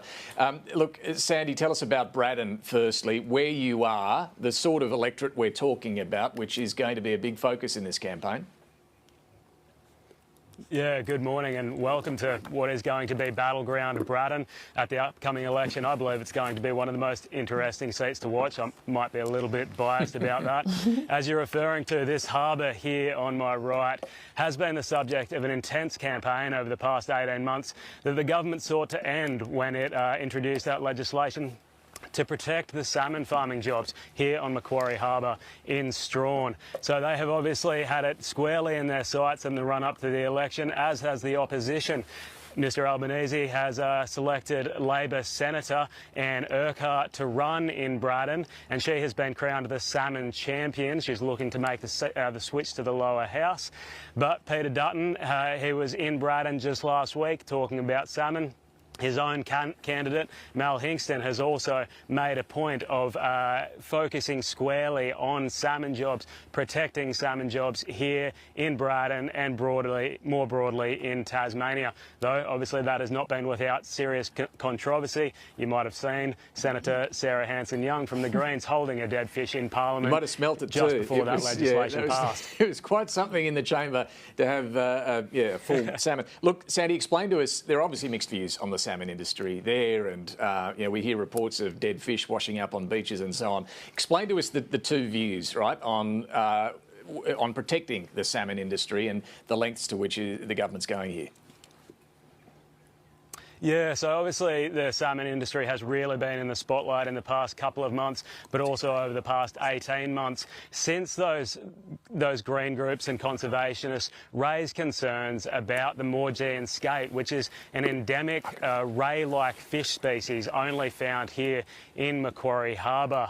So that is that was the main focus. But then the issues in the D'Entrecasteaux Channel, the Verona Sands down south of Hobart, where those chunks of fish began washing up on the beach, throwing the spotlight on the industry more broadly. The conservation groups obviously pointing to salmon farming, aquaculture as a really significant factor as to what is affecting Tasmania's natural environment, and they're going to seek to highlight that throughout the campaign. Sandy, for those of us who don't speak fluent Tasmanian here in Canberra, we sort of get quite comfortable listening to Jackie Lambie, who seems to be quite good at sniffing the wind on some of these issues. She's really come down. She's the one who's been running around talking about the stinking fish. Do you think she's do you think she's sort of picked it right on this one, on the politics? Well, certainly not here in Strawn. Here in Strawn, the locals are very much backers of the salmon industry. The industry claims there are 120 jobs tied directly to it here in the town, and thousands of jobs more broadly in Tasmania. Conservation groups, the Left Aligned Australia Institute, dispute those numbers. They say that the industry is not as big an employer as the industry would claim it is. But yeah, certainly Jackie Lambie's position is one to take note of. She certainly has been successful in the past at drawing attention. Sandy, where we'll she interrupt you there. We're going to go to be. Peter Dutton, the opposition leader's opening pitch for the campaign. There's a choice about who can better manage our economy, and of course the question that Australians need to ask is, are you better off today, is our country better off today than 3 years ago? Generations of Australians have built their lives and our country on the belief that if you work hard, you can get ahead and build a better future for your children. However, right now, Australia is going backwards. The Prime Minister spent the first half of this term of Parliament obsessed with the voice, and it meant that he didn't have a plan to deal with the scourge of inflation. Because of Labor's bad decisions, Australians are doing it tough and they need help.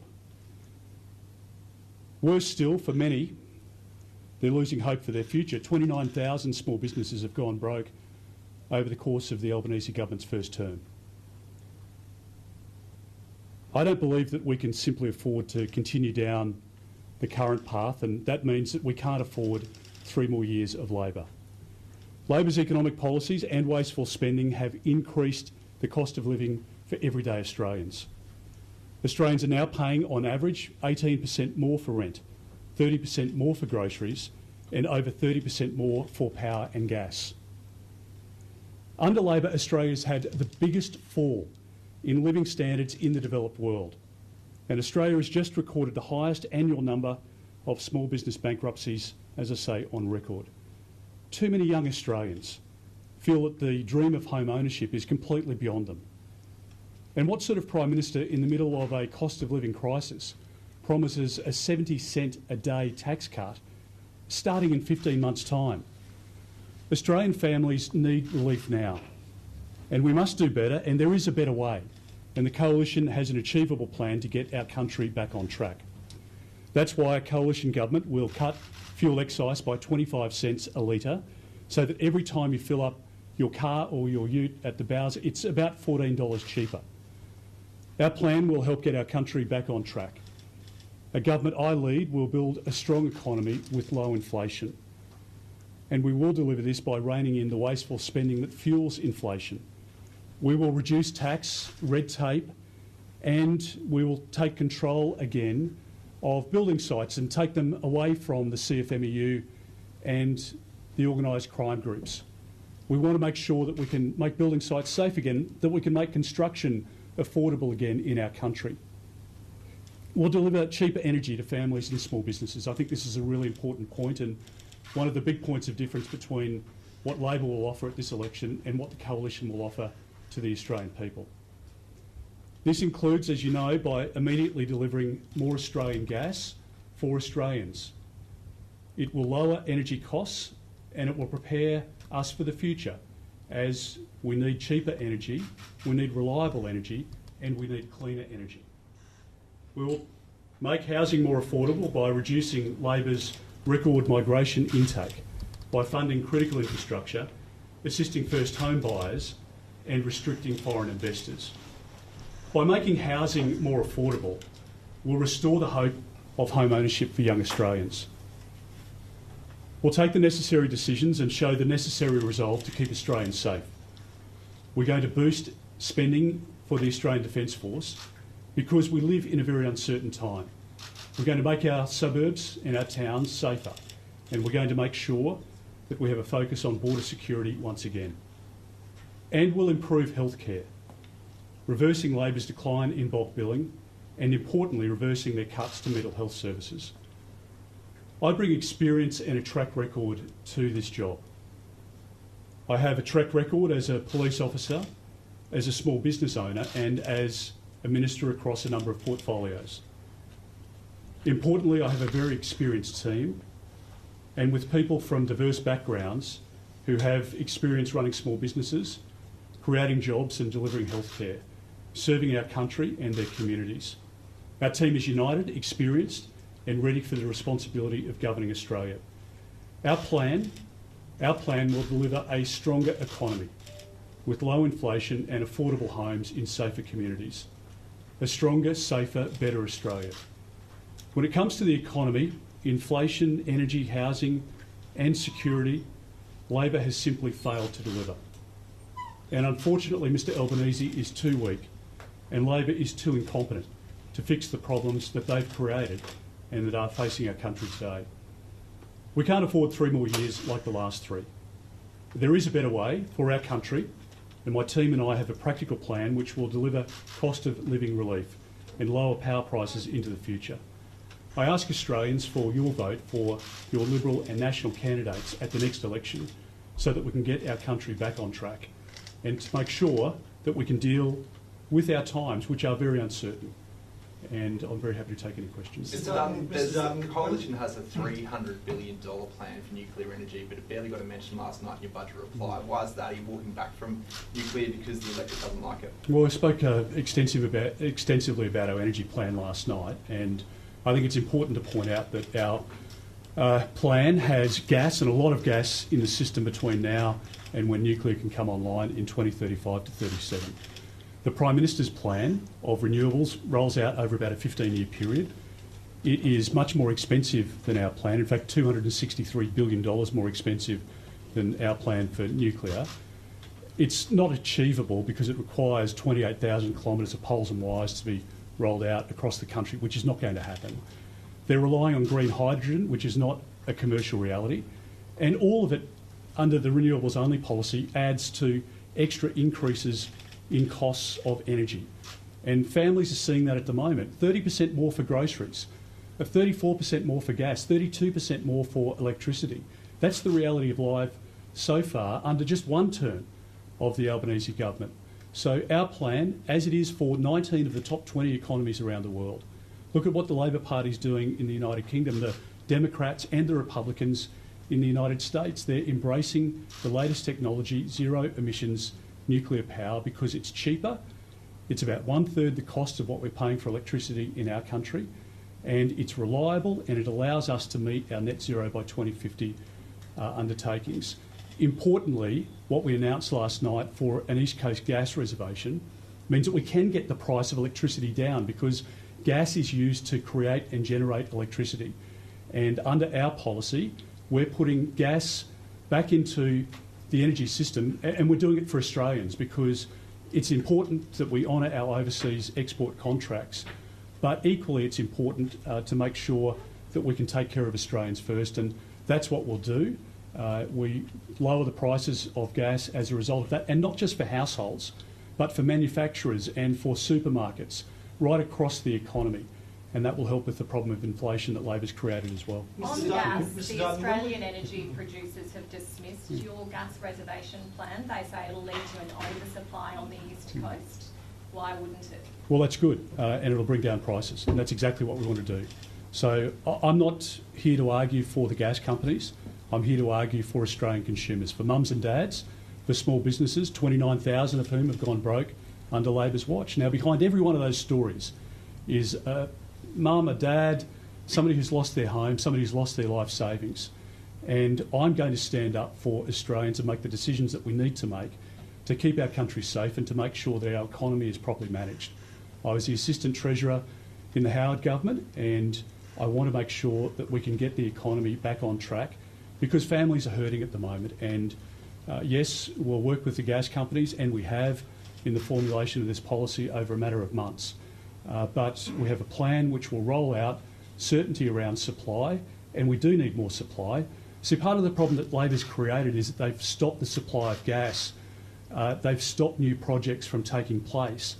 And, of course, you haven't tempered demand, and that's driving up prices, which is in part why gas is up by 34%.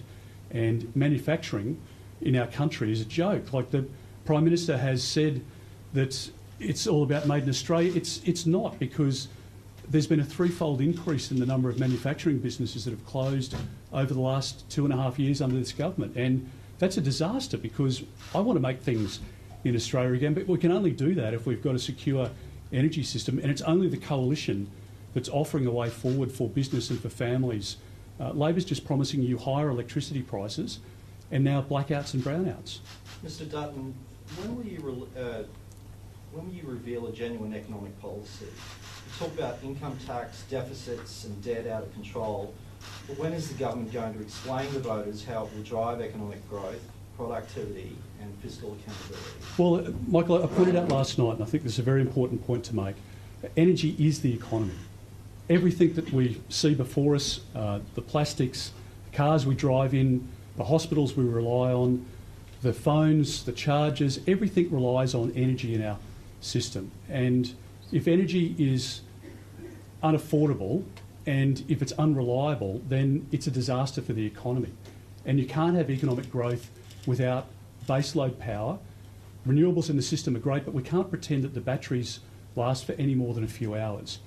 And Labor can't pretend that by giving you $150 that somehow that's going to compensate you for the $1,300 power bill that you're now achieving under the Labor government. I mean, the Prime Minister promised that power bills would go down by $275 a year, and instead they've gone up by $1,300. So we have to get the energy picture right, and that's what we've promised last night. We've said to Australians that, yes, the Prime Minister is offering 70 cents a day by way of a tax cut in 15 months' time. I think the Prime Minister is completely out of touch with the pressure that Australians are under at the moment. And we're saying that we want to help now pensioners and families and small businesses right across the economy with a 25-cent reduction in fuel excise. So when you go to the Bowser and you fill up your car, fill up your ute, you're going to be paying about $14 less for every tank of fuel. And that is immediate relief now. and it provides support, and it's a very significant economic policy. We've announced our nuclear policy, which is probably the biggest energy economic policy offered by an opposition in our country's history. It will underpin energy security for the next decade, for the next century. And we have announced last night an East Coast gas reservation, which will underpin economic growth over the course of the next decade and beyond. All of that is beyond the Labor Party, and I just don't think our country can afford 3 more years of Anthony Albanese. The impact of those energy policies in the medium term and long term, what are you doing in the here and now to drive productivity? Well, look, if your point is that it takes time to clean up a Labor's mess, well, that's true. And it took John Howard time to clean up Labor's mess when he came in 96. We say that in our plan, and again, we've given this a lot of consideration, but our positive plan for Australia means that we can bring more gas into the system by the end of this calendar year, and that is a reality. There is gas in the system at the moment that is being exported, that is not part of the foundation contracts. That gas, which is in the system now, is going to be diverted into domestic consumption, and if we can do that, that is going to have a downward pressure on prices straight away. That is much faster than the 15 years that the Prime Minister is suggesting in relation to his renewables-only policy. And I think the Prime Minister has been found out here. He promised a $275 electricity reduction before the election 97 times. And it's comical that the Treasurer refuses even to say $275. But instead your power prices have gone up by $1,300. Well, under our plan, Australians will pay less for their energy, and that's how we'll get our economy going again. It's how we'll get our country back on track, and it's how we'll help families who are really hurting because of Labor's bad decisions. You mentioned people that were hurting and wanting to put money in people's pockets. Why won't you support keeping Labor's tax cuts as a long-term back in people's pockets money and legislate the fuel excise, given there will be that reprieve straight away? So we have to act responsibly, and we can't pretend that we've got limitless money. Governments only have taxpayers' money, and it needs to be spent efficiently. And at the moment, every family in Australia is cutting back on expenses.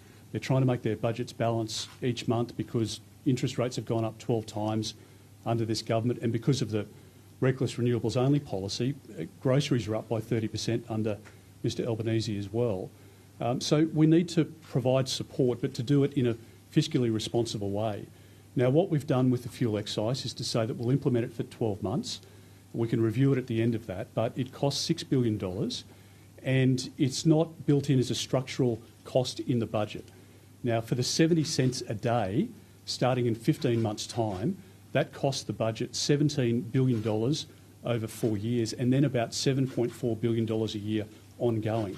So it's a big structural cost that's built in, and it's not going to be felt by Australians because people know that you get a much better impact under what we're offering, and that is a 25 cent a litre reduction in your petrol and diesel price. And then what we want to do is create structural change in the economy around energy.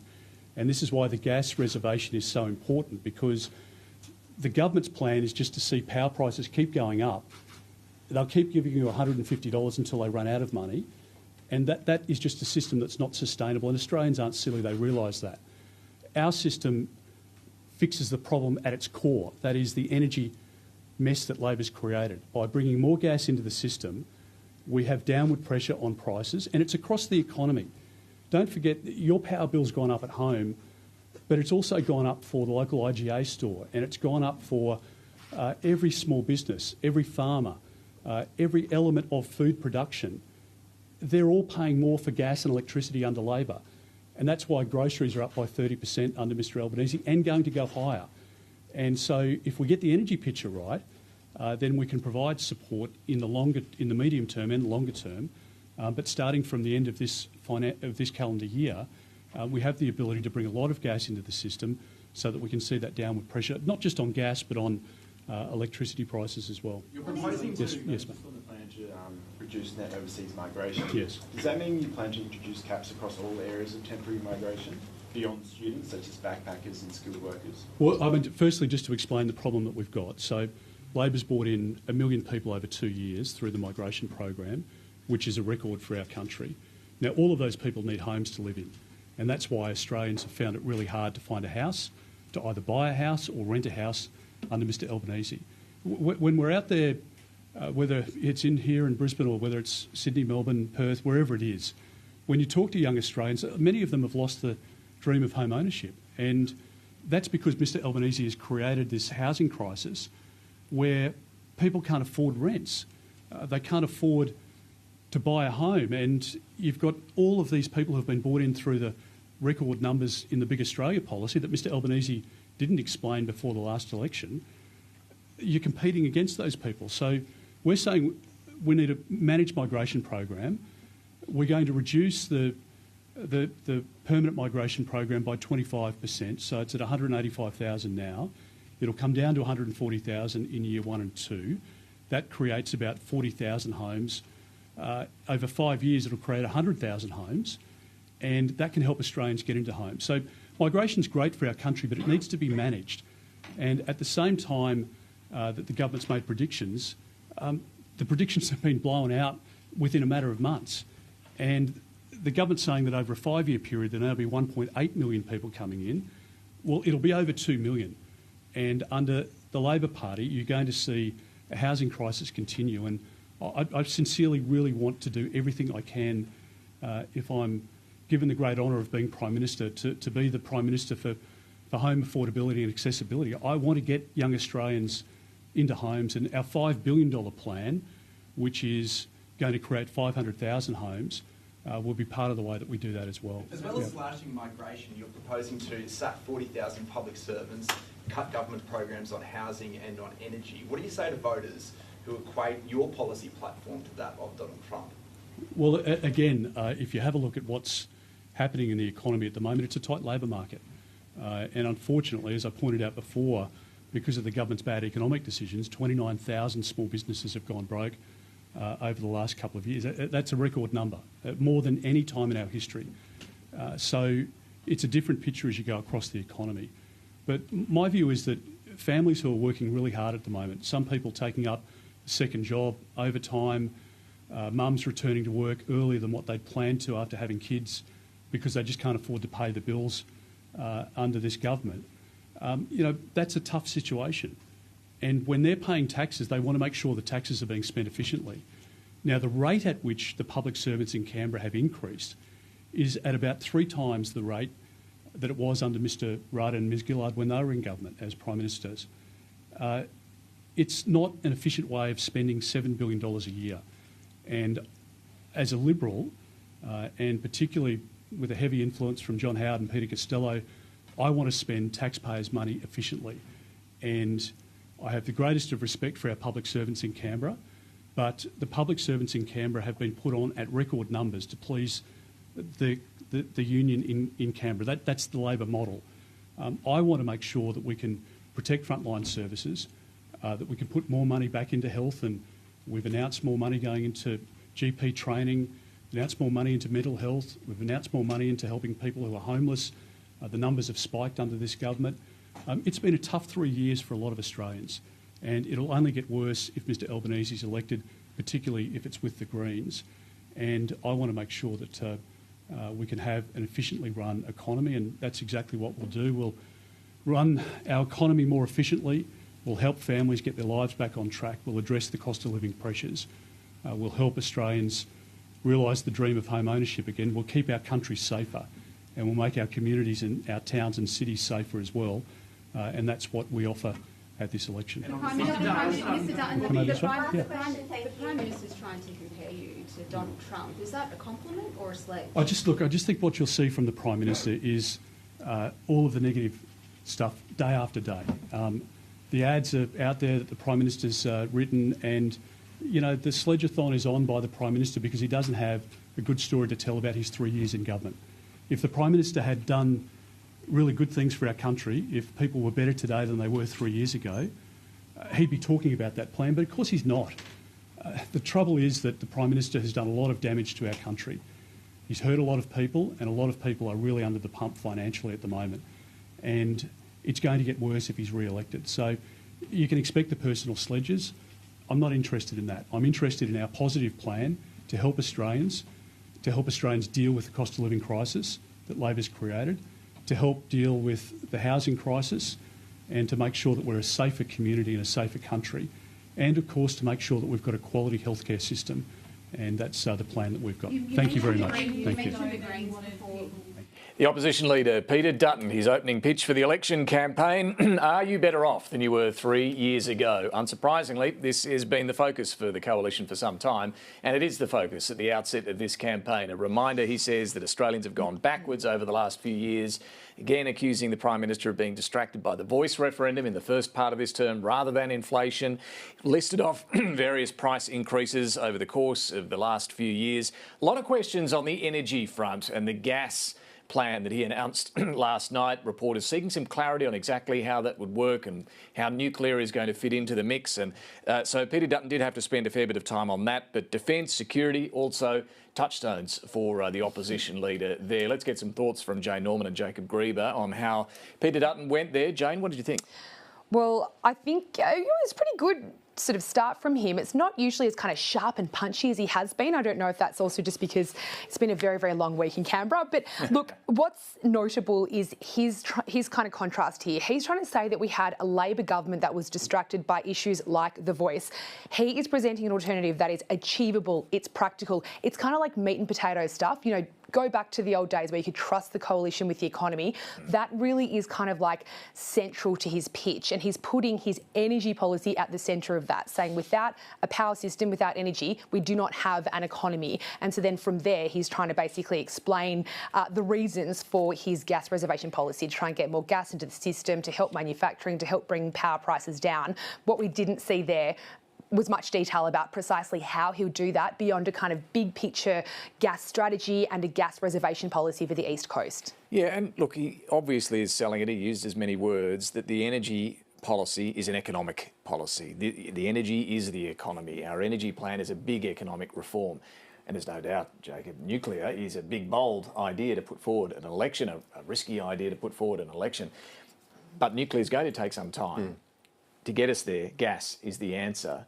But he is being asked to explain how this will work. Yeah, there's a lot of detail. You could see him sort of working his way through detail, and after a while, frankly, it sounded like, you know, it's a feeling you get when you've had put too much muesli in your bowl. You know, you're sort of chowing your way through it all. All right. It's not easy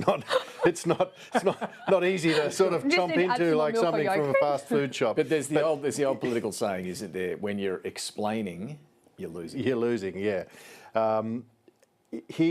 I thought he was better when he started off saying, "Are you better off today than you were 3 years ago?" That's the crux of what he's really trying to talk about. It worked for Trump. It works for Trump. It worked, frankly, for or against incumbents all over the world the last few years, especially last year. The number of governments that crumbled under that pressure was enormous. Canada might be a different one, but we can talk about that. That's a whole other thing, but it's interesting, isn't it? Yep. So, are you better off today? Does that line work now?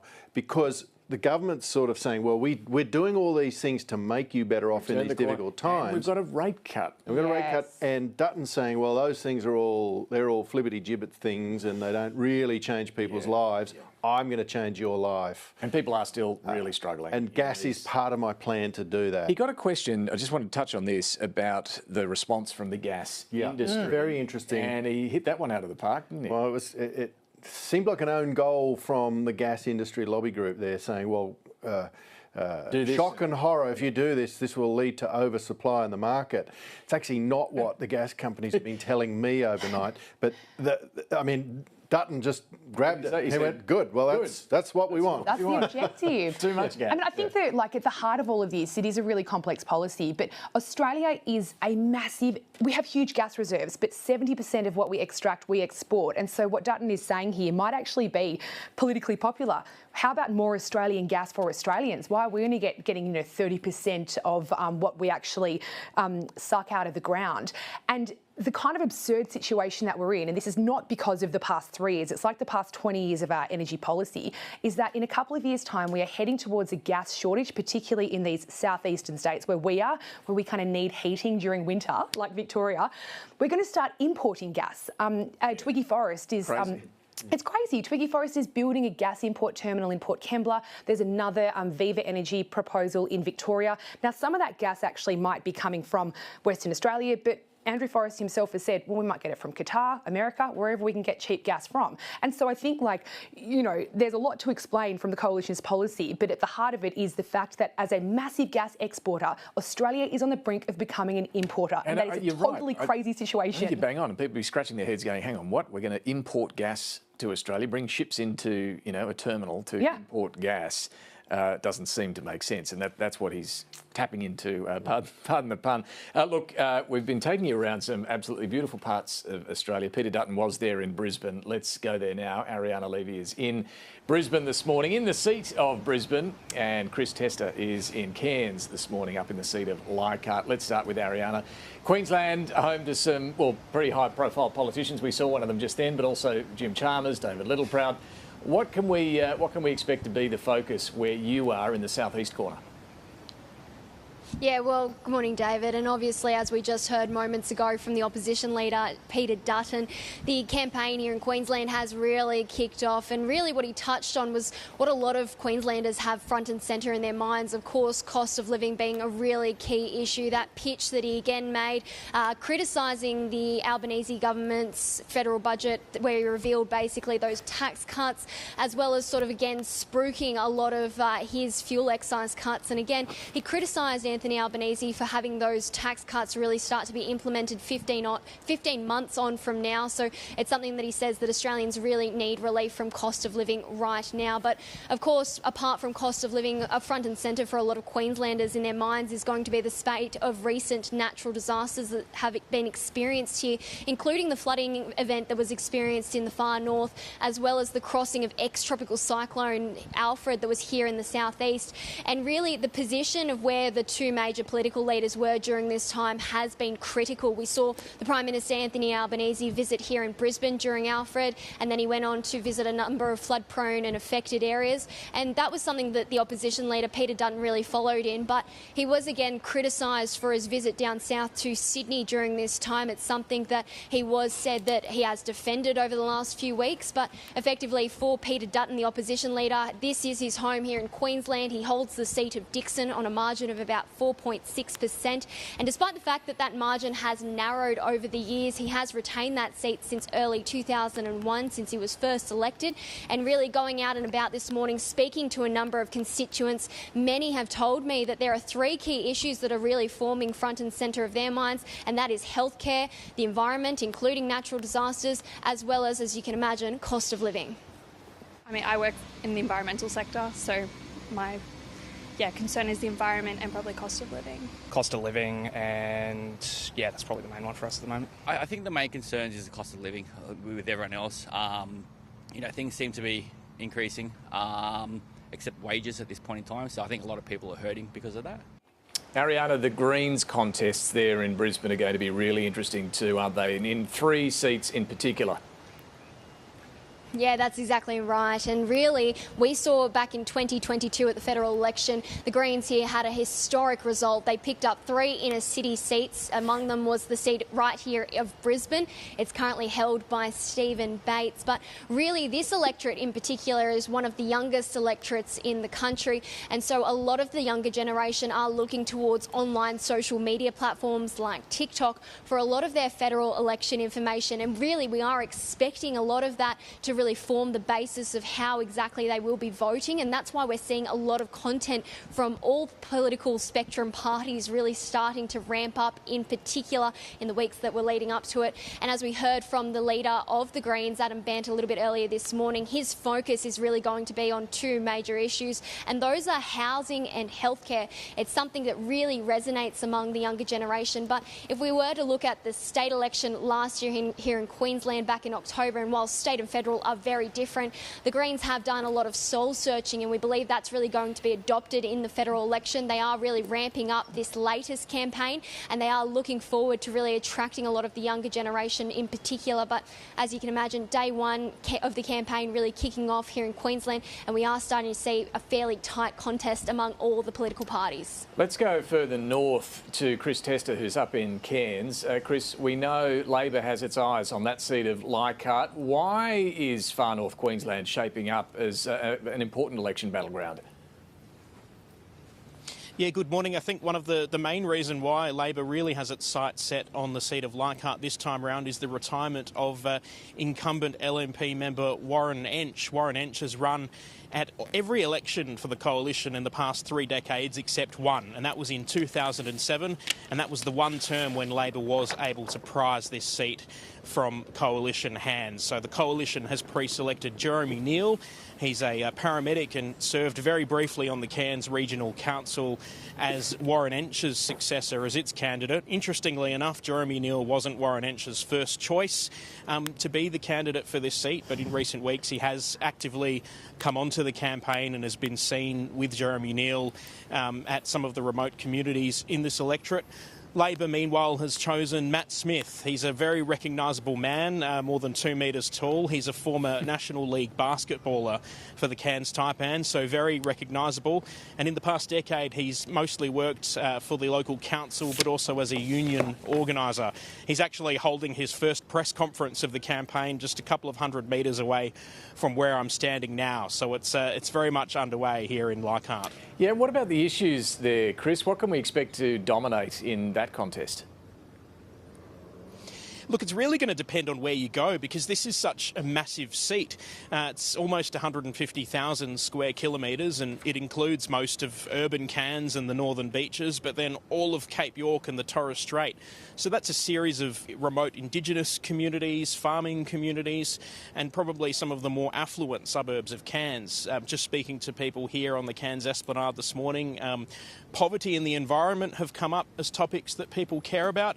As Ariana mentioned, we've had natural disasters in recent times. Fresh in voters' minds will be just last month for a couple of weeks. Supermarket shelves were completely bare here in Cairns, and that was because the Bruce Highway was cut further south around Ingham and Townsville, and suppliers weren't able to get this far. So I think that bipartisan commitment to fund the Bruce Highway will be, attractive for voters, but they'll also be looking at what more can be done.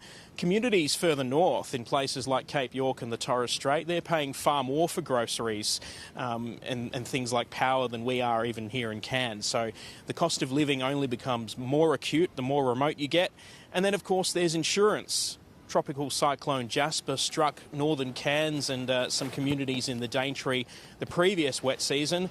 Many people since then haven't been able to afford their insurance. The cyclone reinsurance pool that was introduced by the federal government to try and make insurance more affordable for people in Northern Australia is due for a review this year. That'll be a job for whoever comes in as the new government, and I think voters there will be looking for answers from the parties about how they're going to make insurance more affordable. Chris and Ariana, great to talk to both of you. Thanks for the update there. And gee, we've been to some beautiful parts of the country, right up there in Cairns, down in Strawn, in Tasmania. Beautiful parts of Sydney and Melbourne as well this morning. Wherever you go, we've touched on this a bit already today. Younger voters are going to be really important. This demographic change that we're seeing and what the issues are and how younger voters are going to be reached by the two leaders, but also all of the candidates in this election is going to be fascinating to watch. And someone keeping a very close eye on all of that is our colleague, Claudia Long. Claudia, good to talk to you. Plenty of, seismic demographic change in the electorate this time around. Just explain that to us. How much of a shift are we talking about? A pretty big one, David. So this is going to be the first election where Gen Z and millennials, who go from about 18, 19 to early 40s, are going to outnumber the boomers who are the over 60s. So this is the first time that we've actually seen this play out at a federal election, even though we, in the Gen Z and millennial grouping have outnumbered boomers in Australia since about November 2022, according to the census, but we're now going to see that play out at a political level, just like you were talking about with our colleagues in Queensland before. And it's going to be a really interesting one because this doesn't bode well for the major parties. There's been an ongoing trend since the early 1990s, as canvassed in the Australian Election Study. It's actually done by the ANU. And it shows that young people are less and less likely to vote for a major party. They're also particularly less likely to vote for the Conservatives, which doesn't, spell great things for the Liberals and the Nationals. They've got a real fight on their hands. At the last election, only 1 in 4 young people voted for them. That potentially, if this trend continues, presents a real existential threat to them. And so you could see a little bit of that, I think, coming through in Peter Dutton's press conference earlier. He was talking about things that really do resonate with a lot of young people around cost of living. He's got, in his budget reply speech last night, a whole section about youth mental health. And that's something that the Prime Minister has been talking about too. We've got the government set to, if they're re-elected, cut people's HECS debts, for example. So clearly this is a part of the electorate that they're really trying to win over. Yeah, it will be fascinating to see how they respond to it. I mean, you touch on mental health. It struck me too last night that Peter Dutton wanted to include that in his budget reply as a particular pitch there. But what else can we expect to see from politicians trying to court the younger demographics? We're probably spending a lot more time online. I mean, social media has been part of campaigns, for many years now, since I was in primary school, right, when Kevin 07 happened. Not that one. Sorry, probably should have said but, it's been a little while. But social media was still important even then, Barack Obama 2008, and it's even more important now. We're seeing a lot of politicians trying to make memes to varying levels of success. Yeah, who's doing it well? They're giving it a go. They're giving it a try. And they're also spending a lot of time with influencers and podcasters as well, and that's been a really interesting one to watch, because I think particularly in terms of podcasting, if you're a politician, that is a fantastic opportunity for you, right? It's a much more intimate medium than perhaps what they often get access to. You're often talking to somebody, you're in voters' ears literally for an hour, sometimes even more, and you're potentially getting questions that you wouldn't necessarily always be asked. You're able to give much longer responses, and people trust, a lot of these folks who are podcasting. We've seen, for example, influencers and podcasters like Abby Chatfield speaking with the Prime Minister and the leader of the Greens, Adam Bant. Mark Burris was speaking with Peter Dutton in their interviews, and they've built up these real communities, and people really trust those presenters. And so I think for politicians, that's a big opportunity. We've also, look, in the interest of transparency, the way that people who've worked on the campaign have also described this to us is it's a really good opportunity to be interviewed by someone who is perhaps what they call a friendly, right?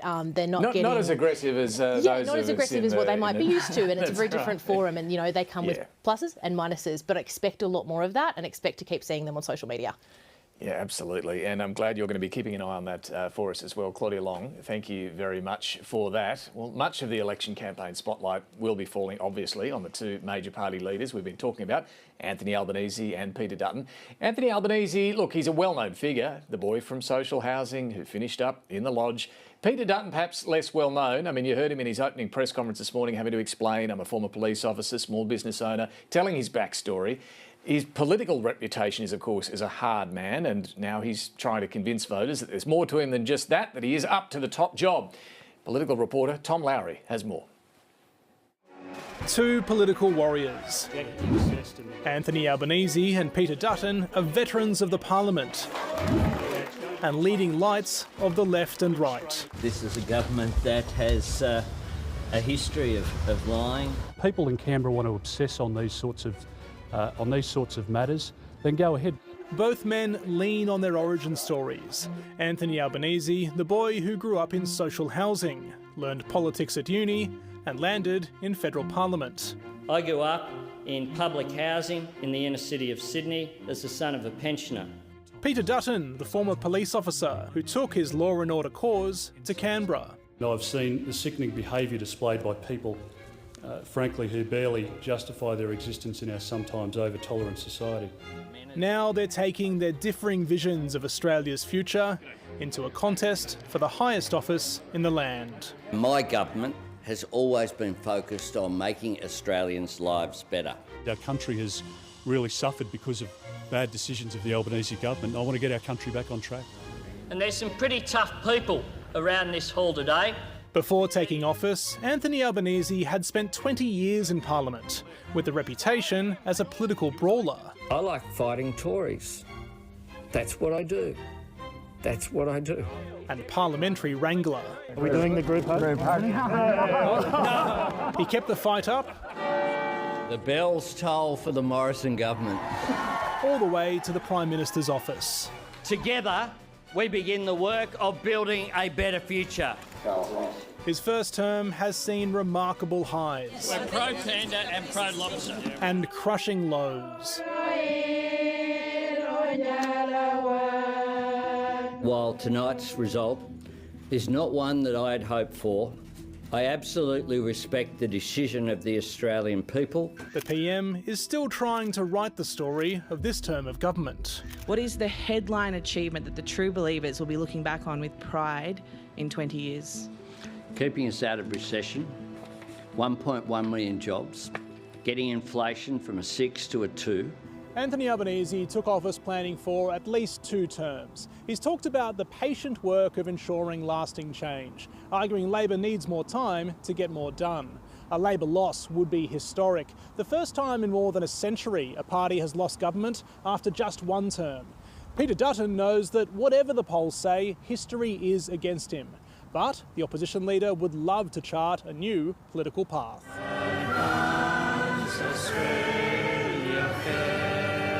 For much of his political career, Peter Dutton has been the hard man.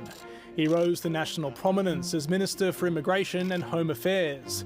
This government has stopped the boats, and that doesn't mean that the problem has gone away. Willing to take a tough stance. From a family of Tamil asylum seekers living in Biloela, I would like the family to accept that they are not refugees, that they're not owed protection by our country. To deporting convicted criminals born in New Zealand. If we kick them out of our country, we're a better country for those people having left. In 2018, Peter Dutton made his first tilt for the Liberal leadership. It's nice to be in front of the cameras where I can smile. A couple of failed attempts later, and he landed in the party's top job after the 2022 election. By the time of the next election in 2025, we will have presented a plan to the Australian people which will clean up Labor's inevitable mess and lay out our own vision. A decision to oppose the Voice set the tone. If you don't know, vote no, because this is the biggest change to our constitution in our country's history. As opposition leader, Peter Dutton has been very happy to oppose. Outside of politics, he's done well in business, and Labor has questioned contentious share trades in the days before a 2009 bank bailout. I've been successful in business, and I actually think that's a good attribute to have as a leader in this country. 2 different leaders with 2 different pitches. This is a time for building, for looking after people and looking to the future. What we've demonstrated is that we have a positive plan for our country. We want to get our country back on track. It's now up to voters Get the Opera House in the back. to decide who is right for the time. Tom Lowry with that piece and a look back at the long political careers of both of these contenders, and looking at a young Anthony Albanese and a young Peter Dutton, you can really see that they have been around for a while. They bring various experience, but it's a long time in this building that they've both been here. Neither of them are the sort of outsiders trying to come in and drain the swamp or change the system. They've been part of governments for decades and oppositions over the years here in Canberra. Now, it's just gone midday, a few minutes past midday Canberra time, Australian Eastern Daylight Time. And look, in case you missed it, the Prime Minister's called the election. It was pretty early. He was up this morning and off to the Governor-General, taking the drive from the Lodge, as you can see, not a long drive, down to Yarralumla to visit Governor-General Sam Mostyn to call the election. And this is the tradition of Australian politics, that drive down Adelaide Avenue and then Dunrossell Drive to visit the Governor-General for, look, we still don't know, was it a quick cup of tea or maybe a heart starter, a stiff coffee this morning with Sam Mostyn to prorogue Parliament, issue the writs and set the ball rolling on election campaign 2025. So after about 15, 20 minutes in there with the Governor-General, it was back to Parliament House for the Prime Minister for a quick confer with his team and then address to the nation to announce that Australians will be heading to the election 5 weeks from tomorrow, May the 3rd. That begins the campaign. They're both leaders yet to actually begin the campaigning. The Prime Minister still hasn't left Canberra, but where he goes, we shall see. Part of his opening pitch to the Australian people was that stick with Labor, that the choice on offer at this election, he says, is clear. This is a time for building. Building on our nation's strengths. Building our security and prosperity for ourselves.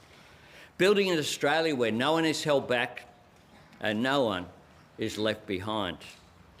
At this election, I'm asking for the support of the Australian people to keep building on the hard work that we have done and the strong foundations that we have laid. So the positive pitch from Anthony Albanese there, but it was quickly followed by the negative attack on Peter Dutton. He talked about the cuts that would come under Peter Dutton and listed off all the support measures that the government's provided that the opposition's opposed. That was the critical choice, he said, at this election. Peter Dutton, we heard from just in the last hour, also framed this election as a choice, but a very different choice. Well, this election is a choice about who can better manage our economy, and of course the question that Australians need to ask is, are you better off today, is our country better off today than 3 years ago? Generations of Australians have built their lives and our country on the belief that if you work hard you can get ahead and build a better future for your children. However, right now Australia is going backwards. Do you feel better off than 3 years ago? Peter Dutton poses the question. It's a question he will be posing throughout the course of the next 5 weeks. I want to bring in Greg Jennett, our senior political correspondent. Greg, you've seen plenty of day ones of campaigns and how they've been framed. It's not unusual for leaders to put that choice front and centre, and we just heard it there from the two of them. It's not, David, and I'm glad you started this hour with a bit of a clock check on the fact that we've been at this now for about 4 hours. Unusually early start by Prime Minister Albanese compared to other visits to Government House by predecessors who've called elections. And I might let our viewers in on a little secret. I know that you've been in this building for about 7 hours already, and it's only just gone midday here in the daylight savings. Why has Anthony Albanese made such an early start to this one today? Just explain the strategy to us there. I think it relates strongly to what we saw last night, the opposition leader's speech in reply, the long build-up and preparation. I mean, it would be no secret that staff have been strategising this day in the Prime Minister's team for months now, and the execution was obviously locked in late yesterday, that they'd move quickly off the back of Peter Dutton's speech in reply, and with that decided, why not launch in nice and early and take the running? So he did that. I did think on the opening pitches, as you and other team members have observed, David, that the Prime Minister had pre-prepared, I think, a fairly tight and disciplined opening pitch that a lot of thought had clearly gone into it. Peter Dutton also hit it in moments sporadically, but yeah, probably not quite as crisp as the opening gambit that Anthony Albanese laid out. So yeah, the intention was to have the mechanics all fall into place, and that goes down to the little details too, doesn't it? Like the proroguing of the Parliament, the little ceremony done here with the cannons, all done surprisingly early, at least in my experience. Yeah, no, some Canberrans might have got a bit of a fright this morning to hear the cannons go off if they hadn't caught up with the news. We can show you some pictures of that as well. But just explain to us, Greg, the process that now happens. Of course, the Electoral Commission would have known, obviously, that an election was coming for May, and they now have to swing into action as well. Yeah, so a whole lot of dates will fall into place now. I don't have them in front of me, but it's all set out in the Electoral Act here that after the issuing of the writs, they are defined periods for opening of nominations, close of rolls. Then beyond that, pre-poll voting begins. I should observe, and I think you might have touched on it already, that the Electoral Commission won't be working on the two public holidays that fall in the very first week of early voting. So that'll be Easter Monday and then 4 days later, Anzac Day. So that means that pre-poll voting for this election shrinks from about 12 days down to 10 is my mathematics. And right. I think the Electoral Commissioner might be speaking on ABC News platforms a little later this afternoon, just in fact confirming that. So if you were planning to go out on the first possible day of pre-poll voting, just park that idea. It'll be the Tuesday after Easter, actually. Yeah, no, it's a really good point, and we'll get some clarity on that. And yes, they all have to design and structure their campaigns around those dates, particularly the early vote. It's becoming more and more important as more and more voters do it. Greg, I'm just keen for your thoughts, zooming out a little. We're at the end of budget week. We've heard the sort of tax pitch from the two sides, Labor's tax cut, Peter Dutton's fuel excise cut.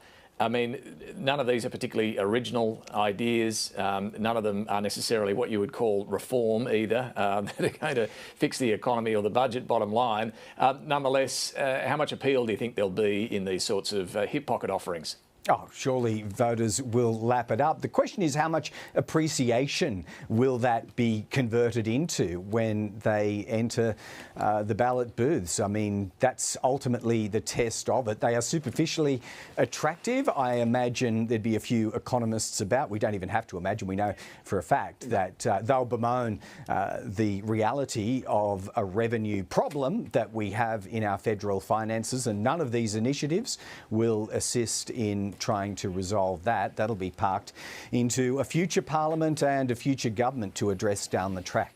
No doubt, but they will have appeal, and that becomes the looming large-scale test, doesn't it, for these competing cost of living priorities? What will people do when weighing up the allure of cheaper prices at the Bowser now or tax cuts in a year's time? The proof of that pudding, well, it's in the making. Greg, another issue that voters will be weighing up is the allure of Peter Dutton versus Anthony Albanese. We see that Peter Dutton clearly wants to make this a contest really between the leaders. To what extent, does that weigh on voters' minds, especially, coming into this campaign? It's there. It's not by accident, is it, Jane, that we have this almost semi-presidential style of campaigning. Now every policy is attributed to each individual. So it's Anthony Albanese's this and Peter Dutton's that. Not so much limelight to be shared for the front benches, although they try. It's all vested in these two leading individuals. Look, Peter Dutton, Jane said at the very earliest, and I think we saw it in one of our recap packages earlier, that he wanted as a leader to reinvent himself, to smile a bit more. I do wonder how successful he judges, and those around him judge, that personality expression to have been over the last few years, and whether that will be amplified at all in the campaign. We know that the character of these leaders very much comes to the fore in these 5-week campaign periods. So here's a question to answer your question, I suppose. What do we see of Peter Dutton? Is he more effervescent? Will he roll up the sleeves as Tony Abbott did and become something of a man of action, or will he be more reserved and standoffish? These are interesting things to watch, and believe it or not, I actually think they do count for a lot when it comes to votes and voter perceptions. Effervescent. I'm still absorbing that one, Greg. Effervescent. Yeah. We're waiting to see whether that happens, Jacob. Indeed. Greg, Janet, great to get your insights at the start of this campaign as well, and look forward to hearing more over the coming 5 weeks. Appreciate that. Thanks, team. All right, we've been working our way around the country looking at the various contests that are in play, and Joan, I want to come back to you for some explanation as to why Victoria and New South Wales are particularly a focus this time. We often talk about Queensland being where so much campaigning happens. It'll still happen there, but clearly Victoria and New South Wales are going to be the big focus as well. What about WA and the Northern Territory as well? Nick Perpich joins us from Perth, and Lillian Rangier is in Darwin. Let's start with Nick over there in Perth. We know WA just had a state election a few weeks ago. What are the lessons from that? And the voters going to be frustrated they have to go back to the booths for another election in 5 weeks' time?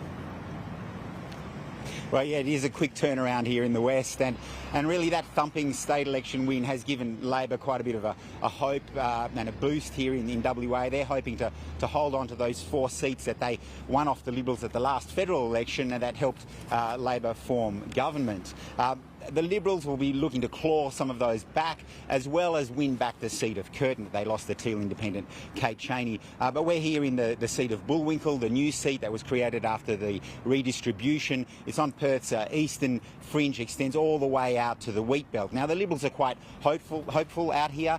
There were some strong swings towards the Liberals at the state election, and they have a candidate in Matt Moran, who's a former journalist, former media advisor to Malcolm Turnbull. And Labor will struggle to hold this seat, even though it is notionally Labor.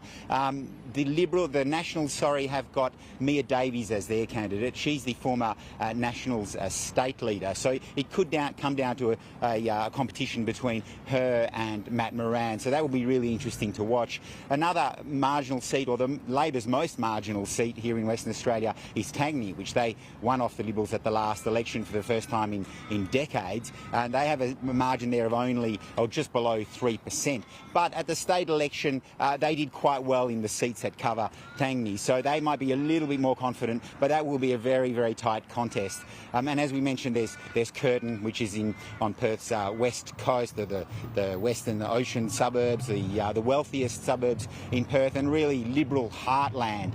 The lessons there from the state election were interesting. There were quite a lot of independents that stood in the seats. Some did quite well, others really not that well. So Kate Chaney may take some hope, even from the state seat of Churchlands, where the new Liberal leader stood, where the independent there didn't do too badly, in Cottesloe as well, the neighbouring seat. But Kate Chaney's got a fight on her hands. She's got a very small margin, 1.3%, and the Liberals are throwing everything into reclaiming that seat, which was obviously Julie Bishop's seat in the past, funding their candidate, Tom White, a former business executive. But another interesting seat to watch, with also more lessons from the state election, is the seat of Fremantle, a very safe Liberal seat held by Josh Wilson, the Assistant Minister for Climate Change, more than 16%. But at the state election, there was an independent candidate, Kate Hewlett. She did very, very well. There was a huge margin there for her to overcome, around 26% against a state Labor Minister, Simone McGurk, and she almost did it. She came within just a few hundred votes of toppling Simone McGurk. Really quite incredible. So she's standing again at the federal level and hoping to beat Josh Wilson. Nick, thank you. Look, I just want to point out that we're waiting to hear from the Nationals leader, David Littleproud. He's about to speak on behalf of the National Party at the start of this campaign as well. So we might cut to that once that begins. He's there in Toowoomba in Queensland. But let's go to Lillian, who's standing by in Darwin in the meantime. Lillian, there are two seats, of course, in the Territory. Just tell us about what's in play there. Yeah, for sure. So we have two seats in the Northern Territory in the House of Representatives. Those are the seats of Solomon and Lingiari. So Solomon encompasses Darwin and Palmerston, which is the most urban area of the NT, while Lingiari is the rest of the NT, so that's about 99% of the NT. So both of those seats are held by Labor. So let's start with Solomon there. That's Luke Gosling is the incumbent, and the CLP candidate to challenge him is Lisa Bayliss. There's also an independent Climate 200-backed Phil Scott, who'll be seeking to challenge that seat as well. There's been a recent redistribution in the seat of Solomon, which has meant that about 5,000 voters, which were previously in Lingiari, have now moved into Solomon, Luke Gosling's electorate. So the reason that is interesting is because this is an area that was historically, that has done very well in the last Territory election for the Country Liberal Party, which is the party that's aligned with the Coalition federally. So in the Territory election, we saw a huge landslide victory towards the Country Liberal Party, and a lot of that was driven by the suburbs of Palmerston, where there's been a redistribution. Meanwhile, with Lingiari, so that's the rest of the NT, as I said, that encompasses Alice Springs, Tennant Creek and Katherine, as well as the remote communities throughout the NT.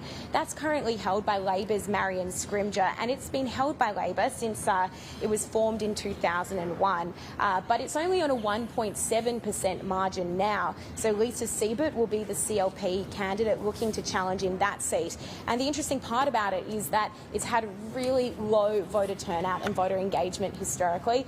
At the last Territory election last year, there was only 45% of voters about who turned out to vote in the Territory election. Ahead of the Voice to Parliament referendum, there was a big push to try and increase voter enrolment in remote areas of the Northern Territory, which will fall under the Lingiari electorate. And if you cast your mind back to that time, you might remember the bush areas generally had a much higher turnout of support for the Voice to Parliament, as opposed to the more regional and urban areas of the Territory, which were way more strongly against the Voice to Parliament. So there was some concern that that might affect voter turnout going forward. Yeah, it's a good point, Lily, and I know Labor is hopeful that higher enrolment through the Voice referendum will help them come election time. We will see. Lillian and Nick there in Perth, thank you both very much for the explanation of what's going on in those different corners of the country. We are standing by for David Littleproud. We can show you there in Toowoomba. He's got the racetrack behind him there. It looks like a pretty muddy turf at the moment. And look, a few technical issues they're just trying to sort out before we can hear from David Littleproud as to what the Nationals want this campaign to be all about. Look, just while we wait for those audio issues to be sorted out, David Littleproud to begin. The Nats, look, they're expected to, well, the biggest contest for them, I think, is going to be from the independent, Cowper. Yeah. That would be the biggest risk to them, Jane, at this election? Yeah, I think so. All expectations are largely that the Nationals will pretty much hold as they kind of have for the past couple of elections. But Cowper, which is in northern New South Wales. All right, here's David Littleproud. Feel better off after 3 years of Anthony Albanese.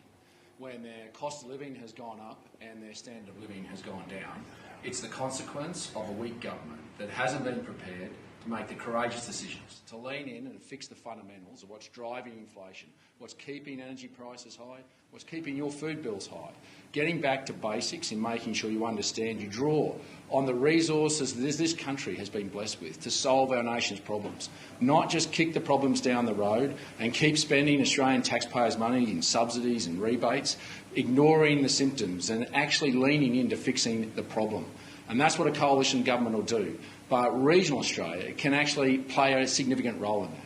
We're the ones that can solve the nation's problem with a proper energy policy, one that draws on, in the short term, gas. And in fact, just a couple of 100 kilometres west of where I stand today is much of where that gas that we're going to flood into the Australian market, where Australian gas should be able to be used by Australians first. We're not going to disrupt the record that we have as a solid and trusted trading partner. Those foundation contracts will be respected. And that's important, particularly to me as well, for the industry that sits out to the west of here.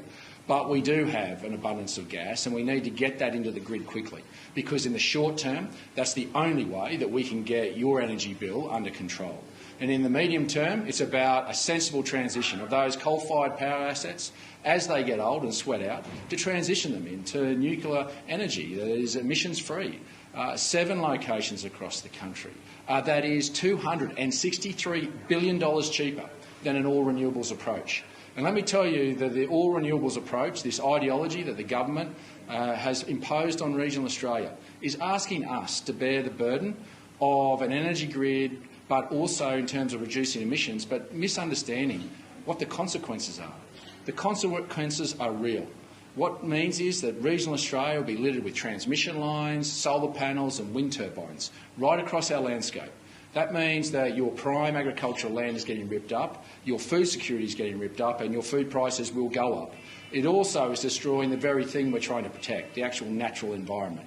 And so regional Australia is saying we want to be part of the solution, and we can be part of the solution, and let us do it. Let us do it our way. And that means that a coal-fired power station can be transitioned across to a nuclear power plant.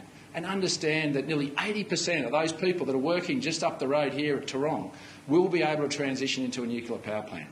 That is about leaving a legacy. Legacy not just for regional Australia, but also a legacy for our nation to have reliable power. And so that's the courage and conviction that Peter Dutton and I bring into it. And if you solve the energy crisis, and particularly bring gas into the grid quickly, that'll also put downward pressure on your grocery bill.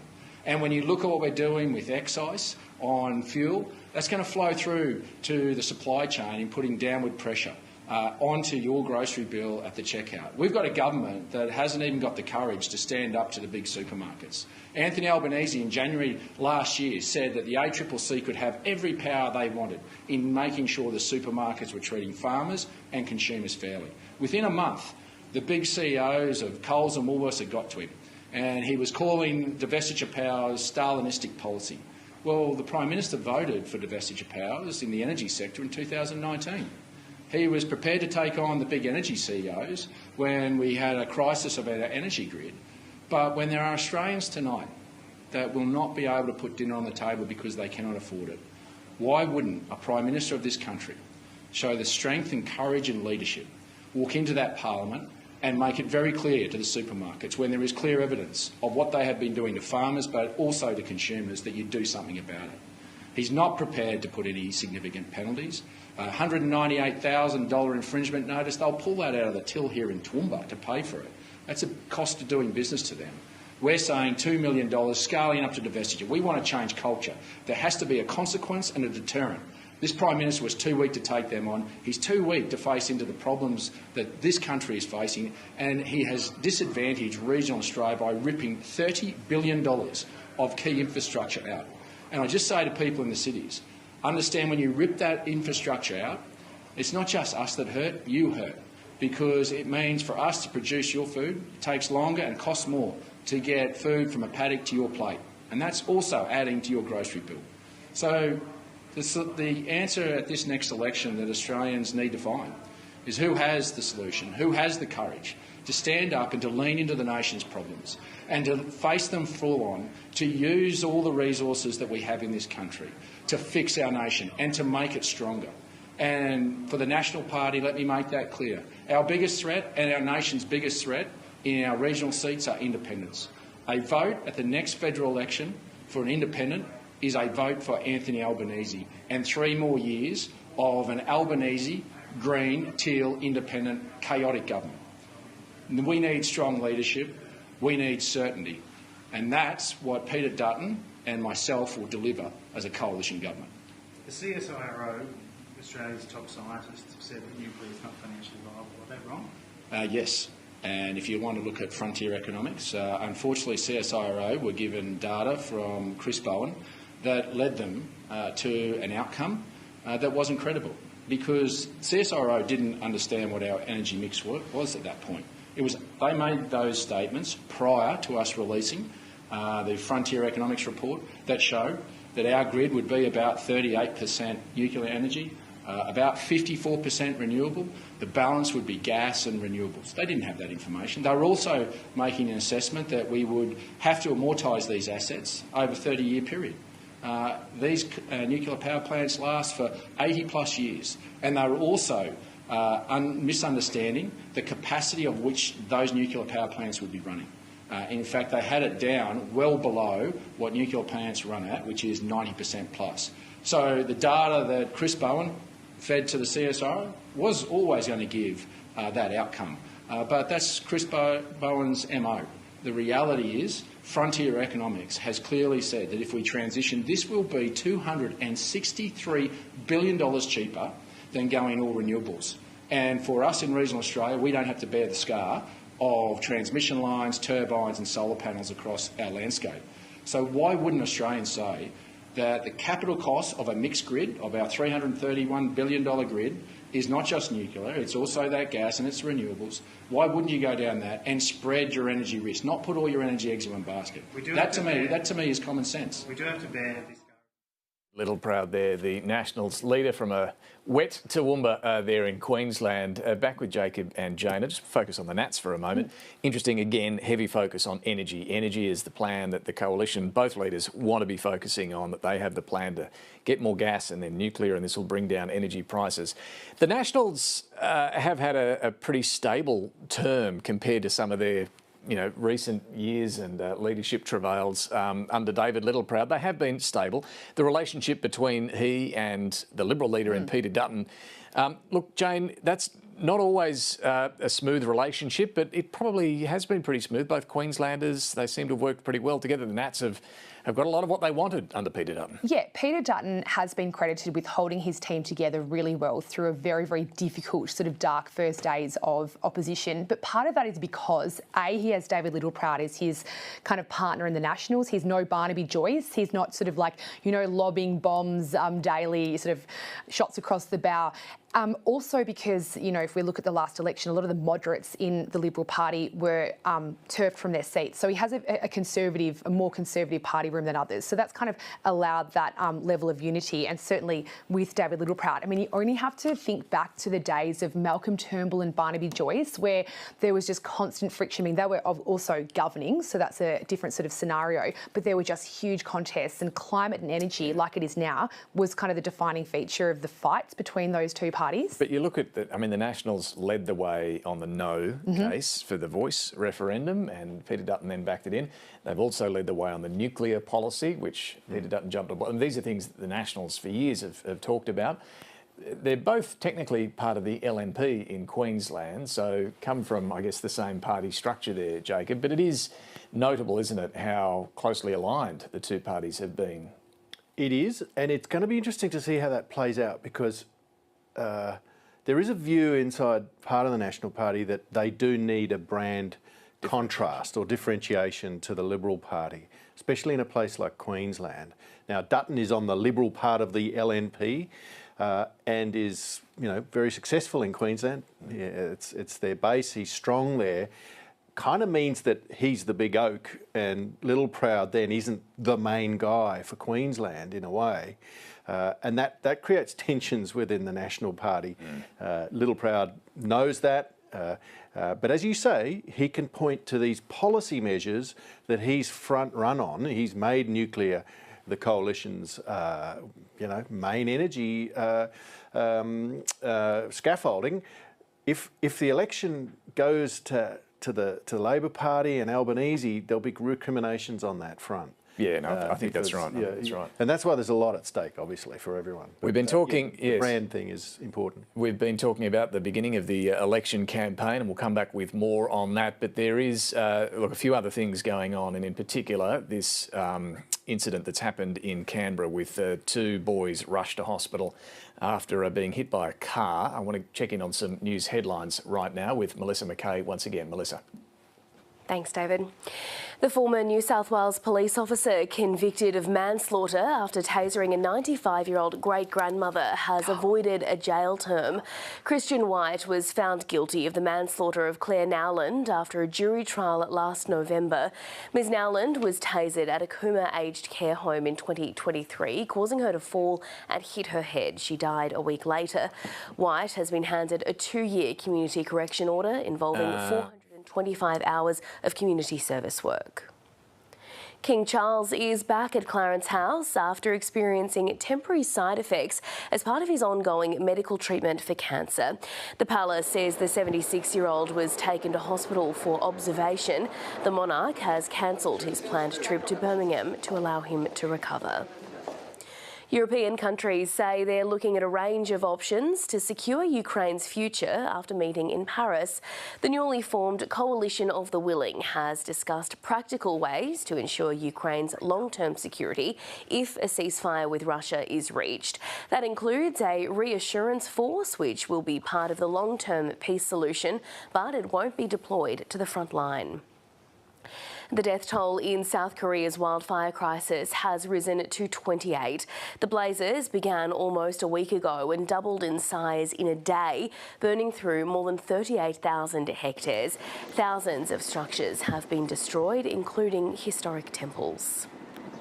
Briefly in the weather now, rain for Brisbane today, showers increasing in Sydney, a shower or two for Canberra, mostly sunny in Melbourne, Hobart and Adelaide, a sunny day as well for Perth, and showers and a possible storm for Darwin. And we'll head back now to David Spears at Parliament House in Canberra.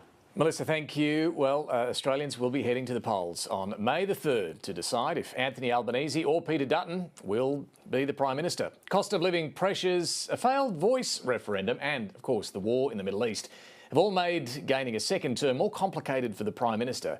Political reporter Stephanie Dalzell takes a look back at this term of government and what to expect in this campaign. Swept to power to become the nation's 31st Prime Minister. Thank you for this extraordinary honour. A Liberal wipeout. Tonight they have delivered their verdict. A wave of teal and a splash of green. And they said we couldn't do it. After leading Labor from the political wilderness, Anthony Albanese fronted the most diverse parliament in history, with more crossbenchers to negotiate with. While the aftermath of the election saw a new Liberal leader with a mission. To clean up Labor's mess in 3 years' time. New ministers and the shadow of secret ones. This has been government by deception. With revelations, former Prime Minister Scott Morrison appointed himself to 5 additional ministries at the height of the COVID pandemic. I understand the offence that some of my colleagues particularly have felt about this. I understand that and I've apologised to them. Have a good trip, Prime Minister. Thank you. Labor enjoyed a long honeymoon period with whirlwind international trips. We were sworn in, got in the plane, and if you fall asleep while you're here, it's okay. And a once-in-a-100-year victory, capturing the Liberal heartland seat of Aston in Victoria. Election promises were swiftly implemented. The government legislating climate targets, a national anti-corruption commission, and repairing relationships with global leaders. I commit to the Uluru Statement from the Heart and But a key commitment to enshrine an Indigenous voice to Parliament in the Constitution failed. With 3 states voting no, the referendum is defeated as well. I will always accept responsibility for the decisions I've taken. This is the referendum that Australia did not need to have. The result was devastating for many First Nations people and marked a turning point in the government's fortunes. Poll numbers started to drop and successive interest rate rises began constricting more tightly around household budgets. The Reserve Bank delivers a 10th straight rate rise with more to come. As a pre-election promise came back to bite. Energy bills, which will be $275 for the average house, lower in 2025. It promised a $275 cut to your power bill on 97 occasions. Now, Labor will say anything to get into power, and once in government, they just don't follow through. Palestinian gunmen have crossed into Israel, opening fire on civilians in a surprise dawn attack. This was no act of war against the army of an enemy. It was the slaughter of innocent people.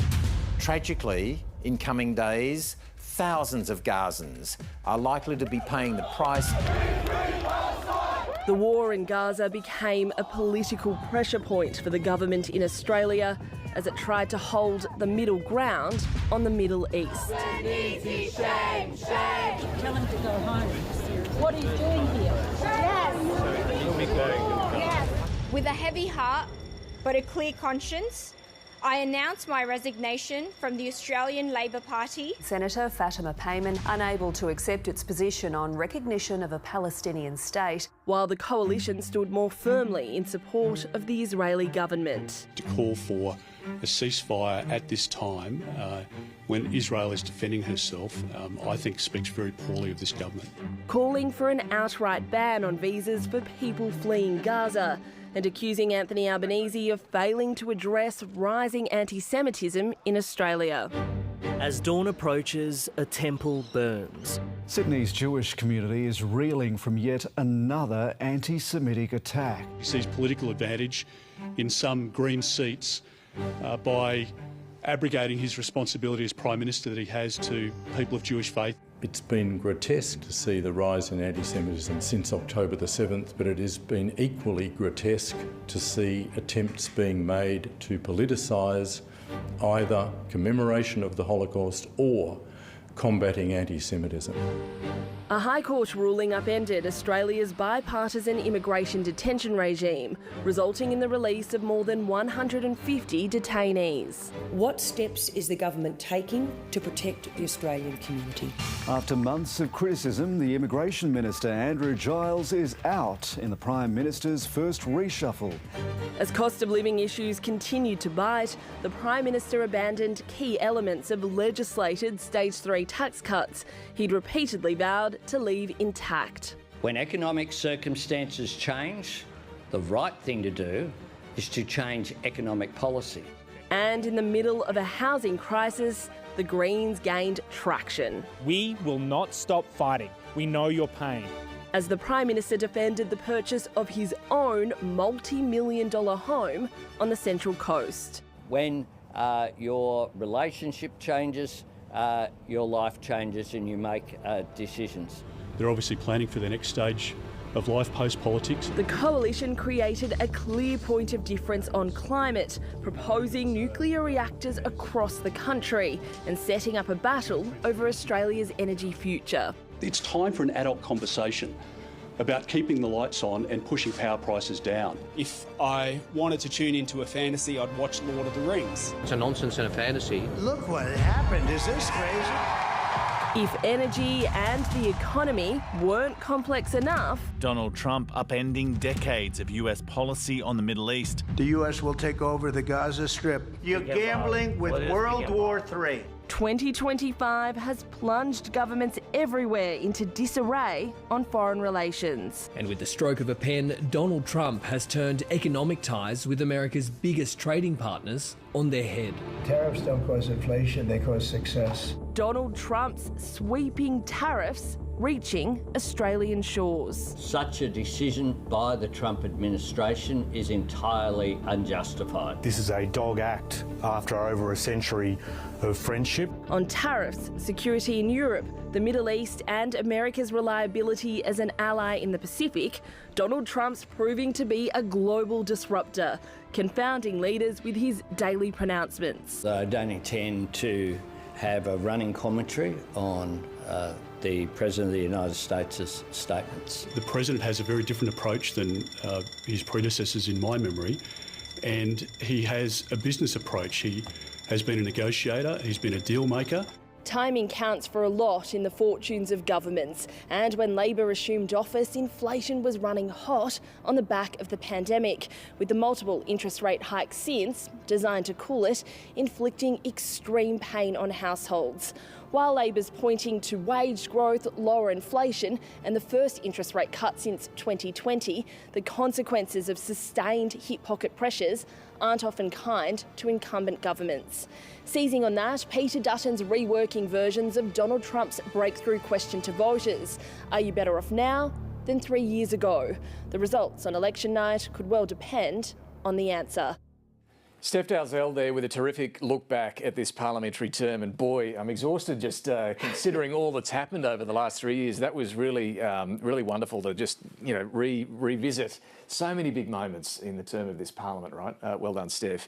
And I want to come to Donald Trump because it's reminded me about the big wild card in this campaign, and want to touch on that in a moment. Look, I mentioned this earlier and just want to bring you up to speed on this really concerning incident in Canberra.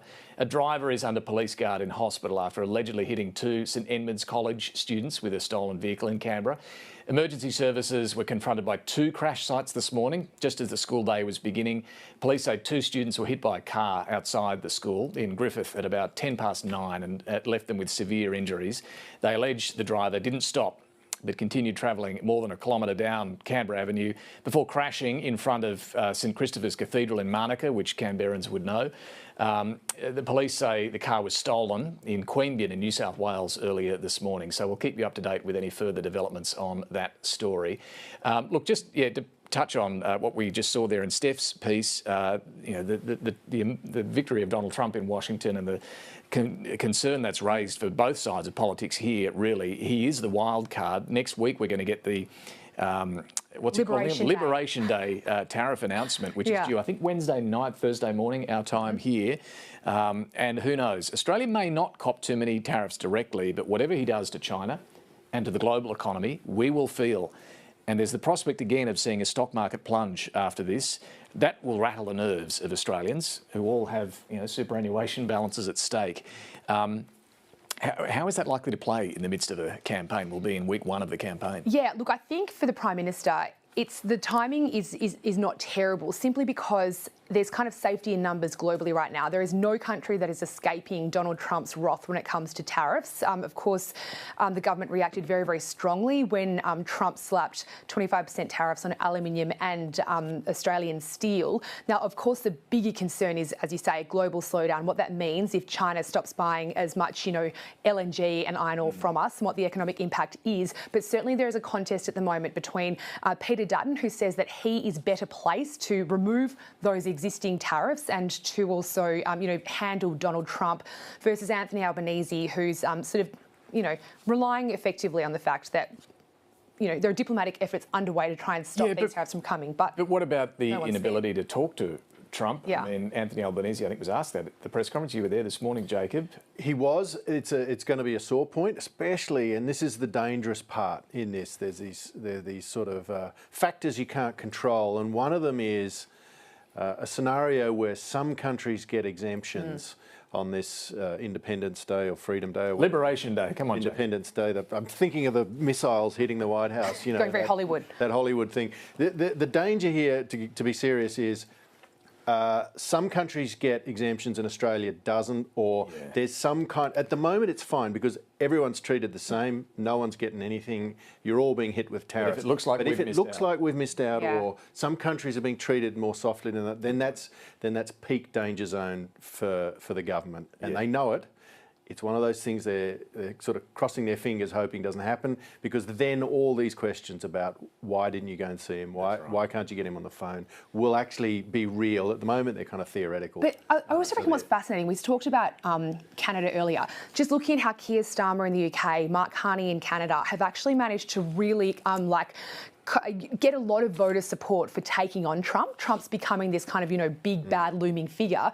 I wonder if Anthony Albanese might be able to do the same thing here. It becomes a Team Australia moment against Trump, who is slapping totally unjustified tariffs. I think we've already seen a bit of that with the way, you think a couple of weeks ago, Dutton using these lines, but then getting thrown back at him was, oh, come on, everyone's being treated the same. It doesn't make any difference. And it's actually been quite difficult for centre-right parties in allied countries to deal with Trump, because it's creating a sort of Team Australia thing or a Team Canada thing. It's notable, I think, that Peter Dutton and the coalition backed off that line of attack. I mean, today we haven't heard them go there at all, suggesting that this is a great problem for Australia, is the relationship with Donald Trump. Anyway, we'll see how that plays next week. A few other things I want to do before we wrap things up. I want to go to Gary Adshead from ABC Perth joining us now. Gary, good to see you again over there. This would have all happened this morning, the Prime Minister heading down to the Governor-General while you were tucked up in bed, no doubt, there in the West. Nonetheless, it's all underway. We've heard a lot of focus on energy and gas, but that's not going to bother you guys there either, is it? You've got plenty of gas. You've got your own gas reservation. Well, that's right, but don't forget that the lingering issue for the government is the Northwest gas project, and the argument that Peter Dutton has made now that the government's pushed that off to after the election quite deliberately. Now, that impacts a lot of people that live in Western Australia, of course, so it will play. As for the gas reservation policy, that will play from the point of view of the groups that represent the gas industry being very angry about it over here, which has taken us by surprise. I mean, what are they saying? Tell us what they're saying. Okay, well, we went to air. I'll just get my glasses on if you don't mind, guys. We went to air and talked about what Peter Dutton had said in his budget in reply, and we had a statement within minutes, excuse me, from the Australian Energy Producers Chief Executive, Samantha McCulloch, saying the Coalition's proposal to deliberately oversupply the gas market in an attempt to artificially reduce prices would be yet another damaging gas market intervention. So it's pretty clear that I would have thought that Peter Dutton would have had a few ducks in a row on that, as opposed to launch it and then be absolutely pummeled by the industry that he's talking about. So I think that will play over here, yes. So don't forget, you think a lot of people live and work in the industry. Yeah, are you suggesting there's a potential because this is aimed at the East Coast market, what he's doing, But these companies, as you point out, are based over there, a lot of them. This might hurt Dutton's chances in the West. Well, yes, because they're saying that there isn't the 20% that he's talking about available. And so if that's going to have an impact on the industries here, then yeah, potentially. But then having said that, let me just give you a rider. I mean, there's not one person, if I walk outside this building and I said to them, hey, we might have to start importing gas from Qatar because all of our gas is being exported to, well, over 70% of it's being exported to overseas markets. That's just insanity, and I think most people understand that. No, I think that's a very good point. Gary, really appreciate you joining us. Thanks so much for that, and we'll no doubt talk through the campaign as well. I want to go to our political reporter, Tom Crowley, who we saw a bit of his work earlier in laying out how this campaign's going to be won or lost and where to look, which was a terrific piece as well. Tom, I want to get your thoughts, though, because we're technically still in budget week. I know budget night feels like months ago now, but it was only a few nights ago, and it really has framed the start of this campaign, both the budget and the budget reply. Yes, handouts on offer on tax cuts and fuel excise, but boy, has the fact that the startling fact that we're back in deficits as far as the eye can see, has that kind of been lost a little bit at the start of this campaign? It's been lost a little bit, yeah. I think it was a very backward-looking budget week. As you say, it was really just a battle of the handouts in the end, and a reminder that so much of the economic conversation we're having at the moment is looking back at the pain that still lingers, of course, from a cost of living crisis, but a cost of living crisis that on the numbers is over. Inflation is back where we want it. Wages are growing faster than inflation. Those big aggregate numbers suggest that we're about to move on, and that maybe it's more important to look at, yes, as you say, the big long-term structural balance of the budget, which remains much as it did 3 years ago, 6 years ago, 9 years ago, but also to look at the big Trump-shaped problem that's hurtling down towards us on the highway. There's been a lot of talk about the politics of handling Trump, which personality between Anthony Albanese and Peter Dutton is better suited to manage the Trump ego, the Trump persona. Less discussion, though, in the budget papers and in the economic debate about exactly how we would respond once Trump does whatever he does. We've heard from Treasury that the direct impacts of tariffs on Australia might be modest, depending, of course, as Jacob said before, on, you know, whether other people get exemptions that we don't and that sort of thing. But the big problem is uncertainty and the chilling effect. We could end up in the next year or two with both a recession and a second outbreak of inflation at the same time. That could be the crisis that dominates the term for whoever wins this election. What we haven't had a lot of conversation about this week is, well, what will your strategy be to handle that sort of crisis? We saw the Morrison government derailed by a crisis we didn't see coming in COVID. We've seen the Albanese term derailed, in a sense, by a cost of living crisis that we sort of saw coming. This one we've got a lot of time to think about, but the question of whether we reciprocate with our own tariffs, as Bill Shorten and others say that we should do, whether instead we go the other direction, hold the line, weather the storm, it's a really, really big set of economic challenges that one or other side is going to have to confront. It was interesting, I think, to have a week where the economy took centre stage, being budget week. There wasn't a lot of talk, though, about that future, and the fact that even by April 2, the budget documents might be quite woefully out of date because we could be in a very different set of economic conditions. Tom, the other thing I think is just this is a week where one of these big elephants in the room vanished, which is the size of the deficit. This is leading into this, we all thought this would be a terrible week to have a budget statement because you'd be talking about going back into structural deficits, debt as far as the eye can see. Yet how has this not become the main storyline, I'm wondering? It just never seems to register. It's one of these things, every budget week people throw their hands up in the air and bemoan the lack, fair enough, of structural reform to both the spending side and the revenue side.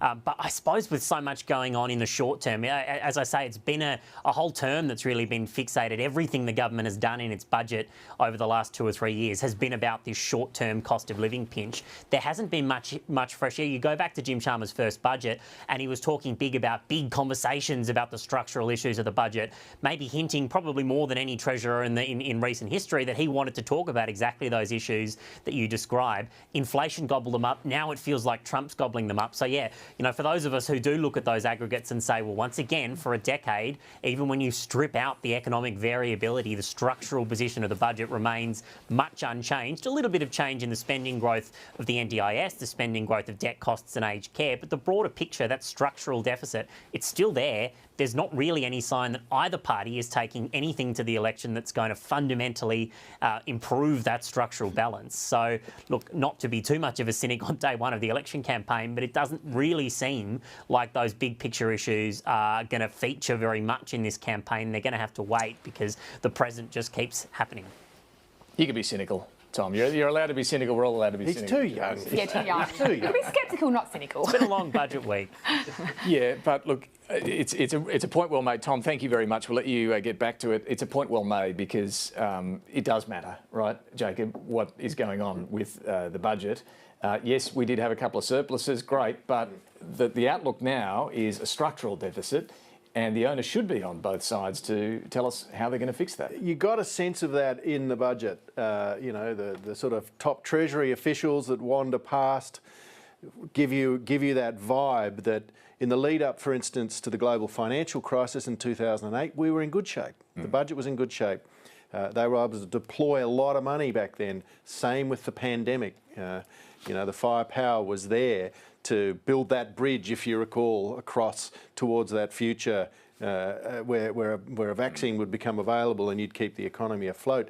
Now, are we in the same position now if we get another earthquake of that sort of magnitude? I don't know. I want to go back to Patricia Karvelas in Melbourne for some final thoughts, having watched the leaders deliver their opening pitches at the start of this campaign. PK, what do you make of where they've gone and how how confident they're looking at the start of the campaign? I think they're all very nervous, actually, David. Both of them actually displayed to me that they know that the stakes are very high here. The problem, of course, for the Prime Minister is there's a lot of anger in the community and he has to be incredibly laser focused on his message and trying to build hope that they've turned the corner and people can rely on Labor. For Peter Dutton, in terms of his opening pitch, it was exactly as we predicted, really, in many ways. But you do get the sense that Peter Dutton himself and his colleagues have in recent times built up high expectations on themselves. Now, I've found this strange for a while because I think you don't want to lift expectations to this level. And so the stakes have become incredibly high. I mean, the suggestion that you know, almost that it would be easy to get rid of a first-term government is, I think, pretty extraordinary if you look at Australian history. And yet that's the impression that they've established. And that's probably not helpful. So I did think that Peter Dutton was a bit shakier than I've seen him. But in terms of the actual message he's making and putting out, it's a pretty potent message still, which is, are you better off than you were 3 years ago? I think he knows what the answer is. People don't feel better off. What he has to obviously establish is that he can make them better off. That case, I'm not sure, has been made yet, but that's what he's going to have to do over the next 5 weeks. That's almost like sealing the deal. Raising the questions that you're not better off, well, that's important, but to seal the deal is to absolutely make clear to people that they will be better off. And that bit, I don't think that's been nailed. If that's nailed over the next 5 weeks, then I think he's going to come in and be trouble for Labor. But I don't think that central bit that he can establish that he will deliver and that people's material conditions will go forward. That's the bit that he has to kind of answer. And so far, it's been a lot of critique of the performance of Labor over the last 3 years, but that's a pretty important part. But both of them, I think, know that this country is swinging wildly. There is obviously a lot of movement in seats that are not traditionally in play. And so they will be nervous about, defending places. The Liberals may be on the hunt for Labor seats, but they're also in trouble in some areas that you wouldn't expect. So What a fascinating election, right? Like, it's going to be really interesting over the next couple of weeks. You're going to love it. You're going to love it. You're going to be busy, I know, but you're like me. You'll be a pig in mud. Absolutely loving every moment of this. Look, thank you very much. Look forward to chatting very, very soon on some platform. I'm sure we will. Thanks so much, PK. Look, just checking in on the time. We are going to farewell our ABC TV viewers before we get some final thoughts from our panel. So thank you for those who've been joining us on ABC TV. We are, of course, going to have ongoing coverage of this election campaign that's now underway, but thank you for joining us. Let's get some final thoughts then from Jane Norman and Jacob Grieber as we round things out for now. What did you make of how this all unfolded this morning, Jane? Oh, gosh. Well, how did it all unfold? I think in a fairly predictable way. We've got really strong pictures from both leaders. We know this is all going to be about cost of living. But I was just going to say, for people who perhaps haven't sort of tuned into the numbers, as John Howard would say, politics is governed by the iron laws of arithmetic. Labor enters the contest on 78 seats. It only has 2 seats to lose to be plunged into minority. The reason why we're focusing so much on Victoria and New South Wales is because they're big states numbers-wise, and they're where Labor has the most to lose. Lots of marginals in New South Wales, Labor's brand on the nose in Victoria. That's a really good point. Come back to the numbers, because we should remind people the mountain that needs to be climbed by the coalition to get to a majority is huge. Yeah, it's 20-odd seats, isn't it? That's a massive challenge. I thought it was an interesting morning in many, many ways. One of them being we saw some, I think, emotion from the Prime Minister that made him seem human. I think nerves from both. Definitely nerves from both. Maybe Dutton has sort of weight of expectations. I don't think it's been helpful for him, as Patricia just said, to be the front runner coming into this. That's an albatross around any leader's neck, especially when you've got to win 20 seats. This is an election where the campaign will definitely matter. There's all these voters out there not particularly impressed with either side. They will need to land somewhere, and it's there for both. Spot on. This campaign will absolutely matter. Great to start it with both of you. Thank you for joining us. Thank you for your company as well. Stay with us on ABC News. We've got plenty more still to come. For now, thank you, Jane. Thank you, Jacob. And that's it for our special coverage of calling of this election. Stay with us here on the ABC News for more news and more campaign updates throughout the afternoon from Parliament House. Today, after months of speculation, Anthony Albanese calls the election for May the 3rd. This election is a choice between Labor's plan to keep building or